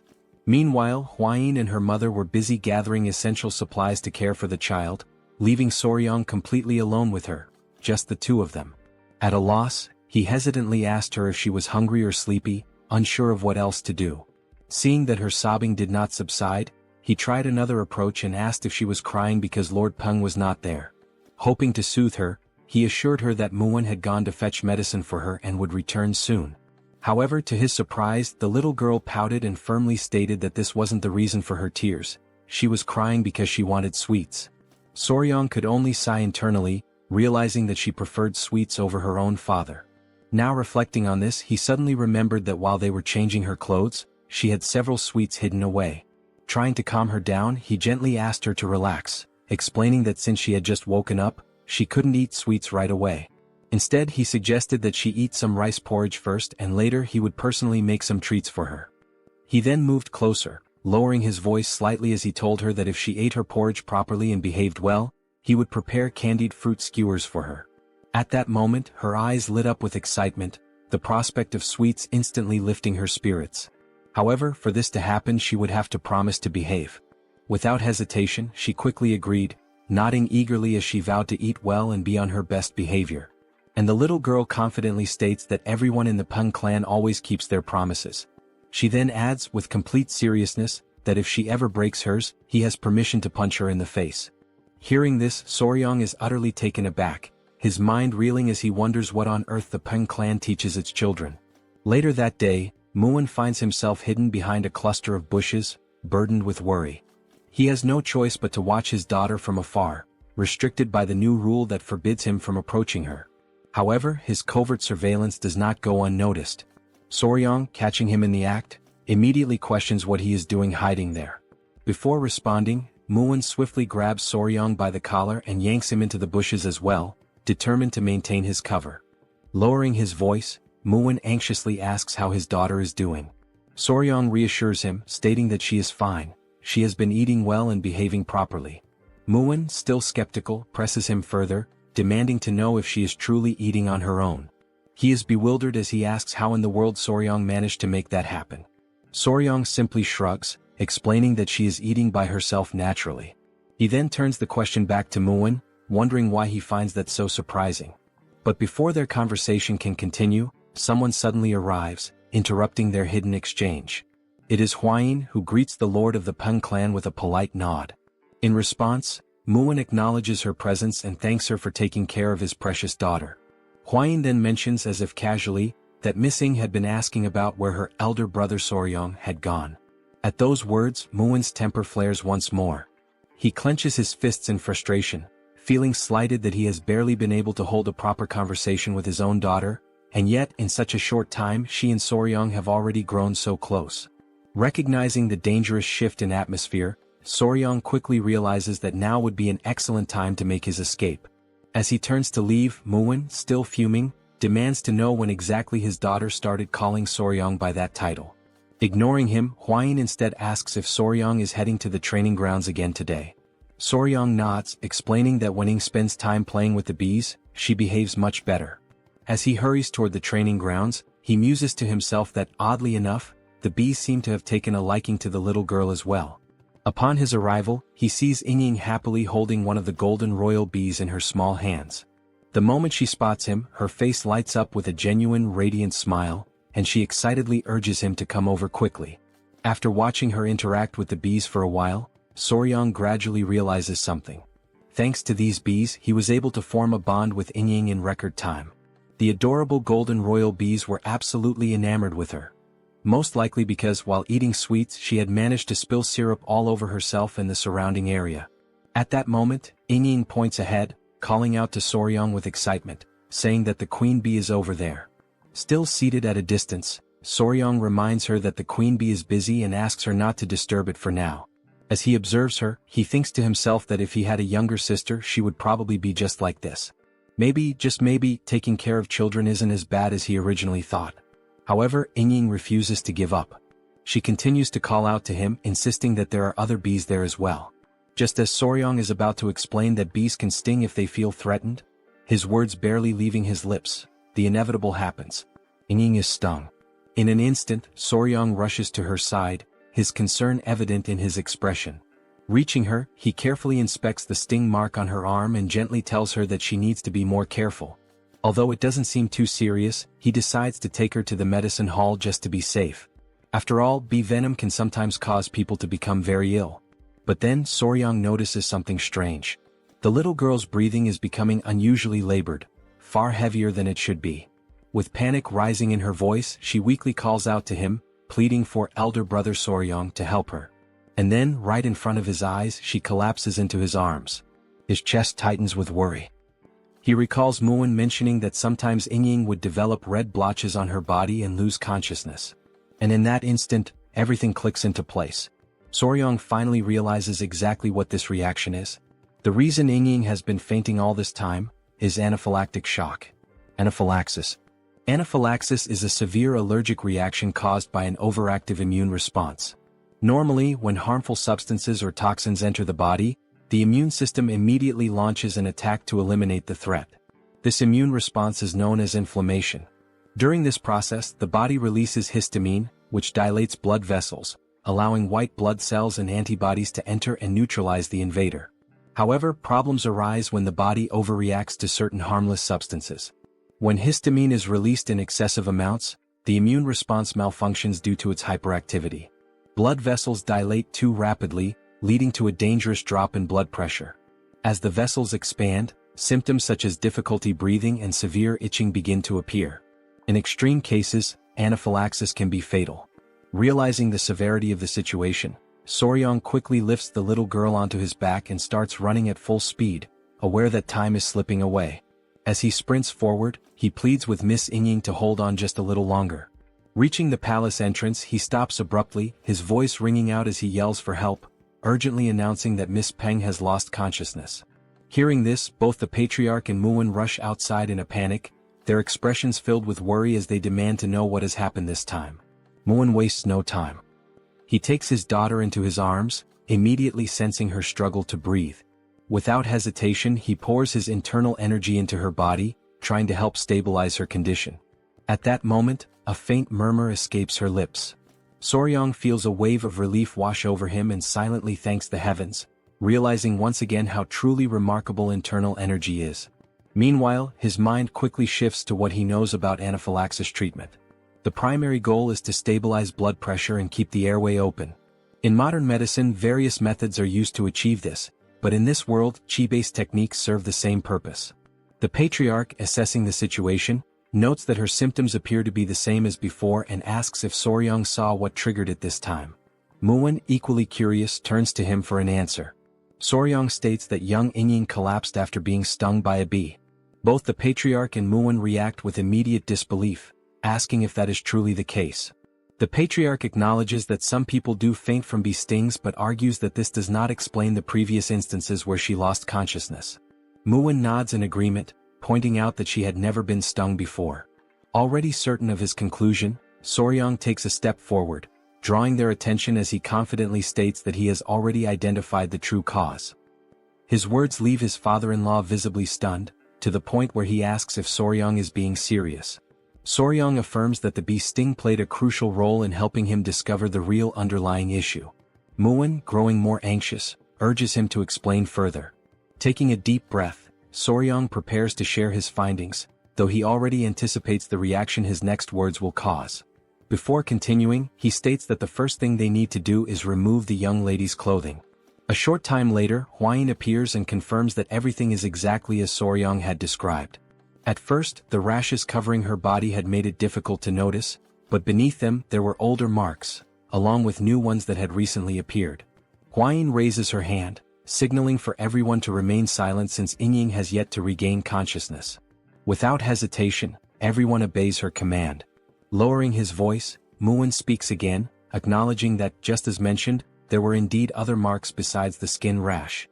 His voice tightens as he demands to know why his daughter has been fainting all this time. Soryang calmly explains that this time, the cause was bee venom poisoning. Muin furrows his brows, unable to comprehend. The previous episodes were not caused by bee stings. After all, a bee sting is not something that would go unnoticed. With his confusion deepening, he questions Soryang, asking how he can be so certain that the culprit is bee venom. The young warrior, fully aware of Muin's concerns, acknowledges his reasoning before firmly stating that there is no doubt. The symptoms Inying displayed are a textbook case of anaphylaxis triggered by bee venom. At that moment he realizes what must be done next. He must search the records and identify another creature, one with venom similar to that of a bee. Something that contains melittin or peptides capable of inducing swelling and respiratory distress. Recalling that Hebei, China has a temperate continental climate, the venomous creatures in such a region would likely include certain snakes, scorpions and ants. Still lost in thought, Soryang quickly rules out snakes and scorpions. Instead, he tries to determine where she could have been repeatedly stung by a particular creature. Somewhere she frequents and something she does often. And then it hits him. Eating sweets. Soryang remembers that Hwain had shown him that Inying had hidden pockets to store candies. Now, with a confident smile, he states that he has finally found the answer. He declares with certainty that the cause is bee venom, assuring everyone that they can trust his conclusion. Hwain, however, remains doubtful. After all, Muin had already stated that his daughter had never been stung by a bee before. Soryang then explains that the people of the Tang clan surely understand that venom does not affect everyone the same way. For some, even the prick of a needle could be fatal, while others could withstand 10 times that amount without any issue. The patriarch nods, turning to Muin and acknowledging that, in a way, his son-in-law is correct. The same venom can have different effects on different individuals. Soryang continues, emphasizing that Inying is particularly sensitive to bee venom. One thing is clear, she is vulnerable to it. However, if there were no bees in her home, that leaves only one possibility. Hearing this, Muin grows even more intrigued and asks what that possibility could be. Soryang answers confidently, stating that it is indeed a bee, but a very special kind. Sometime later, as night falls, everyone is gathered near a particular area, their expressions tense. Hwain holds up a lantern, casting light over the scene. Still skeptical, Muin questions whether Soryang is truly certain. Without hesitation, Soryang confirms that he is. He then asks Hwain to illuminate the area more clearly, and she immediately complies. As the light reveals the ground, they see several ants feasting on one of Inying's sweets. While they eat, one of the ants suddenly bites another. With 2 wooden sticks, Soryang carefully lifts the aggressive ant by its head, holding it up for everyone to see. He confidently announces that this little creature is the culprit. However, confusion spreads among the group. They hesitate, unsure if what they are looking at is truly an ant, or perhaps something else entirely. Bringing the creature closer for inspection, Soryang points out that, at first glance, it resembles an ant. But upon closer analysis, it is actually a collateral relative of bees. To prove his point, he directs their attention to the creature's large, menacing stinger at the end of its body. At that moment, they finally understand what he meant by collateral relative.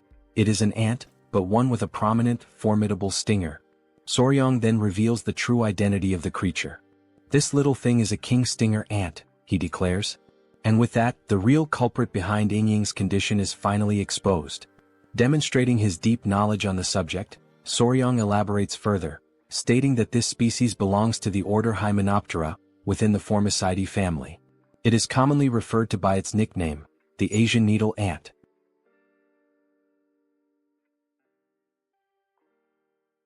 A detailed description of the giant stinger ant appears, outlining its classification within the insect order, its family, and its genus within the category of ants. Then, the central question that has been lingering all this time finally arises: can an ant really have a stinger similar to that of a bee? The answer lies in evolution. These stinger-bearing ants evolved from the same ancestors as wasps. Thus, even after countless generations, they have retained many characteristics of their wasp lineage. For this very reason, scientific studies on the venom of ants and wasps have shown that patients who experience anaphylaxis from stinger-bearing ants also tend to exhibit the same severe reaction to wasp venom. The research supports this connection. In any case, Soryong suspects that he came to hunt down demonic insects that had entangled themselves with the Tang family and in doing so, ended up stinging Yingying. After all, the giant stinger ant preys on demonic insects. Furthermore, the marks left by the ant's sting resemble mere blemishes, making it nearly impossible to identify whether the young lady had been stung before.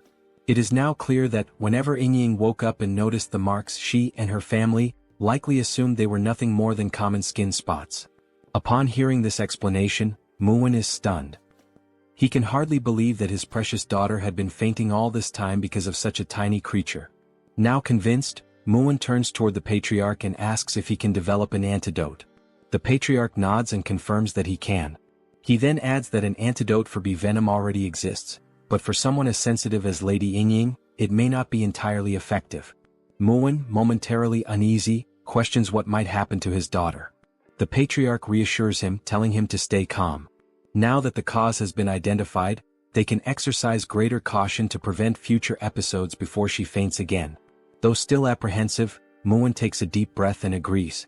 Now, turning his attention to Soryong, he acknowledges that he has not yet properly thanked him. He expresses his deep gratitude to the young warrior for everything he has done. Soryong offers a modest smile and returns the gratitude.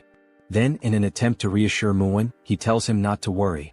Though the process will be slow, there is indeed a way to treat Yingying's condition. Murim, once again surprised, asks if there is truly a way to resolve this. Soryong confidently explains that the method is known as desensitization. Hwayin, standing quietly in the background, watches him intently, thinking to herself just how brilliant her companion is. Then, Soryong begins to explain the process in highly technical terms, leaving everyone completely lost in confusion. Realizing their bewilderment, he simplifies his explanation. In more straightforward words, he explains that small doses of bee venom must be administered to Yingying over time, gradually reducing her sensitivity to it. The process will require patience, but it is effective. At this, Hwayin suddenly frowns, visibly unsettled by the mere thought of deliberately poisoning the young lady, even if for treatment. Soryong reassures her, stating that while it will take time, once the process is complete, Yingying will no longer suffer allergic reactions to bee venom. Hearing this, the patriarch nods in agreement, saying that the approach makes sense. Even within the Tang family, certain training methods involve injecting small doses of poison to build resistance. Now filled with newfound hope, Murim eagerly asks again if this means that, once the treatment is complete, his daughter will no longer suffer from this condition. The patriarch, maintaining his composure, tells him that it will take time, but yes, it is very likely. At this, Murim breaks into the most genuine toothy smile he has shown thus far.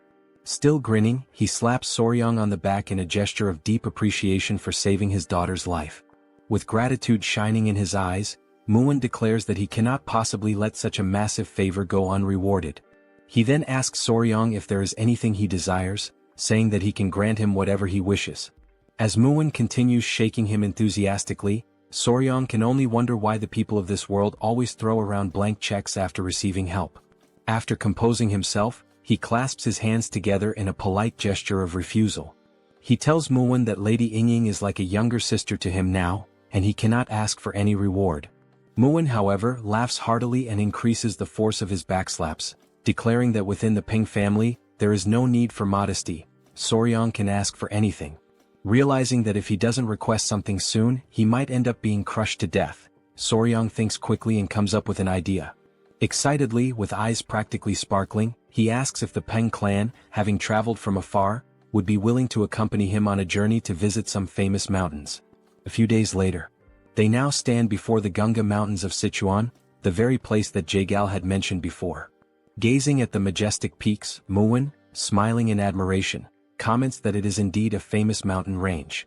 Soryang, standing beside him, agrees. He remarks that he has heard of the beautiful rock formations that can be found here. Hwayin approaches, adding that, according to the second military officer, this seems to be the right place. Soryang also nods in agreement but then poses an important question. How will they reach the cave behind the waterfall? Upon hearing this, Muin recalls something. He mentions that he has heard that Soryang recently learned the technique of light footwork. However, given that it is still new to him, he is likely unfamiliar with the technique known as flying swallow steps. However, Soryang questions what Muin is talking about, leaving Muin momentarily speechless. Instead of explaining, Muin grabs the young warrior by his clothing, declaring that he is far too lazy to put it into words, so he will demonstrate instead. Already anticipating what is about to happen, Hwayin's jaw drops in shock. With little effort, Muin hurls Soryang through the air as if he were making a perfect NBA three-pointer. Thanks to this unexpected maneuver, they reach the entrance of the cave much faster than expected. Muin bursts into laughter and, with a playful hint of irony, remarks that Soryang is quite fast. Hwayin quickly approaches, concern in her voice as she asks if her companion is all right. She then shifts her attention to their surroundings and acknowledges that, in any case, this really does seem to be the entrance to the cave, the hidden passage behind the waterfall. Still grinning, Muin declares that it is time to go inside, as there is sure to be something interesting within.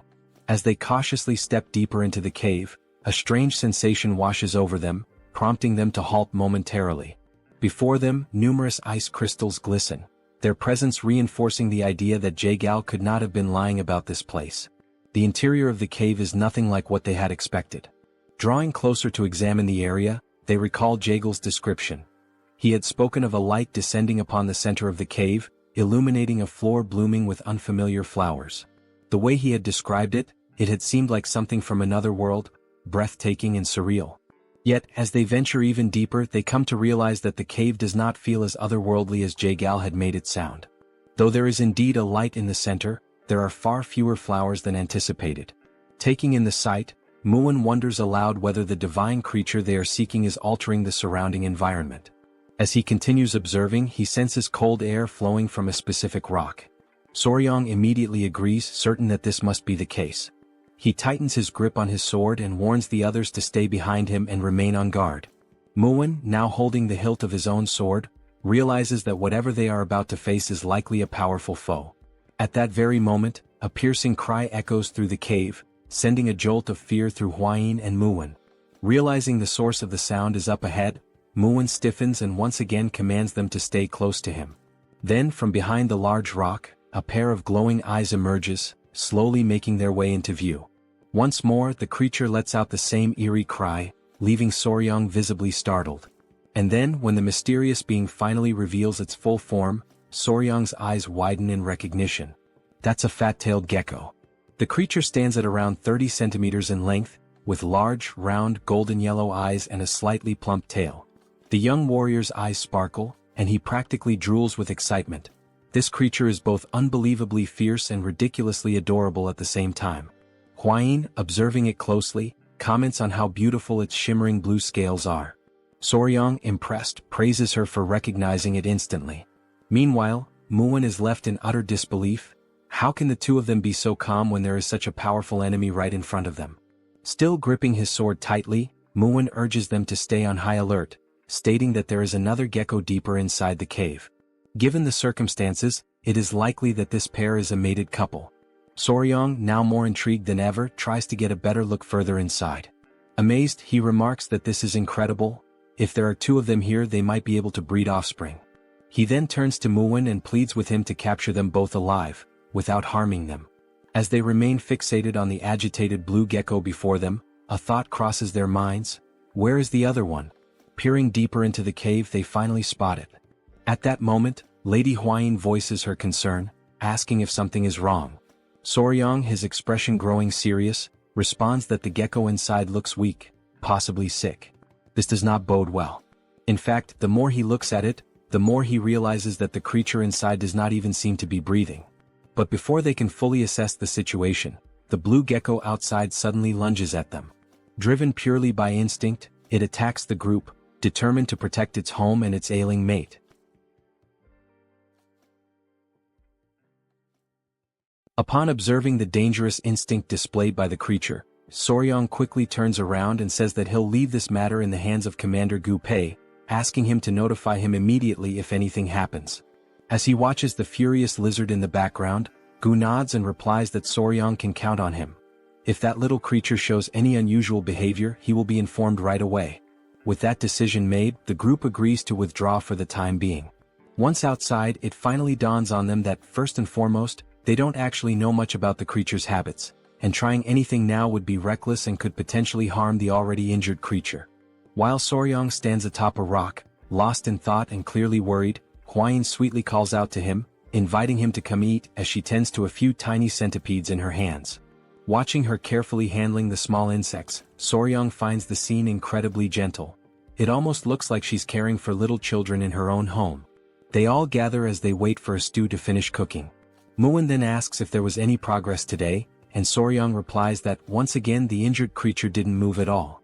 Muin adds that when he went to check on it earlier, it still didn't move, and wonders aloud whether a living being shouldn't at least eat or drink something. Soryong immediately agrees, but explains that geckos or lizards in general sometimes go without eating for days when they're under stress. In particular, fat-tailed geckos store energy in their thick tails, and if one isn't eating at all, it's likely surviving entirely off the stored energy. And given the current situation, they're reaching a point where a decision must be made, because they can no longer remain uncertain. The reason why the creature isn't moving needs to be investigated. Muin, somewhat energized by this, asks whether they'll be able to capture the geckos afterward, but Soryong clarifies that this isn't about capturing them for now, it's about figuring out where the injured one is hurt. He adds that it would be great if Muin could distract the standing gecko, allowing Soryong and Hwayin to approach the weakened one. This makes Muin slightly uneasy, but then the eyes of both Muin and the other Peng family men begin to gleam, and Muin suggests that it might be easier to just knock down the healthy one as well. That way they'd have both, the strong and the weak. But all Soryong can think is that if these men hit those little creatures with their muscles, they would surely die instantly. To lighten the mood, Soryong jokes that if Lord Peng hits them, even the rock dividing them from Jaegal would probably just drop dead on the spot. Muin bursts into laughter at the comment. As he gives a few overly strong pats on Soryong's back, Muin remarks that it's surprising Jaegal was pressured enough by such tiny creatures to retreat. He then agrees with Soryong, one hit from him would absolutely kill the geckos. Muin's expression grows serious once again, and he confirms whether they'll go with Soryong's gentle approach. The young warrior replies that it seems to be the best option. Using a small stick, Soryong begins drawing a rough map on the ground, explaining the plan step by step. First, Muin will lure the healthy gecko away, while Hwayin and Soryong will go examine the one that seems injured. Hwayin shifts a few small stones, explaining how the division of the venomous mist could help block the gecko's path, preventing it from getting to Soryong. Muin nods in agreement, saying this truly does sound like the most effective plan. Already clear on what needs to be done, Muin asks if there's anything else he should be cautious about, and Soryong simply tells him to be careful and keep the gecko far enough away so it doesn't get close to them. With a warrior's confidence, Muin pounds his chest and says they can leave it to him. He urges everyone to get moving, stating that his body is burning with anticipation and eager for action. He dashes off excitedly, while Soryong calls out for him to calm down and hold back some of that enthusiasm. As they watch him go, Soryong and Hwayin can't help but worry. If the gecko inside truly is sick, it may not have much time left. A few minutes later, they're already back inside the cave, standing in front of the gecko, who now sees them as a significant threat and is ready to strike. Soryong whispers that it's time to begin the plan, and Muin, both excited and lucky, responds that he understands. He draws the massive sword from his back, and a powerful aura surrounds him, leaving both Soryong and Gu Pei momentarily stunned and unsure of what might happen next. As Muin advances toward the gecko, flanked by his men, he reminds everyone to follow the plan, and the group shouts in unison, affirming they're ready. Sensing the danger closing in, the small gecko lets out a furious roar, its eyes glowing as it bares its fangs. Then the tiny creature leaps toward the group, leaving a trail of ice in its path. Muin deflects the attack with his sword, and exclaims that he hadn't expected so much power. As the creature begins swinging its tail repeatedly in fierce strikes, Muin admits that its attacks are indeed powerful, strong enough to qualify it as a first-class warrior of the Peng family. The small creature takes a few steps back and instinctively leaps forward once again to launch another attack. Recognizing this as a perfect opportunity, Muin smiles, seeing a clear opening. And just as the gecko strikes his sword, Muin redirects the creature slightly off course, creating the exact gap they needed. He shouts that this is the best chance they'll get. While the men stay surrounding the creature, the little gecko senses that something is wrong. Realizing the humans are trying to execute a plan, it lets out another roar, while the men desperately try to keep it from reaching Soryang and Huayin, who are focused on acting quickly while they still can. They approach the spot where the injured gecko lies, and immediately notice that everything around it is frozen solid. As Soryang looks more closely at the stone the creature is lying on, something about it makes him feel uneasy. Huayin gently asks if the gecko is truly injured, and Soryang replies that it seems to be, yes. As they continue observing, they realize that the tip of its tail is necrotizing, due to an incomplete shedding process. The gecko was unable to finish shedding its skin, and now even its eyes are filled with pus. Soryang says they need to treat it immediately, and Huayin, a bit alarmed, asks how they're going to do that without any medicine available. Soryang smiles and calmly replies that it's alright, he'll remove everything himself, which leaves Lady Huayin slightly annoyed. She recalls that lately, Soryang really seems to want to remove everything, but in this situation, it actually is the correct method. Sensing movement nearby, the sick gecko stirs, trying to see what's going on around it. Soryang slowly brings his hand closer to the gecko's head, speaking softly and reassuringly, telling the creature that everything is fine, and that he's going to treat it, kindly asking it to stay still. Once he holds the gecko, Soryang notices that it begins to calm down, and just like the queen bee from earlier, it seems to understand his words to a certain extent. As he holds the creature, he gently tugs on a bit of its skin and explains that, just like snakes, geckos also shed their skin. He even gives an example. Wild fat-tailed geckos tend to eat their own shed skin, which is why it's rare to find remnants of it lying around. Impressed by his knowledge, Huayin says that it's truly fascinating. Soryang pulls out a small knife, stating that the gecko's skin appears to be incredibly tough, and trying to remove it with bare hands wouldn't be effective. Carefully, he brings the blade near the creature, beginning to remove the dead skin from its body. Watching closely, Huayin puts her hand to her mouth and says it looks just like a precious gemstone. As we observe, Soryang begins peeling away the skin from the creature's back, and the blue color underneath is strikingly beautiful. He proceeds with great care, removing the skin from each of the gecko's legs, one by one. Seeing the exposed skin on the legs, Huayin exclaims that they look like adorable little gloves. She's reminded of the time when she was a YouTuber, and even back then videos of peeling or removal like this were trending and popular. Looking at the creature again, Soryang says that the most important part is still left, the head and the tail. Once more, he gently holds the gecko and says he needs to be especially careful with the eyes. Just as he had predicted, pus had built up inside the creature's eyes, and because it hadn't been properly removed, the inflammation caused the eyes to swell badly. With deliberate, slow movements, he begins removing all of the dead skin, working patiently until he successfully peels the skin off the gecko's entire face. Once everything has been taken off, Soryang gently asks the creature how it feels now, wondering if there's any improvement. At that very moment, Huayin gets visibly excited, because it's the first time she's seen the gecko open its eyes, and it no longer looks sick. Still holding the small creature, Soryang appears serious, and Huayin asks if something is wrong. He answers that yes, there is. He points to the tail, saying that he's trying to figure out what to do about it. It's clearly necrotizing. He adds that perhaps the only way to stop the necrosis is to cut the tail off entirely, but in the gecko's current weakened state, amputating the tail could very well kill it. At that moment, as they silently consider their options, they suddenly hear the voices of the men nearby, shouting for them to be careful. The men yell that they've lost sight of the other gecko, and as the couple turns around, there it is, ready to attack. Seeing that the creature is even more furious than before, Soryang is startled and begs it to calm down. He shouts in desperation, explaining that he's trying to help and treat its injured friend, even going so far as to point the knife toward the oncoming gecko. But in that exact moment, Soryang realizes that pointing the knife may have been a critical mistake.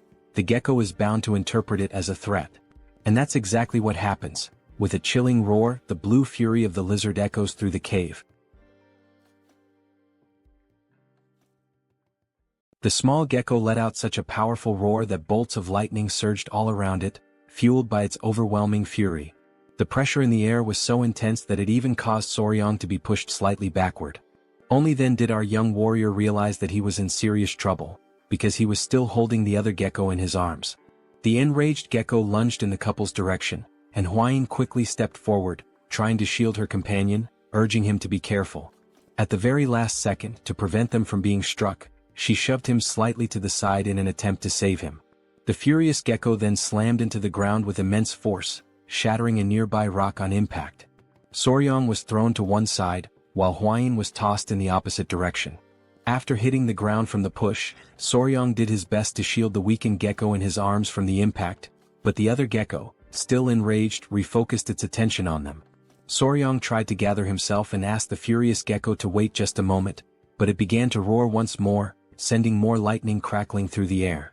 Still holding the debilitated gecko, and remembering that they seemed to understand human speech to some extent, Soryang tried to explain that things were not what they looked like, pleading for a moment to speak with the furious little one. Right after saying that, he heard a strange sound, one he hadn't noticed before. The gecko in his arms began to emit a soft noise, and Soryang was completely stunned by what was happening right before his eyes. The furious gecko paused for a brief moment upon hearing the sound. Then, seemingly calmed, the anger began to fade from its expression, and it responded by making the same sound back to the other gecko. Both of the geckos began to exchange the sounds and even smiled, and in that exact moment Soryang realized that they were actually communicating with one another. Right then Muin and his men came rushing over in a panic, trying to check whether Soryang was okay. Holding his sword, Muin commented that the slimy little bastard was fast, way faster than he expected, and that he hadn't anticipated it slipping through his legs like that. But when the small gecko saw the men again, it immediately began to growl, and its expression once again twisted into one of irritation. Soryang stepped between the gecko and the men while still holding the injured one, asking them to wait a moment, saying that there was no need to keep fighting. He assured them that he was fine and asked them to step back a bit, as he was going to try speaking with the geckos for a moment. Muin briefly wondered if Soryang had lost his mind trying to talk to that thing, asking if he really believed the creature could understand human words. Still observing the gecko, Soryang responded that yes, it seemed like the creature could understand human speech to some extent, and if so, it probably wouldn't attack again. He turned to Hwayin and asked if she could grab some of the dried grass he had seen nearby, and she answered that she could. Then she went off in a cute moment, appearing almost chibi-like, collecting the dry grass alongside a little centipede. Soryang arranged the dried grass so that the weakened gecko could lie on it, judging that it would be more comfortable than resting directly on the cold ground. The couple knelt down beside the geckos, and Soryang gently told them not to worry, that he wasn't trying to hurt them. He had only removed the stuck skin that wouldn't shed on its own and cleaned what was covering the sick gecko's eyes. Then Soryang reminded the healthy gecko not to forget to lick the eyes of the sick one, and immediately the small gecko did just that. Afterward, the young warrior stood up, crossed his arms and stated that there was only one problem, drawing everyone's attention back to him. He explained that the sick gecko's eyes would likely heal just fine, but her tail was already necrotized, so licking wouldn't help at all in that situation. The sick gecko seemed to finally realize that her tail was indeed useless. She couldn't feel anything from it anymore. So Soryang continued, saying that, in other words, the only way to improve the situation would be, and while making a cutting gesture with his hands, he implied that they might have to remove the tail entirely. At that moment, one of the geckos imagined his partner's tail being cut off, and the vision of her crying out in pain filled his mind. He began to roar once again, and Soryang, growing nervous, made a scissor shape with his fingers to try to explain. The fury returned to the little gecko, who suddenly leapt toward the young warrior, taking him by surprise with the sudden mood swing. Realizing he wasn't fast or strong enough to stop this charge, the only thing Soryang could do in that moment was scream in desperation. Several minutes later, the couple sat on a rock with Muin beside them, while the men prepared a campfire. Hwayin was tending to some kind of wound on her companion's face, and he kept complaining that it hurt every time she touched it with her fingers. Soryang becomes a little irritated with the ungrateful gecko, since he was only trying to help. Hwayin tells him to stay still as she's in the middle of applying a healing balm, and if he keeps moving it might leave a scar. Hearing this, Muin crosses his arms and starts laughing, saying that now Soryang is finally beginning to act like a real man. After all, he earned a glorious battle scar. Realizing that this was not the right moment for jokes, Hwain turns to Muin with a terrifying glare. Along with Hwain, the little centipedes also fix their gaze on him, trying to intimidate him, and without saying a single word, Muin understands the message loud and clear. Touching the wound on his face, Soryang can only think about how the misunderstanding had somehow been resolved, and as he looks at Hwain and the baby centipedes, he also considers how the centipedes aren't reacting to any killing intent, and maybe the small gecko never actually had the intention to kill. At that moment, Gu interrupts and calls out to Soryang to talk to him about something. He says it looks like the little creature wants to say something to Soryang, since it keeps trying to get over to him. Soryang gives an awkward smile and asks if the gecko is finally ready. The gecko responds by making the same sound as before and nodding its head. Tilting his own head slightly, Soryang says he'll do his best. But first, there's something he needs to ask, which makes the little gecko curious. So he asks what geckos usually eat, explaining that if they really do need to cut off her tail, she'll need to eat something nutritious to recover properly. Before Soryang can even finish speaking, the small gecko quickly leaps away to show what they usually feed on. Soryang follows him, asking him to wait up since he's way too fast. The gecko stops in front of a small plant and begins making some sounds. Soryang realizes that with these sounds, the little one is definitely trying to communicate something. The gecko then picks the plant up with its mouth and lifts it, clearly wanting Soryang to see it. Soryang takes the plant from the gecko, and Hwain arrives shortly after, asking if she can take a quick look at it. She takes the plant and carefully examines it. Then she says it's weak, but she can still feel a bit of chi coming from it, so this little plant is definitely a seed of a spiritual herb that used to grow there. Soryang takes the plant back and is left stunned when he realizes it's that seed. This spiritual herb that everyone had talked about so much. Muin comments that he's heard of it before a long time ago. And it's said that spiritual herbs always grow in places where spiritual beasts live. Looking at the sleeping baby centipedes, Hwain says that maybe, just like the baby centipedes, the little geckos also survive by feeding on the chi from the spiritual herbs. Soryang looks a little alarmed and asks if now that the spiritual herb has been dug up, it means this is a big problem. He then tries to dig the ground with his hands, saying they should replant it quickly, but Muin tells him that won't help. Muin approaches, places a hand on Soryang's shoulder, and explains that once a spiritual herb has been touched by human hands, it won't grow again. He adds that the little gecko surely already knew this, and that's probably why he dug it up and showed it to them. So even if they plant it again, it won't grow any further from this point on. Then he remembers Jagal, who had come there earlier and dug up the plant, which led to the small, defenseless geckos being harmed. Soryang begins to cry and says that he's sorry for that humans are truly sorry little geckos. Muin then turns to Gu Pei and asks what the name of the spiritual herb that used to grow there was. Gu Pei answers that he remembers it was called frost ginseng, while Soryang continues mourning in the background and Hwain tries to comfort him. Muin then says that what they need to do is find something that emits the same type of chi as frost ginseng. Hearing that instantly lifts Soryang's spirits, and he asks if such a thing really exists. Muin grins with his toothless smile and says yes, of course it does. This thing is called ice jade, and just like frost ginseng, it carries the essence of cold chi. But then Muin says that the problem is how to get ice jade, as it's incredibly rare. Even with money, it's not something easily obtained. Hwain interrupts their moment of uncertainty and asks if they're talking about ice jade. She says she knows someone who has it. Hearing that, Soryang and Muin both light up with excitement, asking if she's serious and saying that's wonderful news. Barely able to contain his excitement, Soryang steps closer and asks who it is. Hwain is startled and tells him to calm down. While both of them are watching her, she says she doesn't really know how to say this. Then she takes a deep breath and says, "There's some other weed, or whatever." The two of them are left in shock by all the buildup, and Muin asks if she means it's just a weed. Hwain seems disappointed, thinking they would have taken it more seriously. Then Soryang shouts, completely confused, "What?"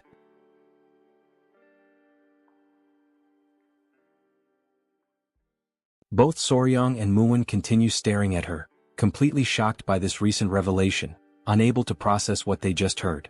Muin asks if what she just said about the herb is really true. Soryang, knowing the partner he has, immediately starts to get nervous and begins to sweat. As the tension builds up, Soryang starts recalling how his father-in-law once gave Hwain the nickname Weed when she was just a child, and that most likely led to this very misunderstanding. Still utterly confused, Muin asks who this other weed is that supposedly possesses the ice jade. But Soryong, now fully understanding what might have happened, quickly tells him to stop before the situation gets worse. However, Hwain responds calmly and clearly, saying that it's one of the 3 flowers of Muism, the Flame Queen Peony. Her name is Seol, and she is the daughter of the Namgung clan. Hwain mentions that from what she's heard, Seol possesses the ice jade, although she isn't completely certain about it. It's only after hearing this that Soryong and Muwon become excited again. At that moment, the fat-tailed gecko approaches and starts making noises, trying to get the attention of the young warrior. Seeing the gecko's distressed expression, Hwain asks what the little one is saying, and Soryong responds that it seems like he's begging them to quickly treat the injured gecko. Soryong then suggests that they leave the rest of the conversation for later and focus on treating the gecko first. Hwain agrees, pointing out that the gecko looks very anxious, so it's probably better to speed things up. With that, Soryong turns his attention to the sick gecko, who is resting on the dry leaves they had carefully placed earlier.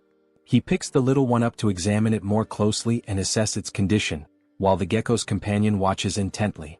Hwain moves closer and says she heard that geckos can cut off their own tails. She asks if Soryong knows why this one waited until things got so bad. Soryong replies that she's right, geckos can do that, but not all of them. This surprises Hwain, since she had always heard that all geckos were capable of it. So Soryong begins to explain. When a gecko detaches its own tail, the process is called autotomy. But depending on the species, the characteristics can vary. Some are able to perform autotomy but can't regenerate afterward, while others can lose their tails and still grow them back. And then there are those that can do neither, they can't detach and they can't regenerate. That's why you can't make assumptions. You have to examine them properly. Bringing his hand close to the tail, Soryong says that once it's confirmed, they'll find the detachment segment, the specific area that needs to be pressed with a finger to trigger separation. Hwain asks what the detachment segment means, clearly confused by the term. So Soryong explains again, saying that while it might seem like a gecko's tail can be cut off anywhere, in reality, the spot where it actually breaks is predetermined. And that particular point is called the detachment segment. Once again amazed, Hwain admits that she doesn't know much about geckos since they're not venomous, and then she asks how Soryong knows so much about them. Holding the sick gecko gently in his hands, Soryong realizes that he sounded quite confident when he explained all of that, but the truth is, because the tail is already in such a deteriorated state, he's not sure if the procedure will go well. But regardless of the uncertainty, he knows he has to try. With determination in his voice, Soryong says that he will succeed. Otherwise, he doesn't deserve to be called Spicy Fabre, his former YouTuber name. Sometime later, Muwon is left alone with the little gecko while the couple is working in the background, focused on the procedure. The small gecko starts making some sounds, and Muwon realizes that it wants to say something, so he turns around. Watching the cheerful couple in action, Muwon asks what happened to the injured gecko. Soryong replies that fortunately, everything went well. Now, as long as they take good care of her, she'll be just fine. Hearing that makes the other gecko extremely happy, so much so that he starts crying tears of joy. Soryong crouches down, still holding the injured gecko in his hands, and asks the other one if he's happy now. Muwon observes it all quietly, not saying a word, but thinking to himself that the more he looks at that boy, the more incredible he seems. And so, after finishing the surgery, the group decides to stay close by and monitor the gecko's condition for a few days. A few days later, the couple approaches with excitement as they run toward the stone where the geckos usually stay. Soryong calls out to them, and right away the geckos respond to him with the familiar sounds they make. Soryong's eyes sparkle with joy, thinking to himself that they're not even cats, they're baby geckos. But if this had happened in his past life, it definitely would have gone viral on YouTube. Looking at the injured gecko, Soryong sees that she has regained some of her strength thanks to proper rest. He leans down a bit and says that it looks like everything's okay now, adding, "We'll get going for now." This makes the gecko a little sad, and it tries to communicate even more before they leave. So, Soryong takes a moment to explain that they're not leaving forever, they're just going to gather some food for the geckos and then come right back to that place. Upon hearing this, both geckos become visibly happy, making cheerful little sounds. Soryong can't help but think to himself just how incredibly adorable these little geckos are. The young warrior then turns to Hwain and says that for now that's all they needed to do here, so it's time for them to return to the Tang clan. With determination, he clenches his fist and, full of energy, declares that they are going to recover the ice jade. Sometime later, they arrive back at the Tang clan, having left the little lizards behind in good care. As the couple reunites with the patriarch, they notice that many updates have come in while they were away. The father-in-law begins speaking and says that among all the news, by far the most significant incident is undoubtedly the one involving the blood cult. He starts explaining that after the identity of a spy embedded within the Murim alliance was exposed, their warriors decided to follow an owl that had been created by one of their assistants. However, as they were tracking the owl through the skies, they received a piece of information that turned out to be extremely valuable. No one would have believed it at first, but following that owl actually led the group directly to the hidden base of the blood cult. Coincidentally, a squad had just returned to the Murim alliance, and they brought with them a batch of poison extracted from the striped tiger water leavings.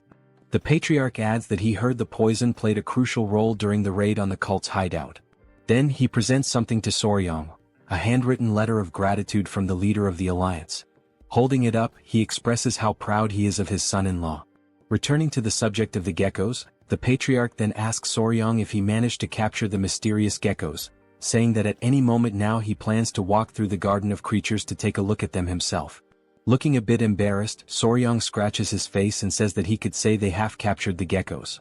Hwain steps in at that moment to clarify everything, and so, Lady Hwain proceeds to explain everything that had happened up until now in full detail.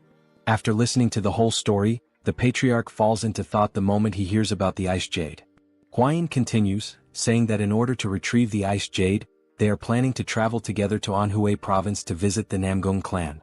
She turns to her father and asks if that's all right. The patriarch tells them to go ahead, mentioning that there's something that needs to be delivered along the way anyway, so it all works out conveniently. He adds that the current times are unstable due to the ongoing threat of the blood cult, but since Soryong will be with her, he feels reassured and can allow it without worry. Seeing his father-in-law smile as he says this, Soryong quietly wonders to himself if that kind of statement really deserves to be said with a smile on one's face. Then the patriarch pauses, telling them to wait for a moment, because now that he thinks about it, since they're heading to the Namgung clan, there have been some rather disturbing rumors going around lately. The couple exchange glances, already expecting that it must be something strange, and they ask what kind of rumors these are this time. The patriarch begins to recount what he's heard. Near the Namgung clan, around Yellow Mountain, there are whispers that some men have been walking through the forest late at night. One man supposedly asks if the other is serious about what he's saying.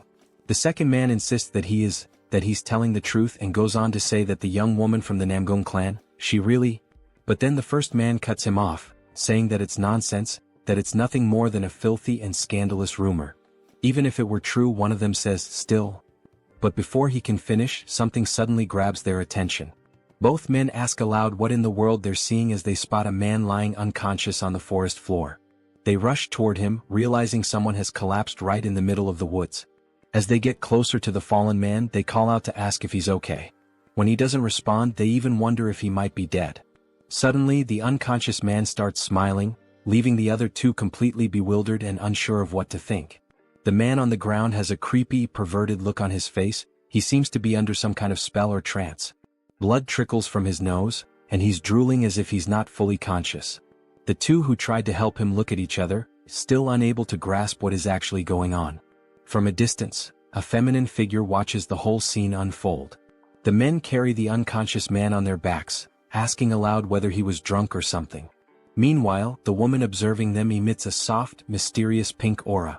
She continues walking alone through the dark forest, her silhouette blending into the shadows. Everything about her presence is shrouded in mystery, and then, there's a subtle hint that she might have some kind of connection to spiders.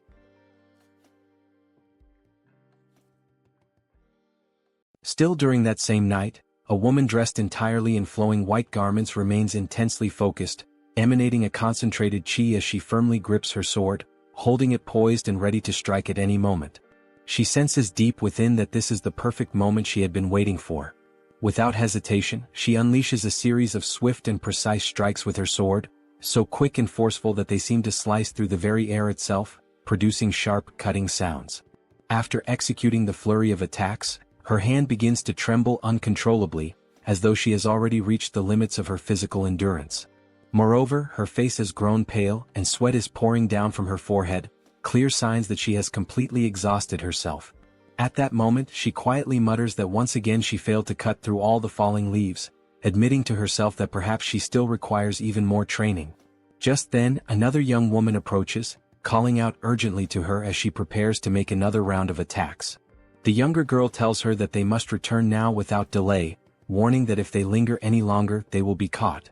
It becomes apparent from their conversation that the two are sisters, as the younger girl mentions that their father will scold her as well if they get caught this time. She continues, saying that although she knows her elder sister is an excellent swordswoman, she should also take better care of her own health.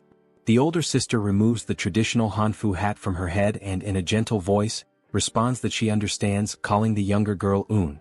At that moment we are formally introduced to the elder sister, whose name is Seol, and it is revealed that both of them are daughters of the prestigious Namgung clan. Suddenly, Seol begins coughing harshly, causing Un to grow visibly concerned. Seol's cheeks flush red, and weakened by her earlier exertions, she appears clearly unwell. It is explained that this condition is known as an overflow of qi deviation. In the beginning, everyone in the family believed it to be a blessing. This condition occurs because her qi channels are extraordinarily open, allowing for the extremely rapid accumulation of internal energy, with no obstructions blocking the flow of pure qi. An elderly man who had been monitoring the sickly girl from her bedside explains that many of her vital blood points are wide open, causing her innate qi to be consumed at an alarming rate. Another man, almost desperate, asks anxiously if there is any solution to her condition. The elderly man contemplates deeply before speaking again, stating that what the girl truly needs is yin energy, a strong, pure form of yin energy that must be supplied before her innate qi is completely depleted. If not, he warns gravely, her life will be tragically short-lived. Returning to the present moment, Seol is still coughing heavily, and her younger sister anxiously asks if she is truly all right. Seol, trying to smile reassuringly, insists that she is fine and suggests they head back immediately. Un, not fully convinced, hesitantly asks if she is sure about that. As they walk together under the night sky, making their way back home, Seol's gaze falls upon the lantern that Un is carrying in her small hands. Seol makes a quiet analogy in her heart. She likens herself to the flickering oil flame inside the lantern, a fragile existence destined to vanish the moment the oil is exhausted. In that bittersweet realization, Seol understands that she must hurry and master at least the basics of the Emperor's sword style as quickly as possible. Lifting her eyes to the pale moon overhead, she reflects silently that under this frail body, she will simply burn away and vanish. The scene shifts to the Yangtze River, where a small boat is calmly gliding across the wide, shimmering waters. Aboard this modest vessel are Soryong, Huayin, Gu Pei, and the commander in charge of steering the boat. Gu, knowing well that Soryong has a deep love for animals, excitedly calls him over to witness something incredible, the sighting of a baiji dolphin. Soryong immediately thinks to himself that he has read about this creature somewhere before, in an old book perhaps. As they watch the rare dolphin swim gracefully through the river, a wave of excitement spreads among them. Soryong exclaims that he can hardly believe he is seeing with his own eyes a species that had once been declared extinct. Although he usually prefers insects and reptiles over mammals, even he has to admit that dolphins are truly magnificent beings. Huayin, smiling, points out that if they continue following the flow of the Yangtze River, they will soon reach Wuhan, where the headquarters of the Murim alliance is located. Soryong recalls aloud that his father-in-law's orders were to make a stop in Wuhan to deliver the keelback red-necked snake venom. After completing that task, they will then be free to sail downstream toward Angyang, which has been designated as a safe zone.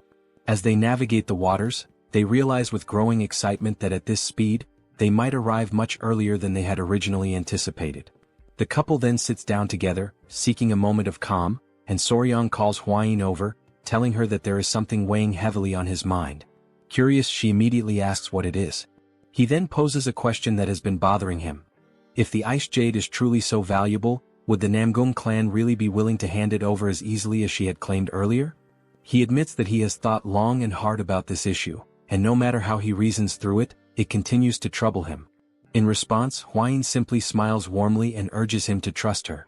She reminds him that the ice jade was intended for a very special use, to help Namgung Seol, and apparently Seol needs something she can actually consume, but the ice jade itself cannot be eaten.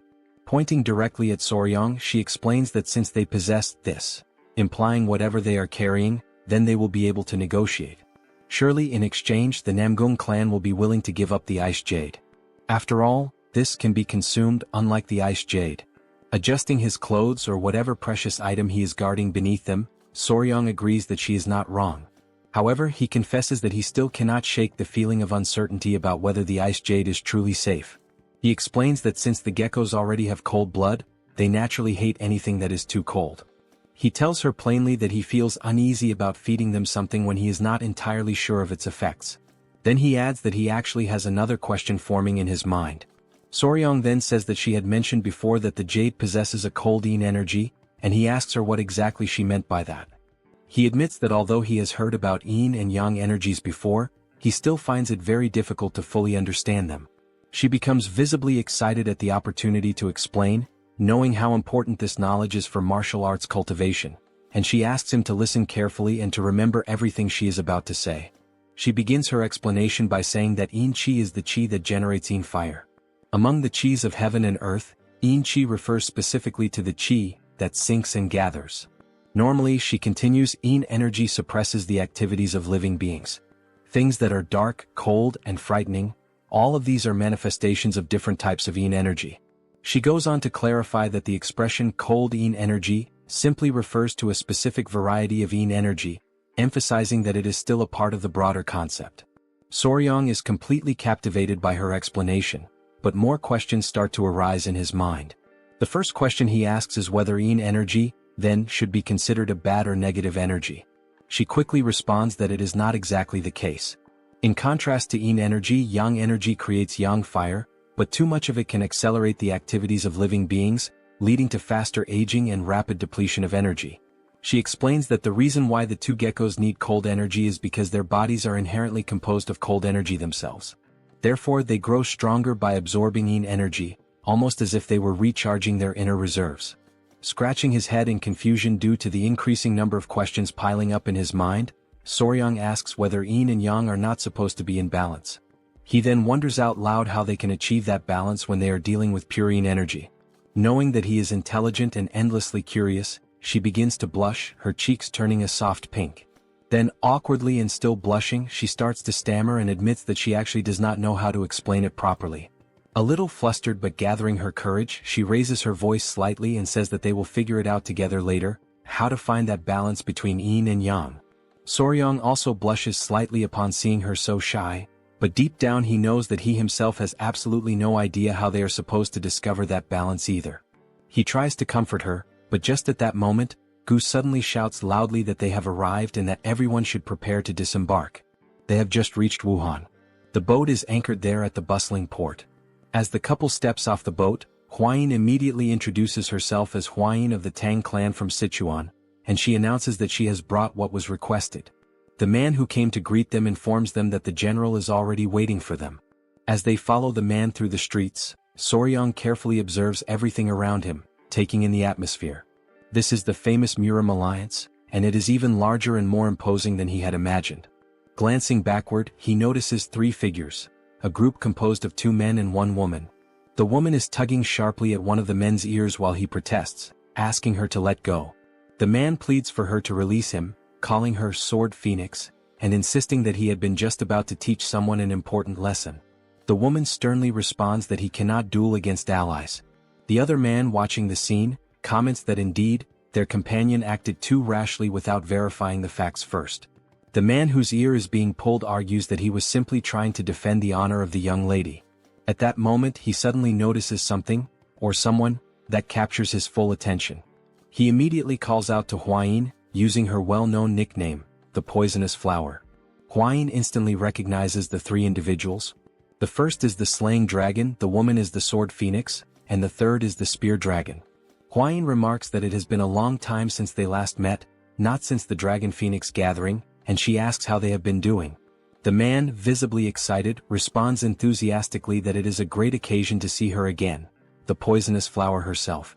Watching them interact, Soryong realizes that only those with truly exceptional skills are allowed into the Murim Alliance, and that many of them earn prestigious titles like Dragon or Phoenix.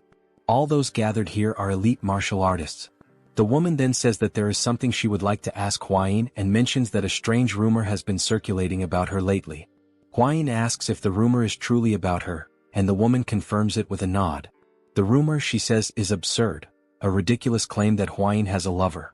Hearing this, Huayin is left momentarily speechless, caught completely off guard. Soryang, overhearing the entire conversation, simply listens in silence, not uttering a single word. Lady Huayin then asks, seeking confirmation, if the rumor really is about her having a lover. The man immediately steps forward and, with visible agitation, says that all the warriors had been gossiping about it, and that he had been just about to challenge them to a duel to defend her honor. Soryang, silently observing the situation, begins to realize that this man is clearly in love with Huayin. Huayin withdraws slightly, and with a somewhat shy and embarrassed expression, she softly says that indeed, the rumor is incorrect. The man responds energetically, saying that he already knew it was false, and declares that he will now return and teach a lesson to the warrior who dared to spread such false gossip. At that moment, Huayin decides to settle the situation once and for all. She suddenly grabs Soryang firmly by the arm and pulls him close to her, taking everyone around by surprise with the suddenness of her action. She then corrects the rumor with clear and determined words, announcing that she does not have a mere lover, what she has now is a fiancé. She officially introduces Soryang as her fiancé. I personally found her action extremely cute and endearing, but judging by the expressions of the three onlookers, they certainly did not share the same opinion. All three of them stood frozen in complete shock upon hearing this unexpected revelation. The girl, wide-eyed, immediately asks if he truly is her fiancé, commenting on how young he looks. Huayin simply apologizes, saying that she should have introduced Soryang to them much earlier. Out of respect and politeness, Soryang clasps his fists together in the traditional martial salute and says that it is a pleasure to meet them, formally introducing himself as Wei Soryang. Two of the three individuals respond to the greeting, acknowledging him. Soryang begins to say that he looks forward to getting to know them better, but before he can finish his sentence, he is abruptly interrupted. When he looks forward to see what is happening, he sees the man who is clearly in love with Huayin practically engulfed in the flames of rage, glaring at him with burning eyes and demanding to know if he is truly Huayin's fiancé. The man demands confirmation of his name, asking directly if he is indeed Wei Soryang, to which Soryang calmly responds that yes, he is. Without hesitation, the man drops to one knee, but not in a friendly or honorable gesture. His aggressive and unfriendly posture causes his two companions in the background to become visibly alarmed. With a fierce expression, the man introduces himself as Yang Xianggu, the spear dragon from the Yang family of Sichuan. Still burning with fury, he calls out to the young Soryang and challenges him directly to a duel. The sudden and unexpected challenge to a duel left the couple completely stunned, as neither of them had anticipated such an impulsive and bold action. The man's companions, however, reacted with visible disappointment, as it appeared that this type of behavior was far more common for him than one might expect. Soryang, now sweating coldly with nervousness, asks for confirmation, questioning if the man truly intends to challenge him to a duel. The man, unwavering and intense, replies with a firm yes, he wants a one-on-one duel. Just at that moment, Yang Xianggu is pulled back roughly by his clothing, stopped by his own friend. Huayin grows visibly irritated at the very idea of a duel, and the other young woman also seems upset. Both of them demand that he calm down and take a moment to reconsider his actions. In the background, Soryang remains completely frozen, unsure of how to respond to the chaos unfolding around him. Suddenly, a thought crosses Soryang's mind.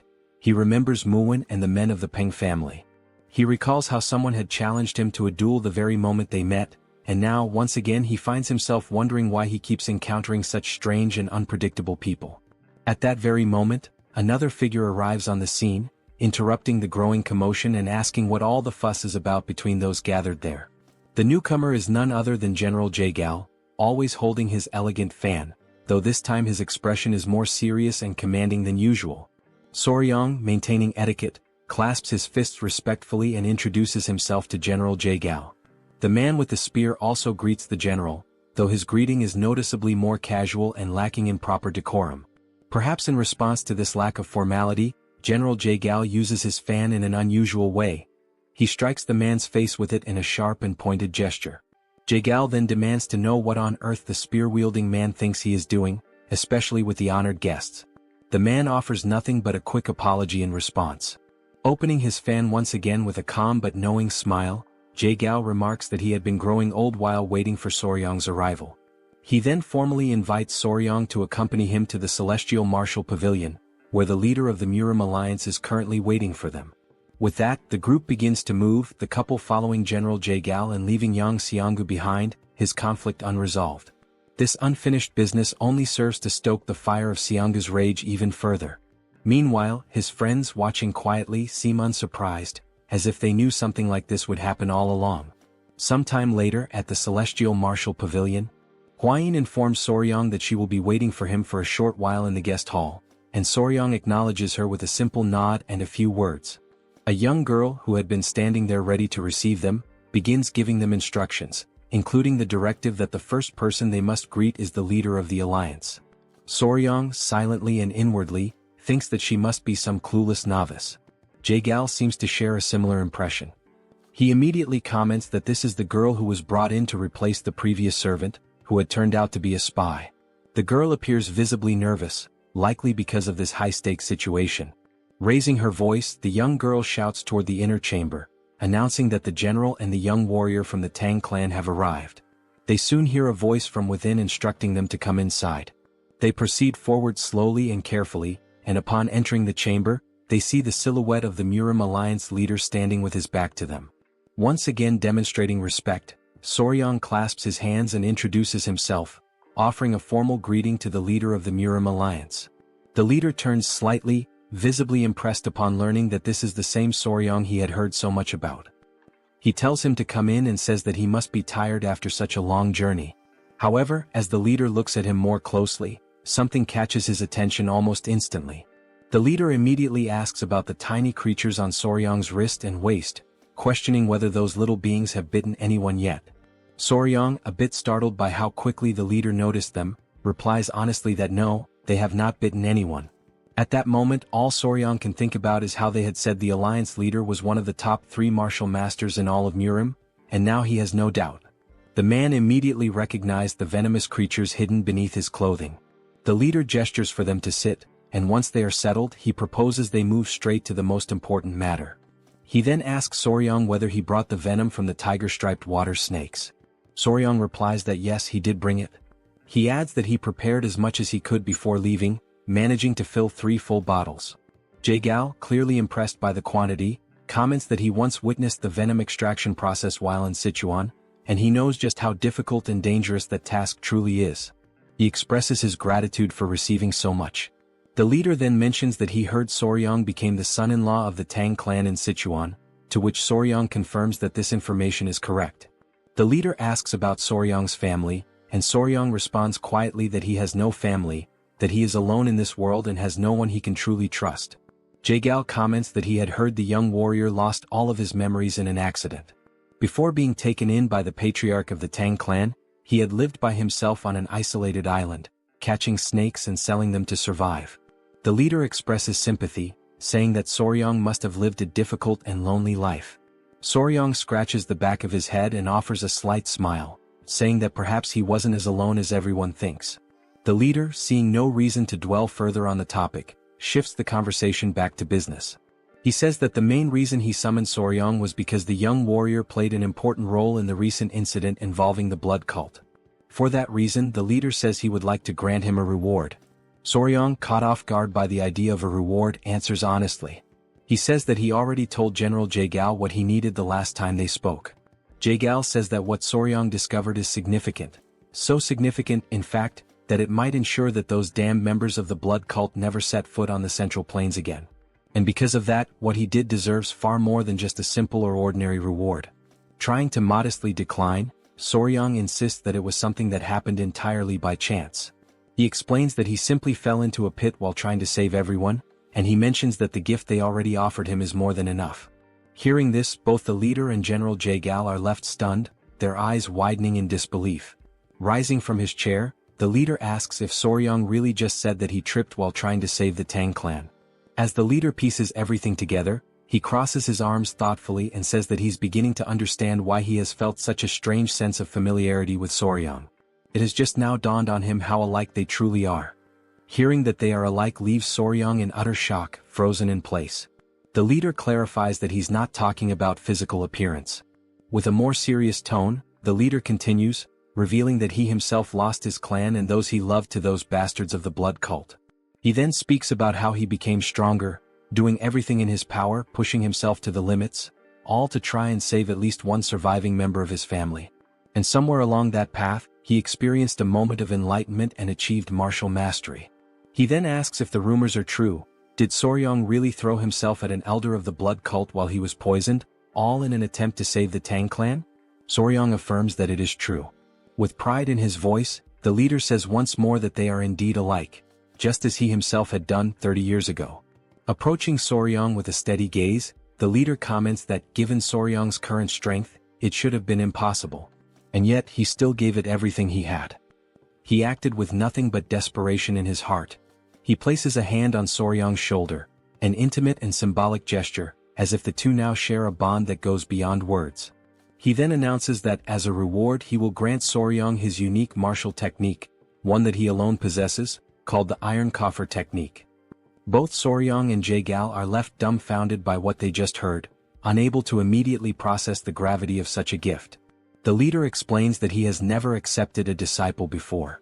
When he dies, this technique would have disappeared along with him. But now it won't. He adds that he has no intention of taking on the role of a formal master, so the Tang clan need not worry about any kind of mentorship arrangement. Soryong still finds it difficult to believe the words he's hearing. It almost doesn't feel real.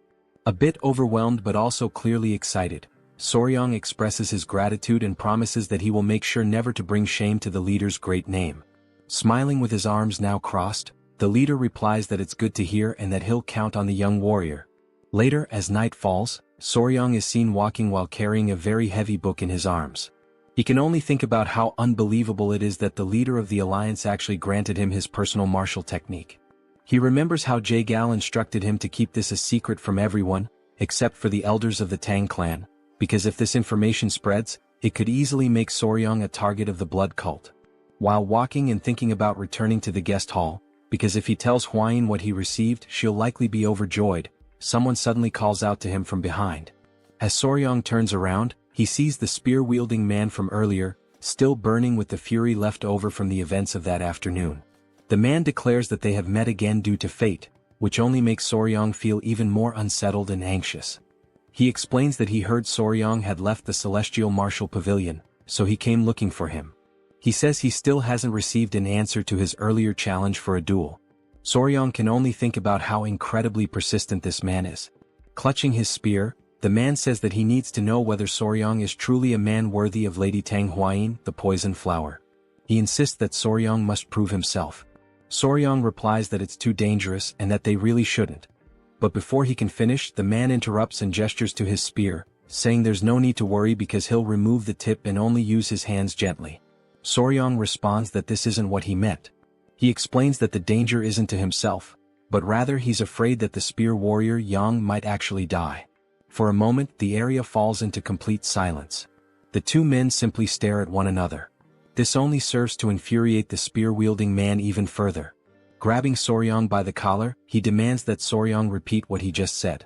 At that moment, something completely unexpected happens. The three tiny centipedes leap from Soryong's body, instantly preparing to attack the man. But Soryong quickly reacts, managing to hold them back. He tells them that everything is fine, that he is not in danger, and pleads with them not to attack the man. The man, now breathless and clearly terrified, is left wondering what the hell those creatures even are. After partially calming the tiny centipedes, Soryong apologizes to the warrior Yang. While the man remains on the ground, still shaken with fear, Soryong states that this is exactly what he meant. It really is too dangerous. Soryong steps closer to him and kneels down. The man's breathing grows heavier with each passing second. Then, with a devilish expression on his face, and the centipede still wriggling ominously, Soryong places a hand on the man's shoulder and says that he has just spared his life, for now. After that bold declaration, the man is left completely speechless, unable to process what just happened. Only then does he truly realize that this is no joke. If Soryong had not intervened in time, he would genuinely be dead. It finally dawns on him that Soryong is, in fact, a terrifying man. In his mind, Soryong appears more like a monstrous figure than a mere human. As Soryong checks if the man is okay, someone else arrives at that very moment. It is Hwayin calling out to both of them, her voice carrying an intimidating aura that sends shivers down Soryong's spine. With a murderous intent evident in her tone, Huayin demands to know if the dragon spear wasn't once again trying to cause trouble for Soryang. Realizing the dangerous path this could take, Soryang quickly makes up a story, saying it was just a misunderstanding. He lies, claiming that he got lost and that the dragon spear showed up to guide him back. Huayin, still suspicious, asks if that's really the truth, and then questions why the tiny centipede seems so lively and animated.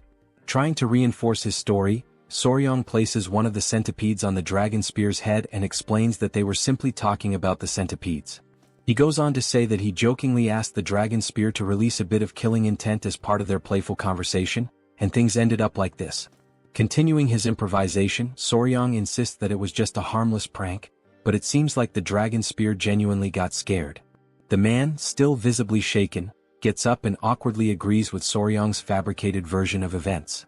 Although Huayin doesn't seem entirely convinced, she remains silent, merely observing them. Then she thanks the dragon spear for guiding Soryang and calls the young warrior to return to the guest hall. Soryang quickly dashes to follow Huayin, leaving the man behind, still in shock and disbelief. With a long, deep sigh, the man can only think about how that situation almost escalated into a far greater disaster.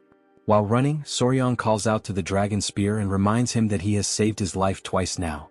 This comment leaves the spear-wielding man even more bewildered, struggling to process the events. The next morning arrives. The couple, along with Gu Pei, are already prepared to set out on their journey. Huayin bids farewell to the group, saying that she has matters to attend to and they must leave now.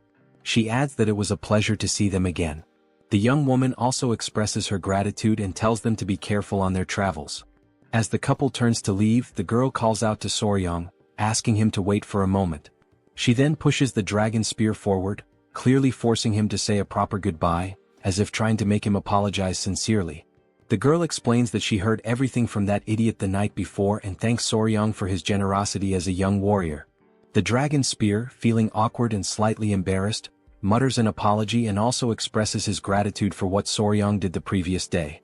He then adds that after talking with the Sword Phoenix, he finally realized just how foolish he had been.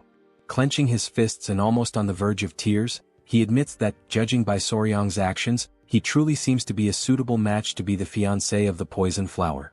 The man then bows respectfully, thanking Soryang earnestly and asking him to please take good care of Huayin from now on. The young warrior nods, saying he understands and tells them to take care as well. Soryang also mentions that he has heard they will likely meet again soon at some upcoming ceremony, so there's no reason for any animosity between them.